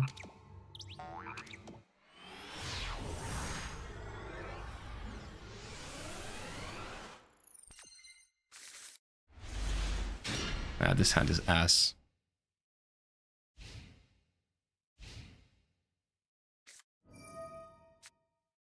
That matchup's funny. It's very grindy. They have a nutty opener. So it's funny because if they go for Lovely Pop, there's literally no card in my hand that they can pop. That's really bad for me right now. Like it's all whatever. This one, oh, this card is really good against Lab. If they pop this one, I'll be mad. Let's begin. Can you not copy their trap? You can copy their traps with rollback, but there's nothing great. Oh, okay. There's nothing crazy you can really copy. unless they play cards. I mean, copying Imperm and stuff is okay. But copying their... You can't copy their Welcome Labs and stuff. This card is really fucking annoying. For me. Because it chain blocks me all the time.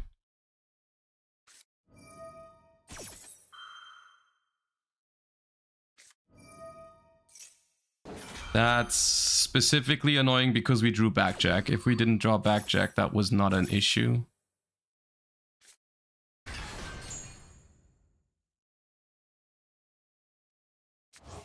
All right, well.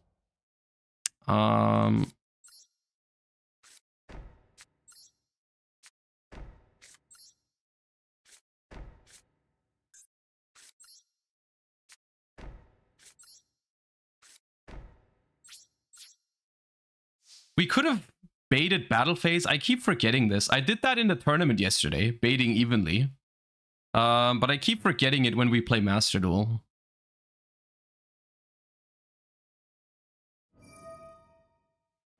Okay, rollback. Gonna go for a Lovely. The Lovely, literally, there's one bad outcome for us, which is if it pops Ice Dragon's Prison. And even that isn't the end of the world, because we have rollback to copy it later. But, yeah.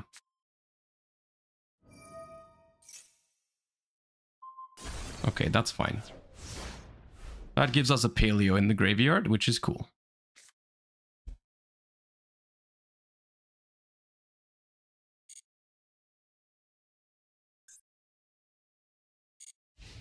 Okay, vibes. I don't mind if they reset this big welcome. That's not fine. That's not a problem. They're gonna have to pop my or run over my Backjack at some point.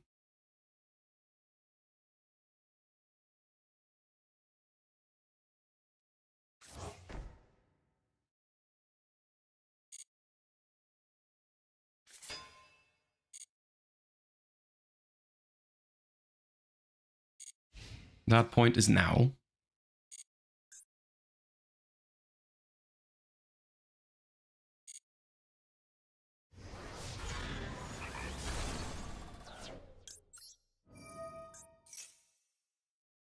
Another IDP. I want that.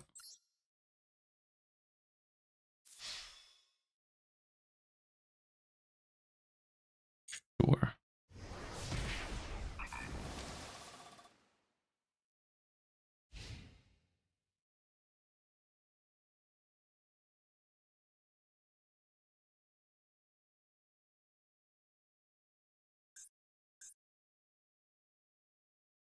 I kind of need them to use their furniture.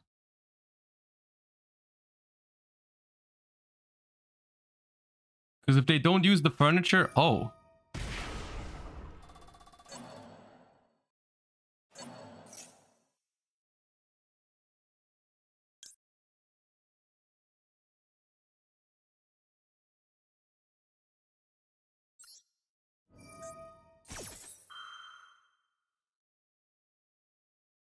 Does that even work? I don't think it does.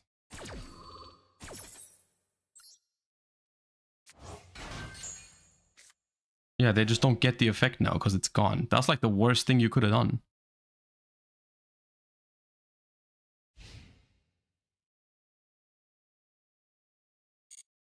Dude, they're playing around IDP. I lose.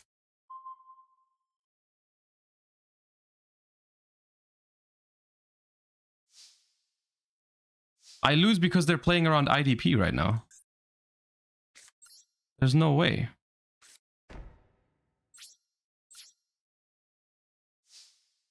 As if you're not using your freaking furniture.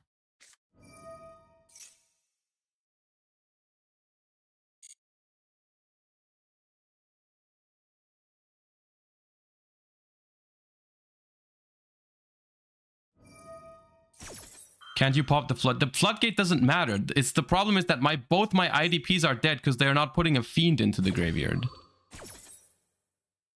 I could have like Olenoids the rivalry. Dude, who plays that still?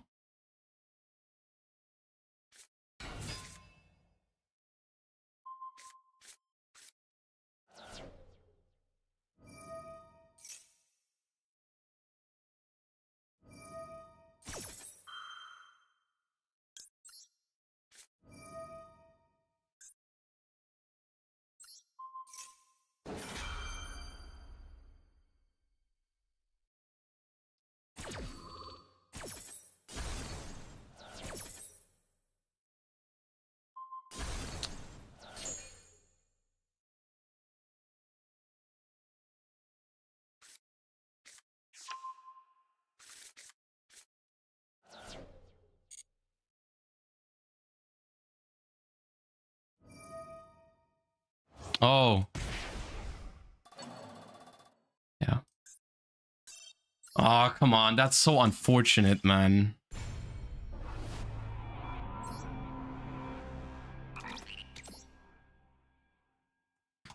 Why are you even playing Eradicator? It's so bad.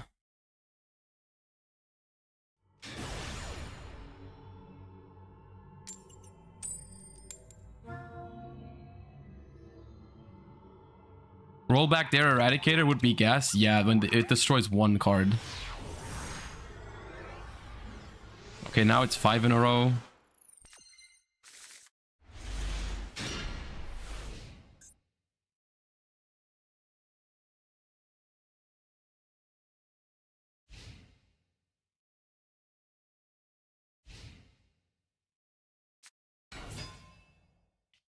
All right.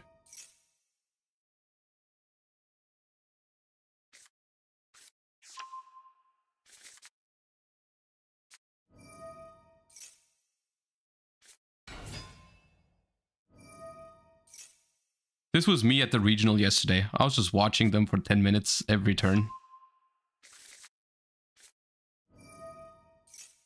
This is going to heavily depend on if they play Jet Synchron and if they have Diabellstar. I don't think it's possible to beat double Omni Negate. But especially in Master Duel without SP Little Knight, it's completely reasonable to beat the other openers.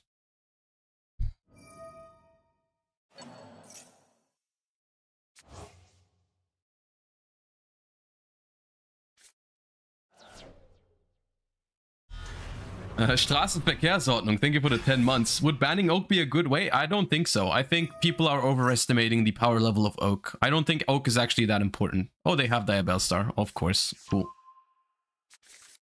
Nice. I love getting double Omni negated.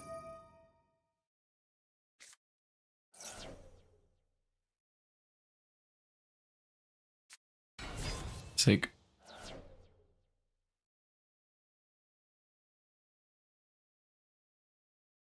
That, I don't think is beatable, probably.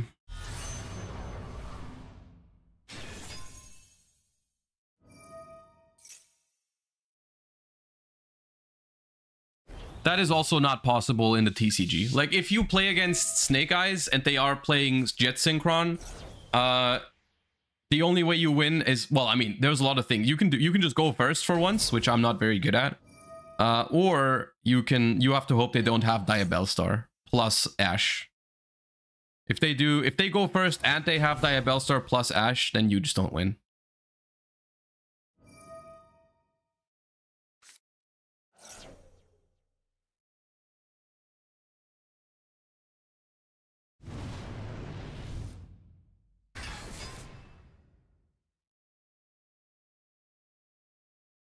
FOF, thank you for the 5. Appreciate that. No, thank you for the 11. I was confused by the 5 in your name.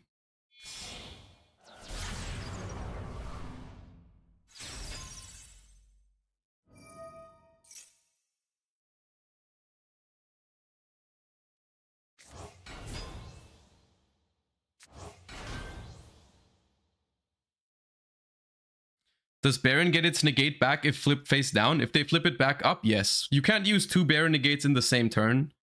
But on a future turn, yes, you can use it again. Did they screw up something? I don't think so. I'm not sure yet. It doesn't seem like the standard line, though. Because they are missing a Baron somewhere. And I don't see how they still make formula.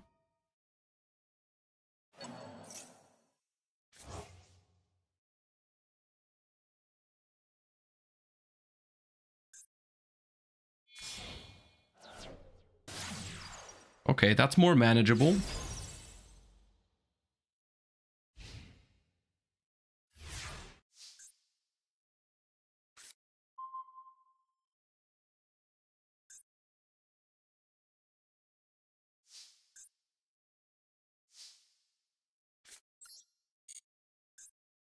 Let's bait evenly this time. Even though they have an Omni Negate, they probably just let me go battle phase, but we don't need it. Yeah, it's whatever. If only we had Typhon. Oh yeah, Typhon is really good in these spots. Well, I mean, not against Promethean, but like...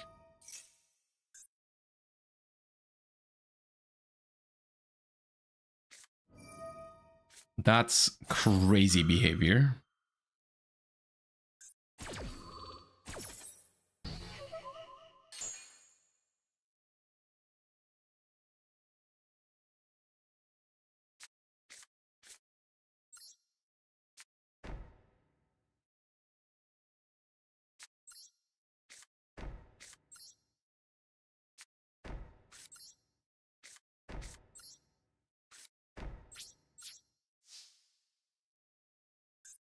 Eh?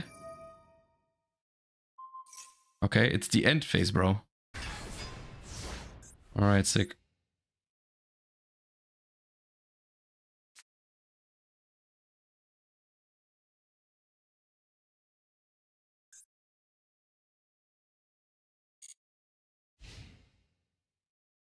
I'm thinking about doing Karma Cannon right now. And then chaining Lost Wind to it. Onto the thing, but I need traps in the graveyard first, yeah. Let's do this.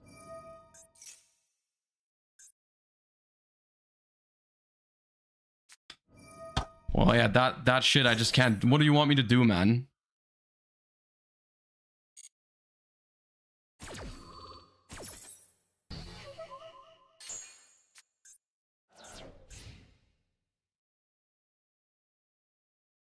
Yeah, I can't win that.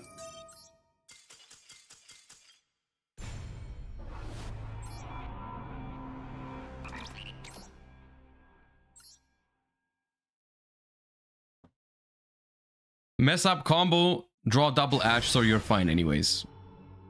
That's how it goes. Oh, we won a dice roll. It's time to not draw a good hand.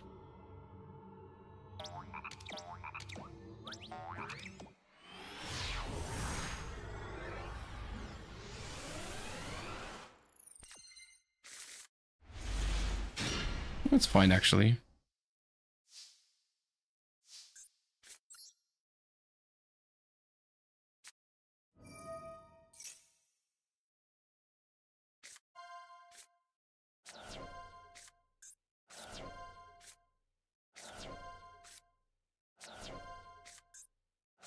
It'd be good to mill some valuable stuff, except for just stuff that doesn't matter at all. Yeah. Like one rollback was too much to ask. I got one paleo. I milled 10 cards.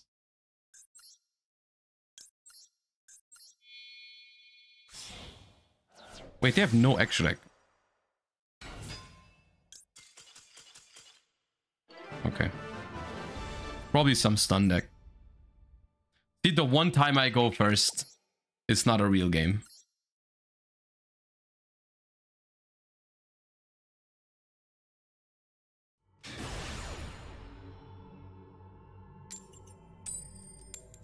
Yeah.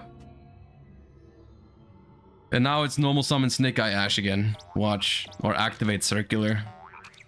Or activate Vakaushi.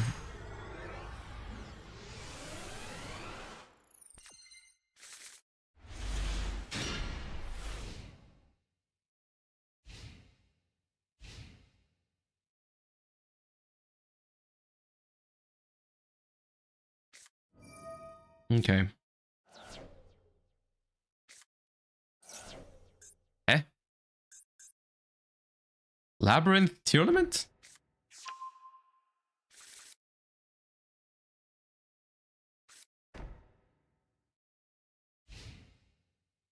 Okay, manageable. Here, unless they shotgun stuff, I'm thinking it's probably good to go tune discard Leoncolia to have a paleo in the grave right off the bat.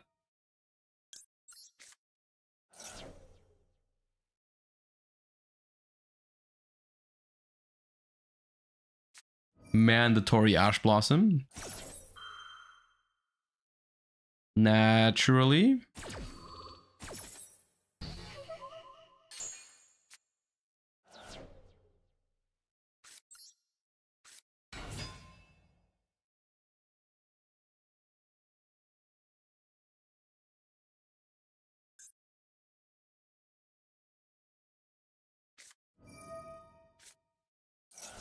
All right, chill.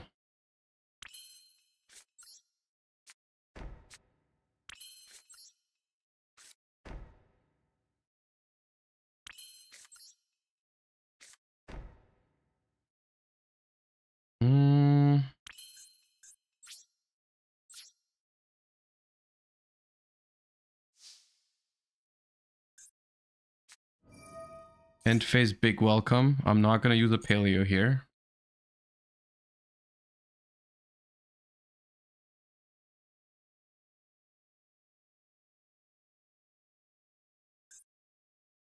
Why is there a tier cache in their labyrinth deck? I'm confused.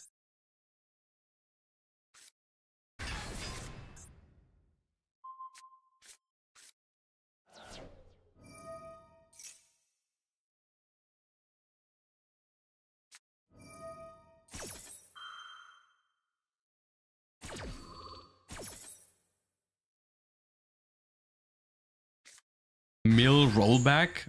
I mean, mill rollback cannot be the reason. I refuse to accept that as the reason.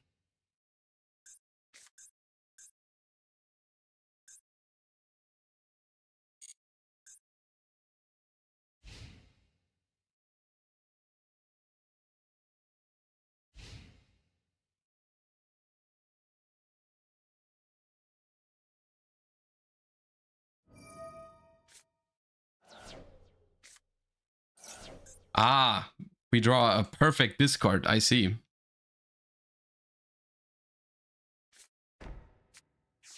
I see.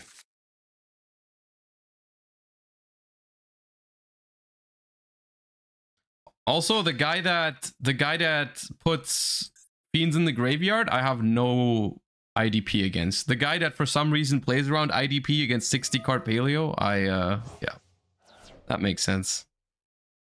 You're not bouncing my backcheck right now. There's no way.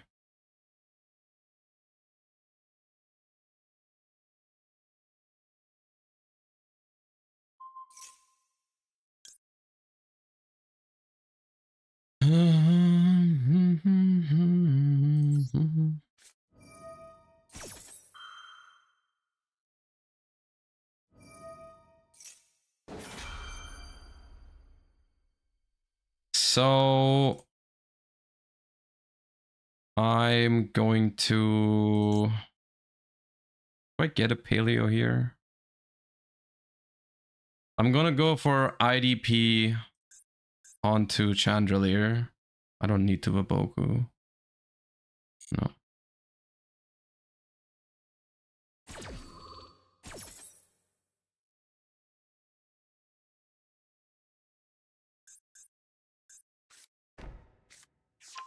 Dude, we're the same. Okay, I get Ice Dragon's Prison because that stupid lady is way too annoying. I have to get rid of it.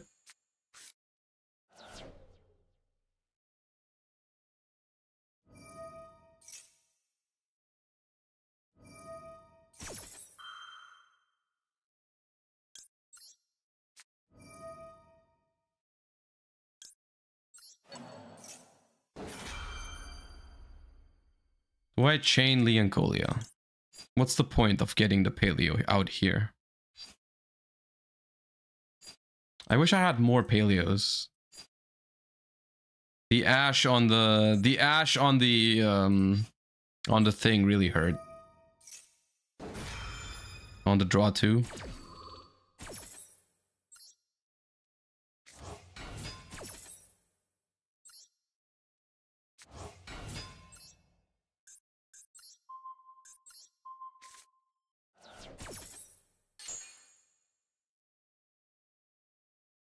Stovey Torby would be kind of funny in this deck. If we played more removal traps, we would have a level 2 that would keep coming back.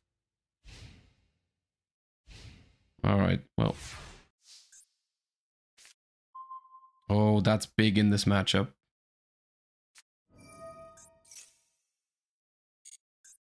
Yeah, I wish I had a paleo in the graveyard. Oh my god. They milled that. How is this real? They milled a Shuffler Havness rollback.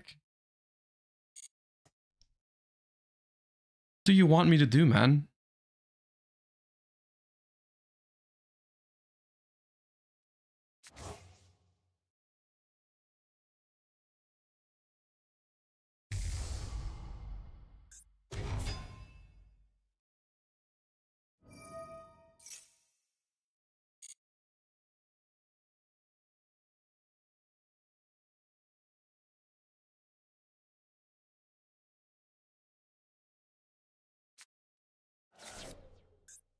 And we're not done gambling. We milled 2 instead of 3 as well, because we could have summoned it, and then we milled nothing. Okay, cool. Sick. Roll back. What, Needlebug's Nest again? You're just a gambling addict. How?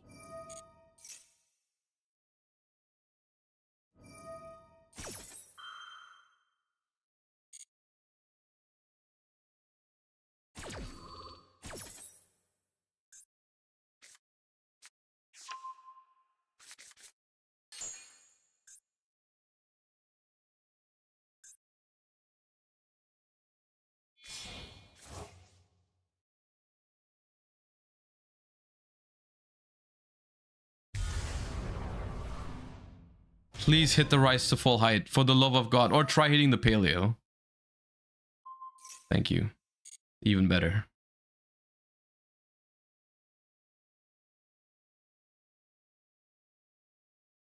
Sweet.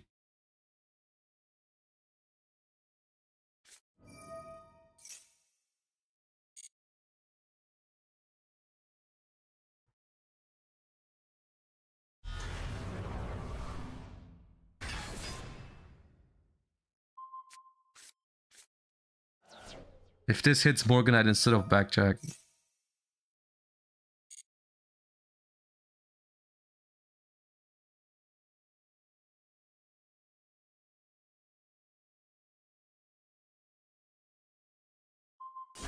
Okay. That's still really bad, but I guess it's whatever.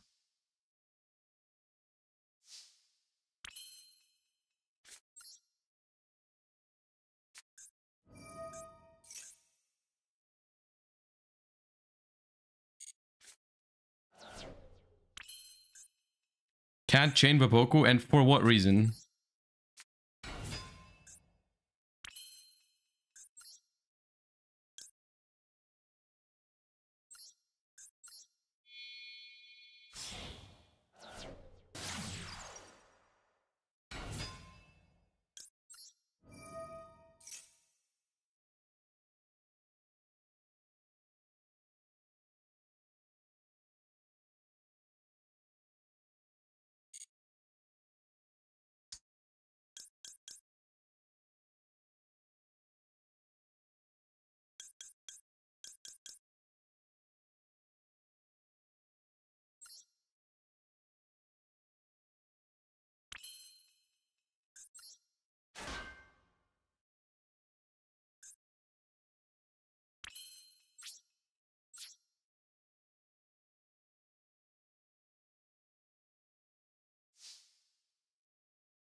If we had Paleos in grave, this would actually be completely fine.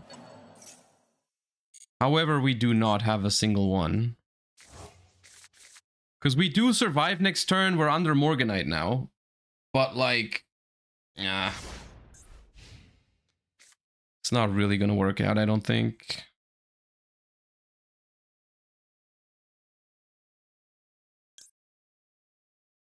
We're gonna have to use this.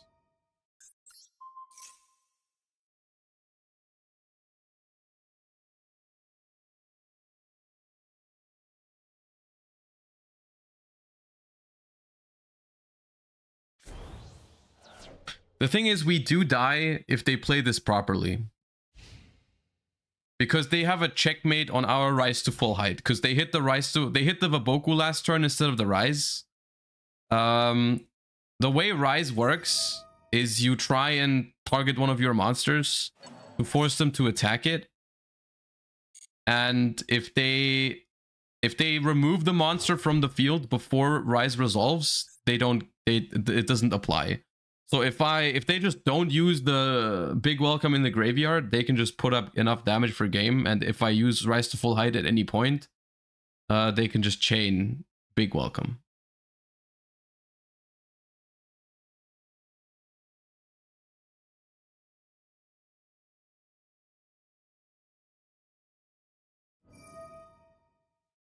Or they do that.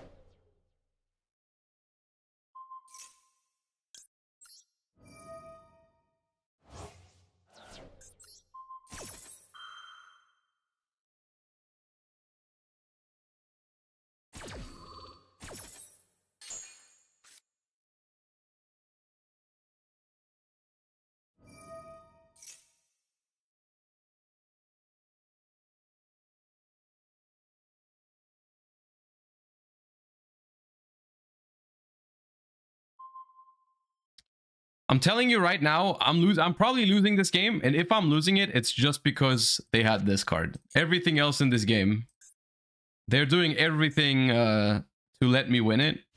I just don't have enough cards at the moment. That's the problem. The Ash on the tune destroyed me.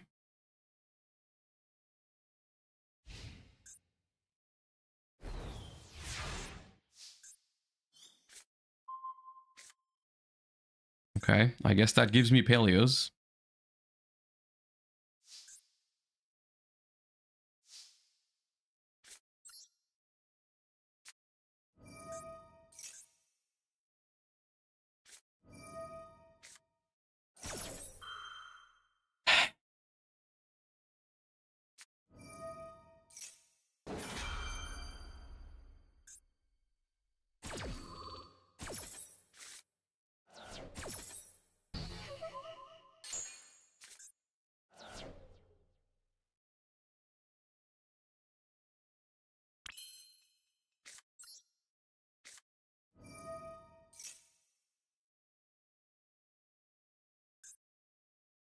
Come on, we have 51 cards in the deck.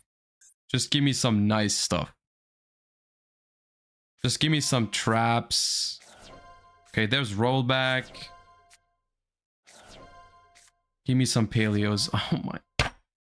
Not a single one?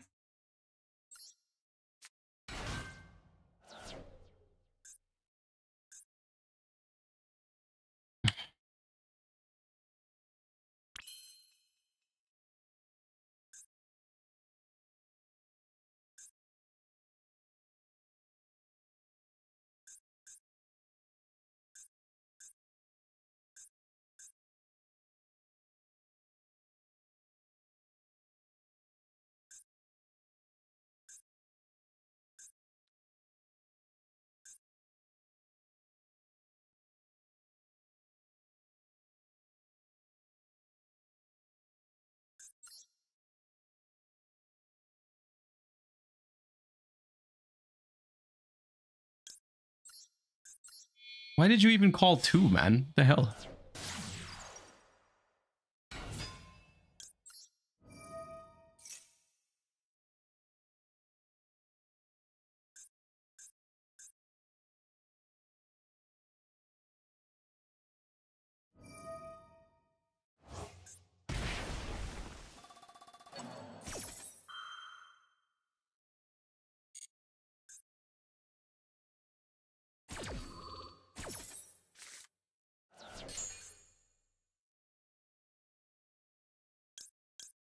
There they are. All the good mills are here.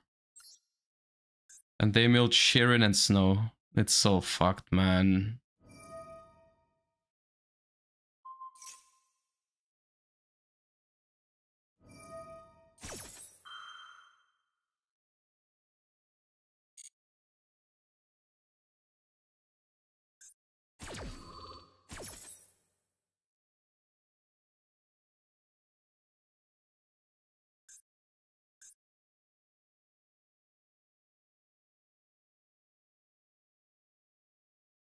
Why are we still here? Because it's still winnable.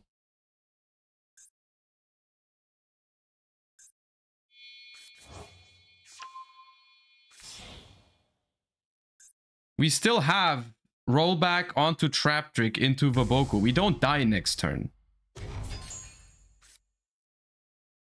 And we go, like, Backjack gives us Morella. Morella finally gives us some Paleos.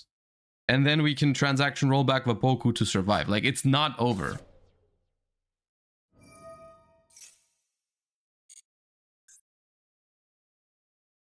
They don't have a shuffler anymore. No, they do not.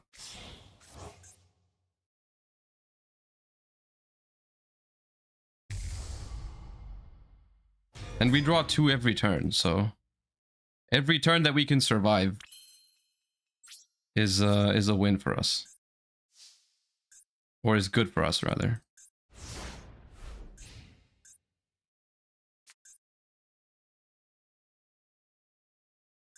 And I mean, they can only they cannot do all this stuff forever. Like, eventually they run out of stuff that makes sense to even use. Like, they can reset Needlebug's Nest all they want. Like, at some point, that doesn't even... Yeah, like, cool. Have fun with it.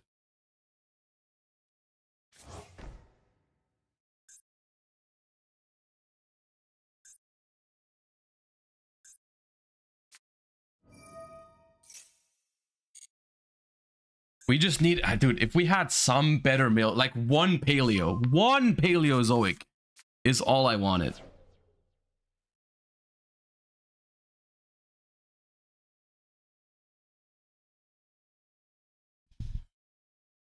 All I needed.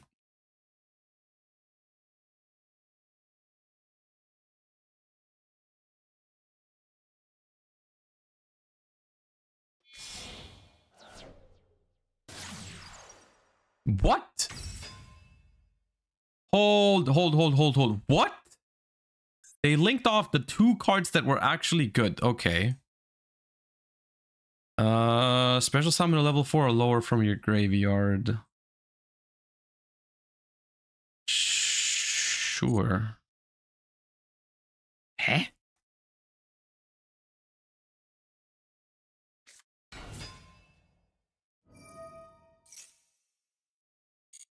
They will use snow? I mean, I don't care.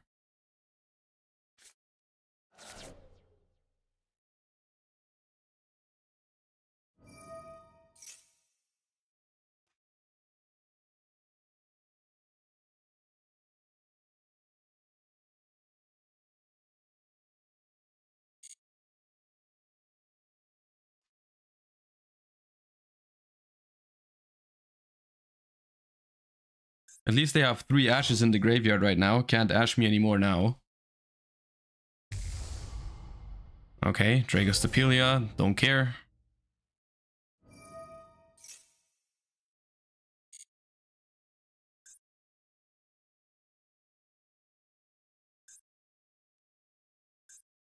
Is this a Dweller angle? I mean, probably, but...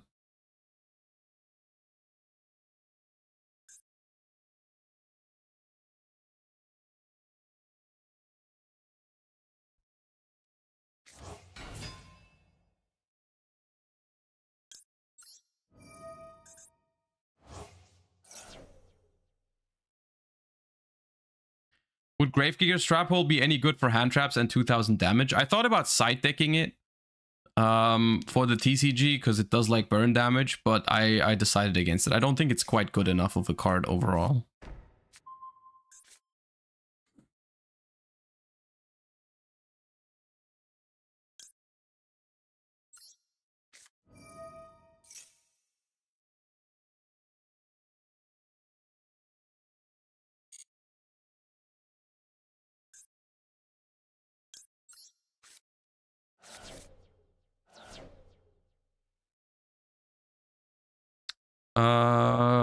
That's fine. Now, if they make Dweller, I can chain rollback. I guess I don't get the Paleo, though. Probably should have done that. They don't have the Shuffler anymore, chat. They don't have a Shuffler. Oh, Redoer. Okay, that's a vibe. I don't know what kind of vibe that is, but it is one.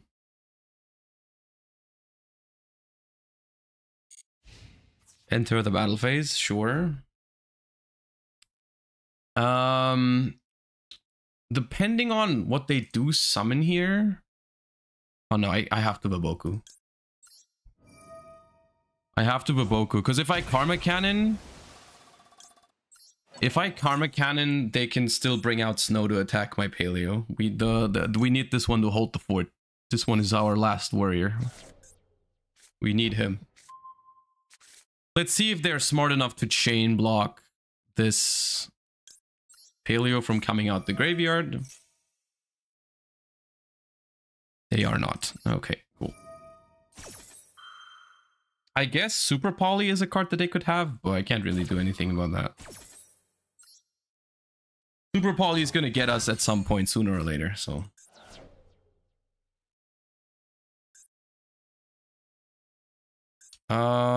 It's... Okay. I guess you can Zeus. Yeah, you can Zeus. Oh, my headphones died.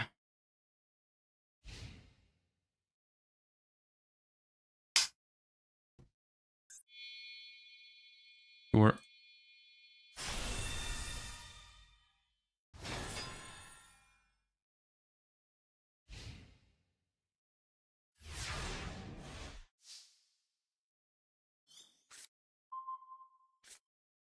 Okay. Dude, I keep drawing this freaking backjack. I've drawn three of them. Okay, yep. Nice behavior. Very good. Perfect. Cool. All right.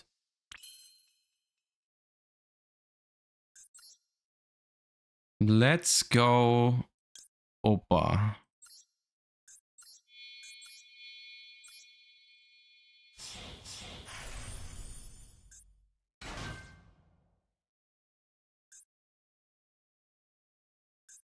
We have a guaranteed survive next turn again. Yep, Snow, dude. How many times do I have to teach you this lesson, old man? Come on. How often? There's no way.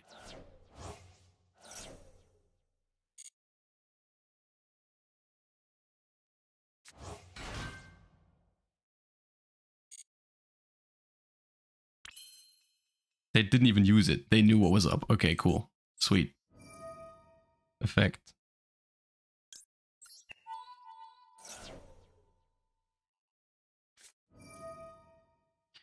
Okay, the Imperm actually does something here. That's the annoying part. They should have done it on summon though.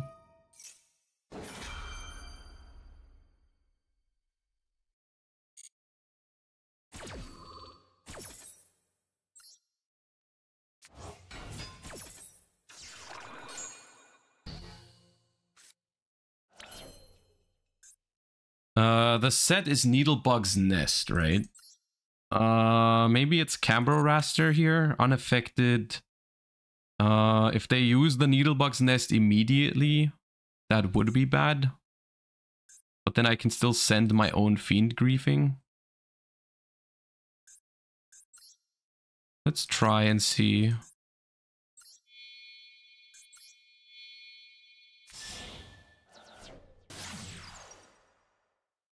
Wasn't it set with Lovely? Oh, do they need a Labyrinth to use it or a Fiend? No, they need a Fiend. They have a Fiend.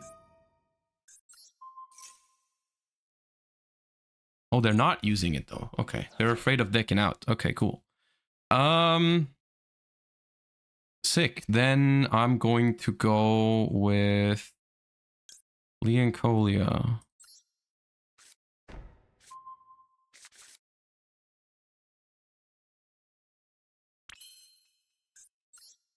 Activate Leoncolia.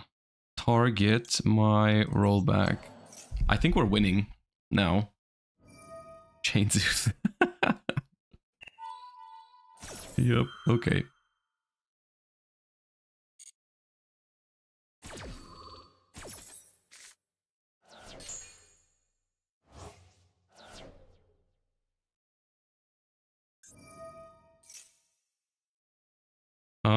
Do I have a Fiend Griefing? No.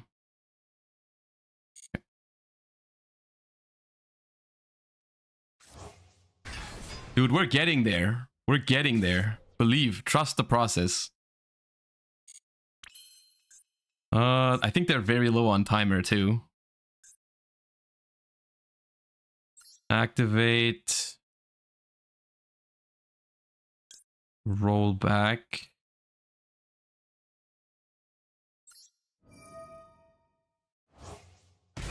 Target. Trap trick. Trap trick for Dinomicious to get rid of the Kaleido Horde forever and discard the Backjack, I think. Oh.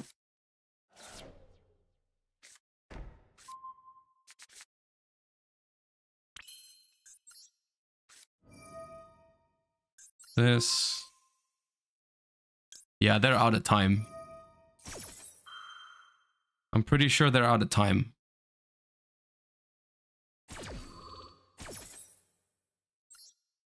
This is where you could Gigantic and it would be really good, but because they have snow, that is technically not a good play. And I don't want to... I think they're out of time, but I don't want to risk, you know... Ooh, Vaboku. Vaboku top. With the quickness. Okay. Set. Pass. We are completely safe because we have rollback for Vaboku no matter what happens. The fact that we can backjack for Vaboku now just means that we can roll back whatever we want. They got outgrinded. They lost. This is it. This is the game. This is how you do it. And this is also how you not do it against this deck, to be fair, but shoutouts to whoever said why are we still here a while ago. Shoutouts to you, whoever you are. You're a real one. Rhino Heart. Could have made Gigantic. Yeah, I just talked about why I didn't. They still have snow. And if they're a toggle gamer, if they're a toggle god, then it might be a problem. If they just do it. Okay, we put this back. We're decking them out. No, we can win normal. Like we can have a we win like very easily at some point. Like we are very close to just wiping their entire board and having our own stuff.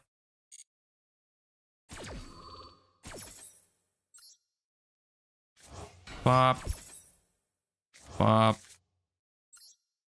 Backjack. We can't use the second effect of Backjack anymore, but we can still look at the top 3 of our deck to know what we draw. Which is especially good with Morganite, because we know the next 2 cards that we get. We're gonna draw these 2, I suppose. I don't really want to draw a Snow at all. So let's just draw these 2. The balance is not going to be very helpful. We don't need it anymore, but it's fine. We can even shuffle the deck with Trap Trick, honestly. These draws are not great. We can rearrange the deck. How do you get rid of Snow? I mean, the Snow doesn't activate very often. Like, yeah, GG's. I mean, they timed out, but that game was over anyways. We were winning that game regardless. Didn't really matter. It didn't really matter. That was a great game. This is why I enjoy this deck so much. It's very fun. Very fun. It's probably 2 hours, 2 double. That's not true. That's just straight up. You're straight up lying. Why are you doing that? That's cringe. Yeah, the deck is very fun. The deck takes very long, as you can see. There's also it's very intricate. It's very if you make one small mistakes in these kind of games, it's very it's over very fast. So yeah, it's fun though. It's not that great, but it's very fun. We're gonna call it a day on that dub because I think it doesn't get better than that. that was probably as good of a game as we can get.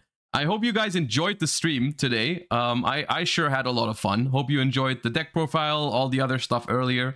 Thank you all so much for watching. I will send you guys... Where am I sending you guys? Oh, Farfa. I'll send you guys over to Mr. Wawa.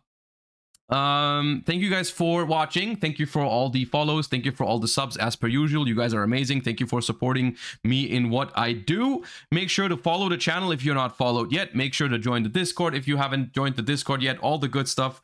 Appreciate you guys for being here. Hope you have a wonderful rest of your day. Hope you tune in again tomorrow. I haven't decided what we're going to do tomorrow yet. I'll think of something. And yeah, you guys have a wonderful rest of your day. Thank you for watching, and I'll see you guys tomorrow. Bye bye, everybody. Peace.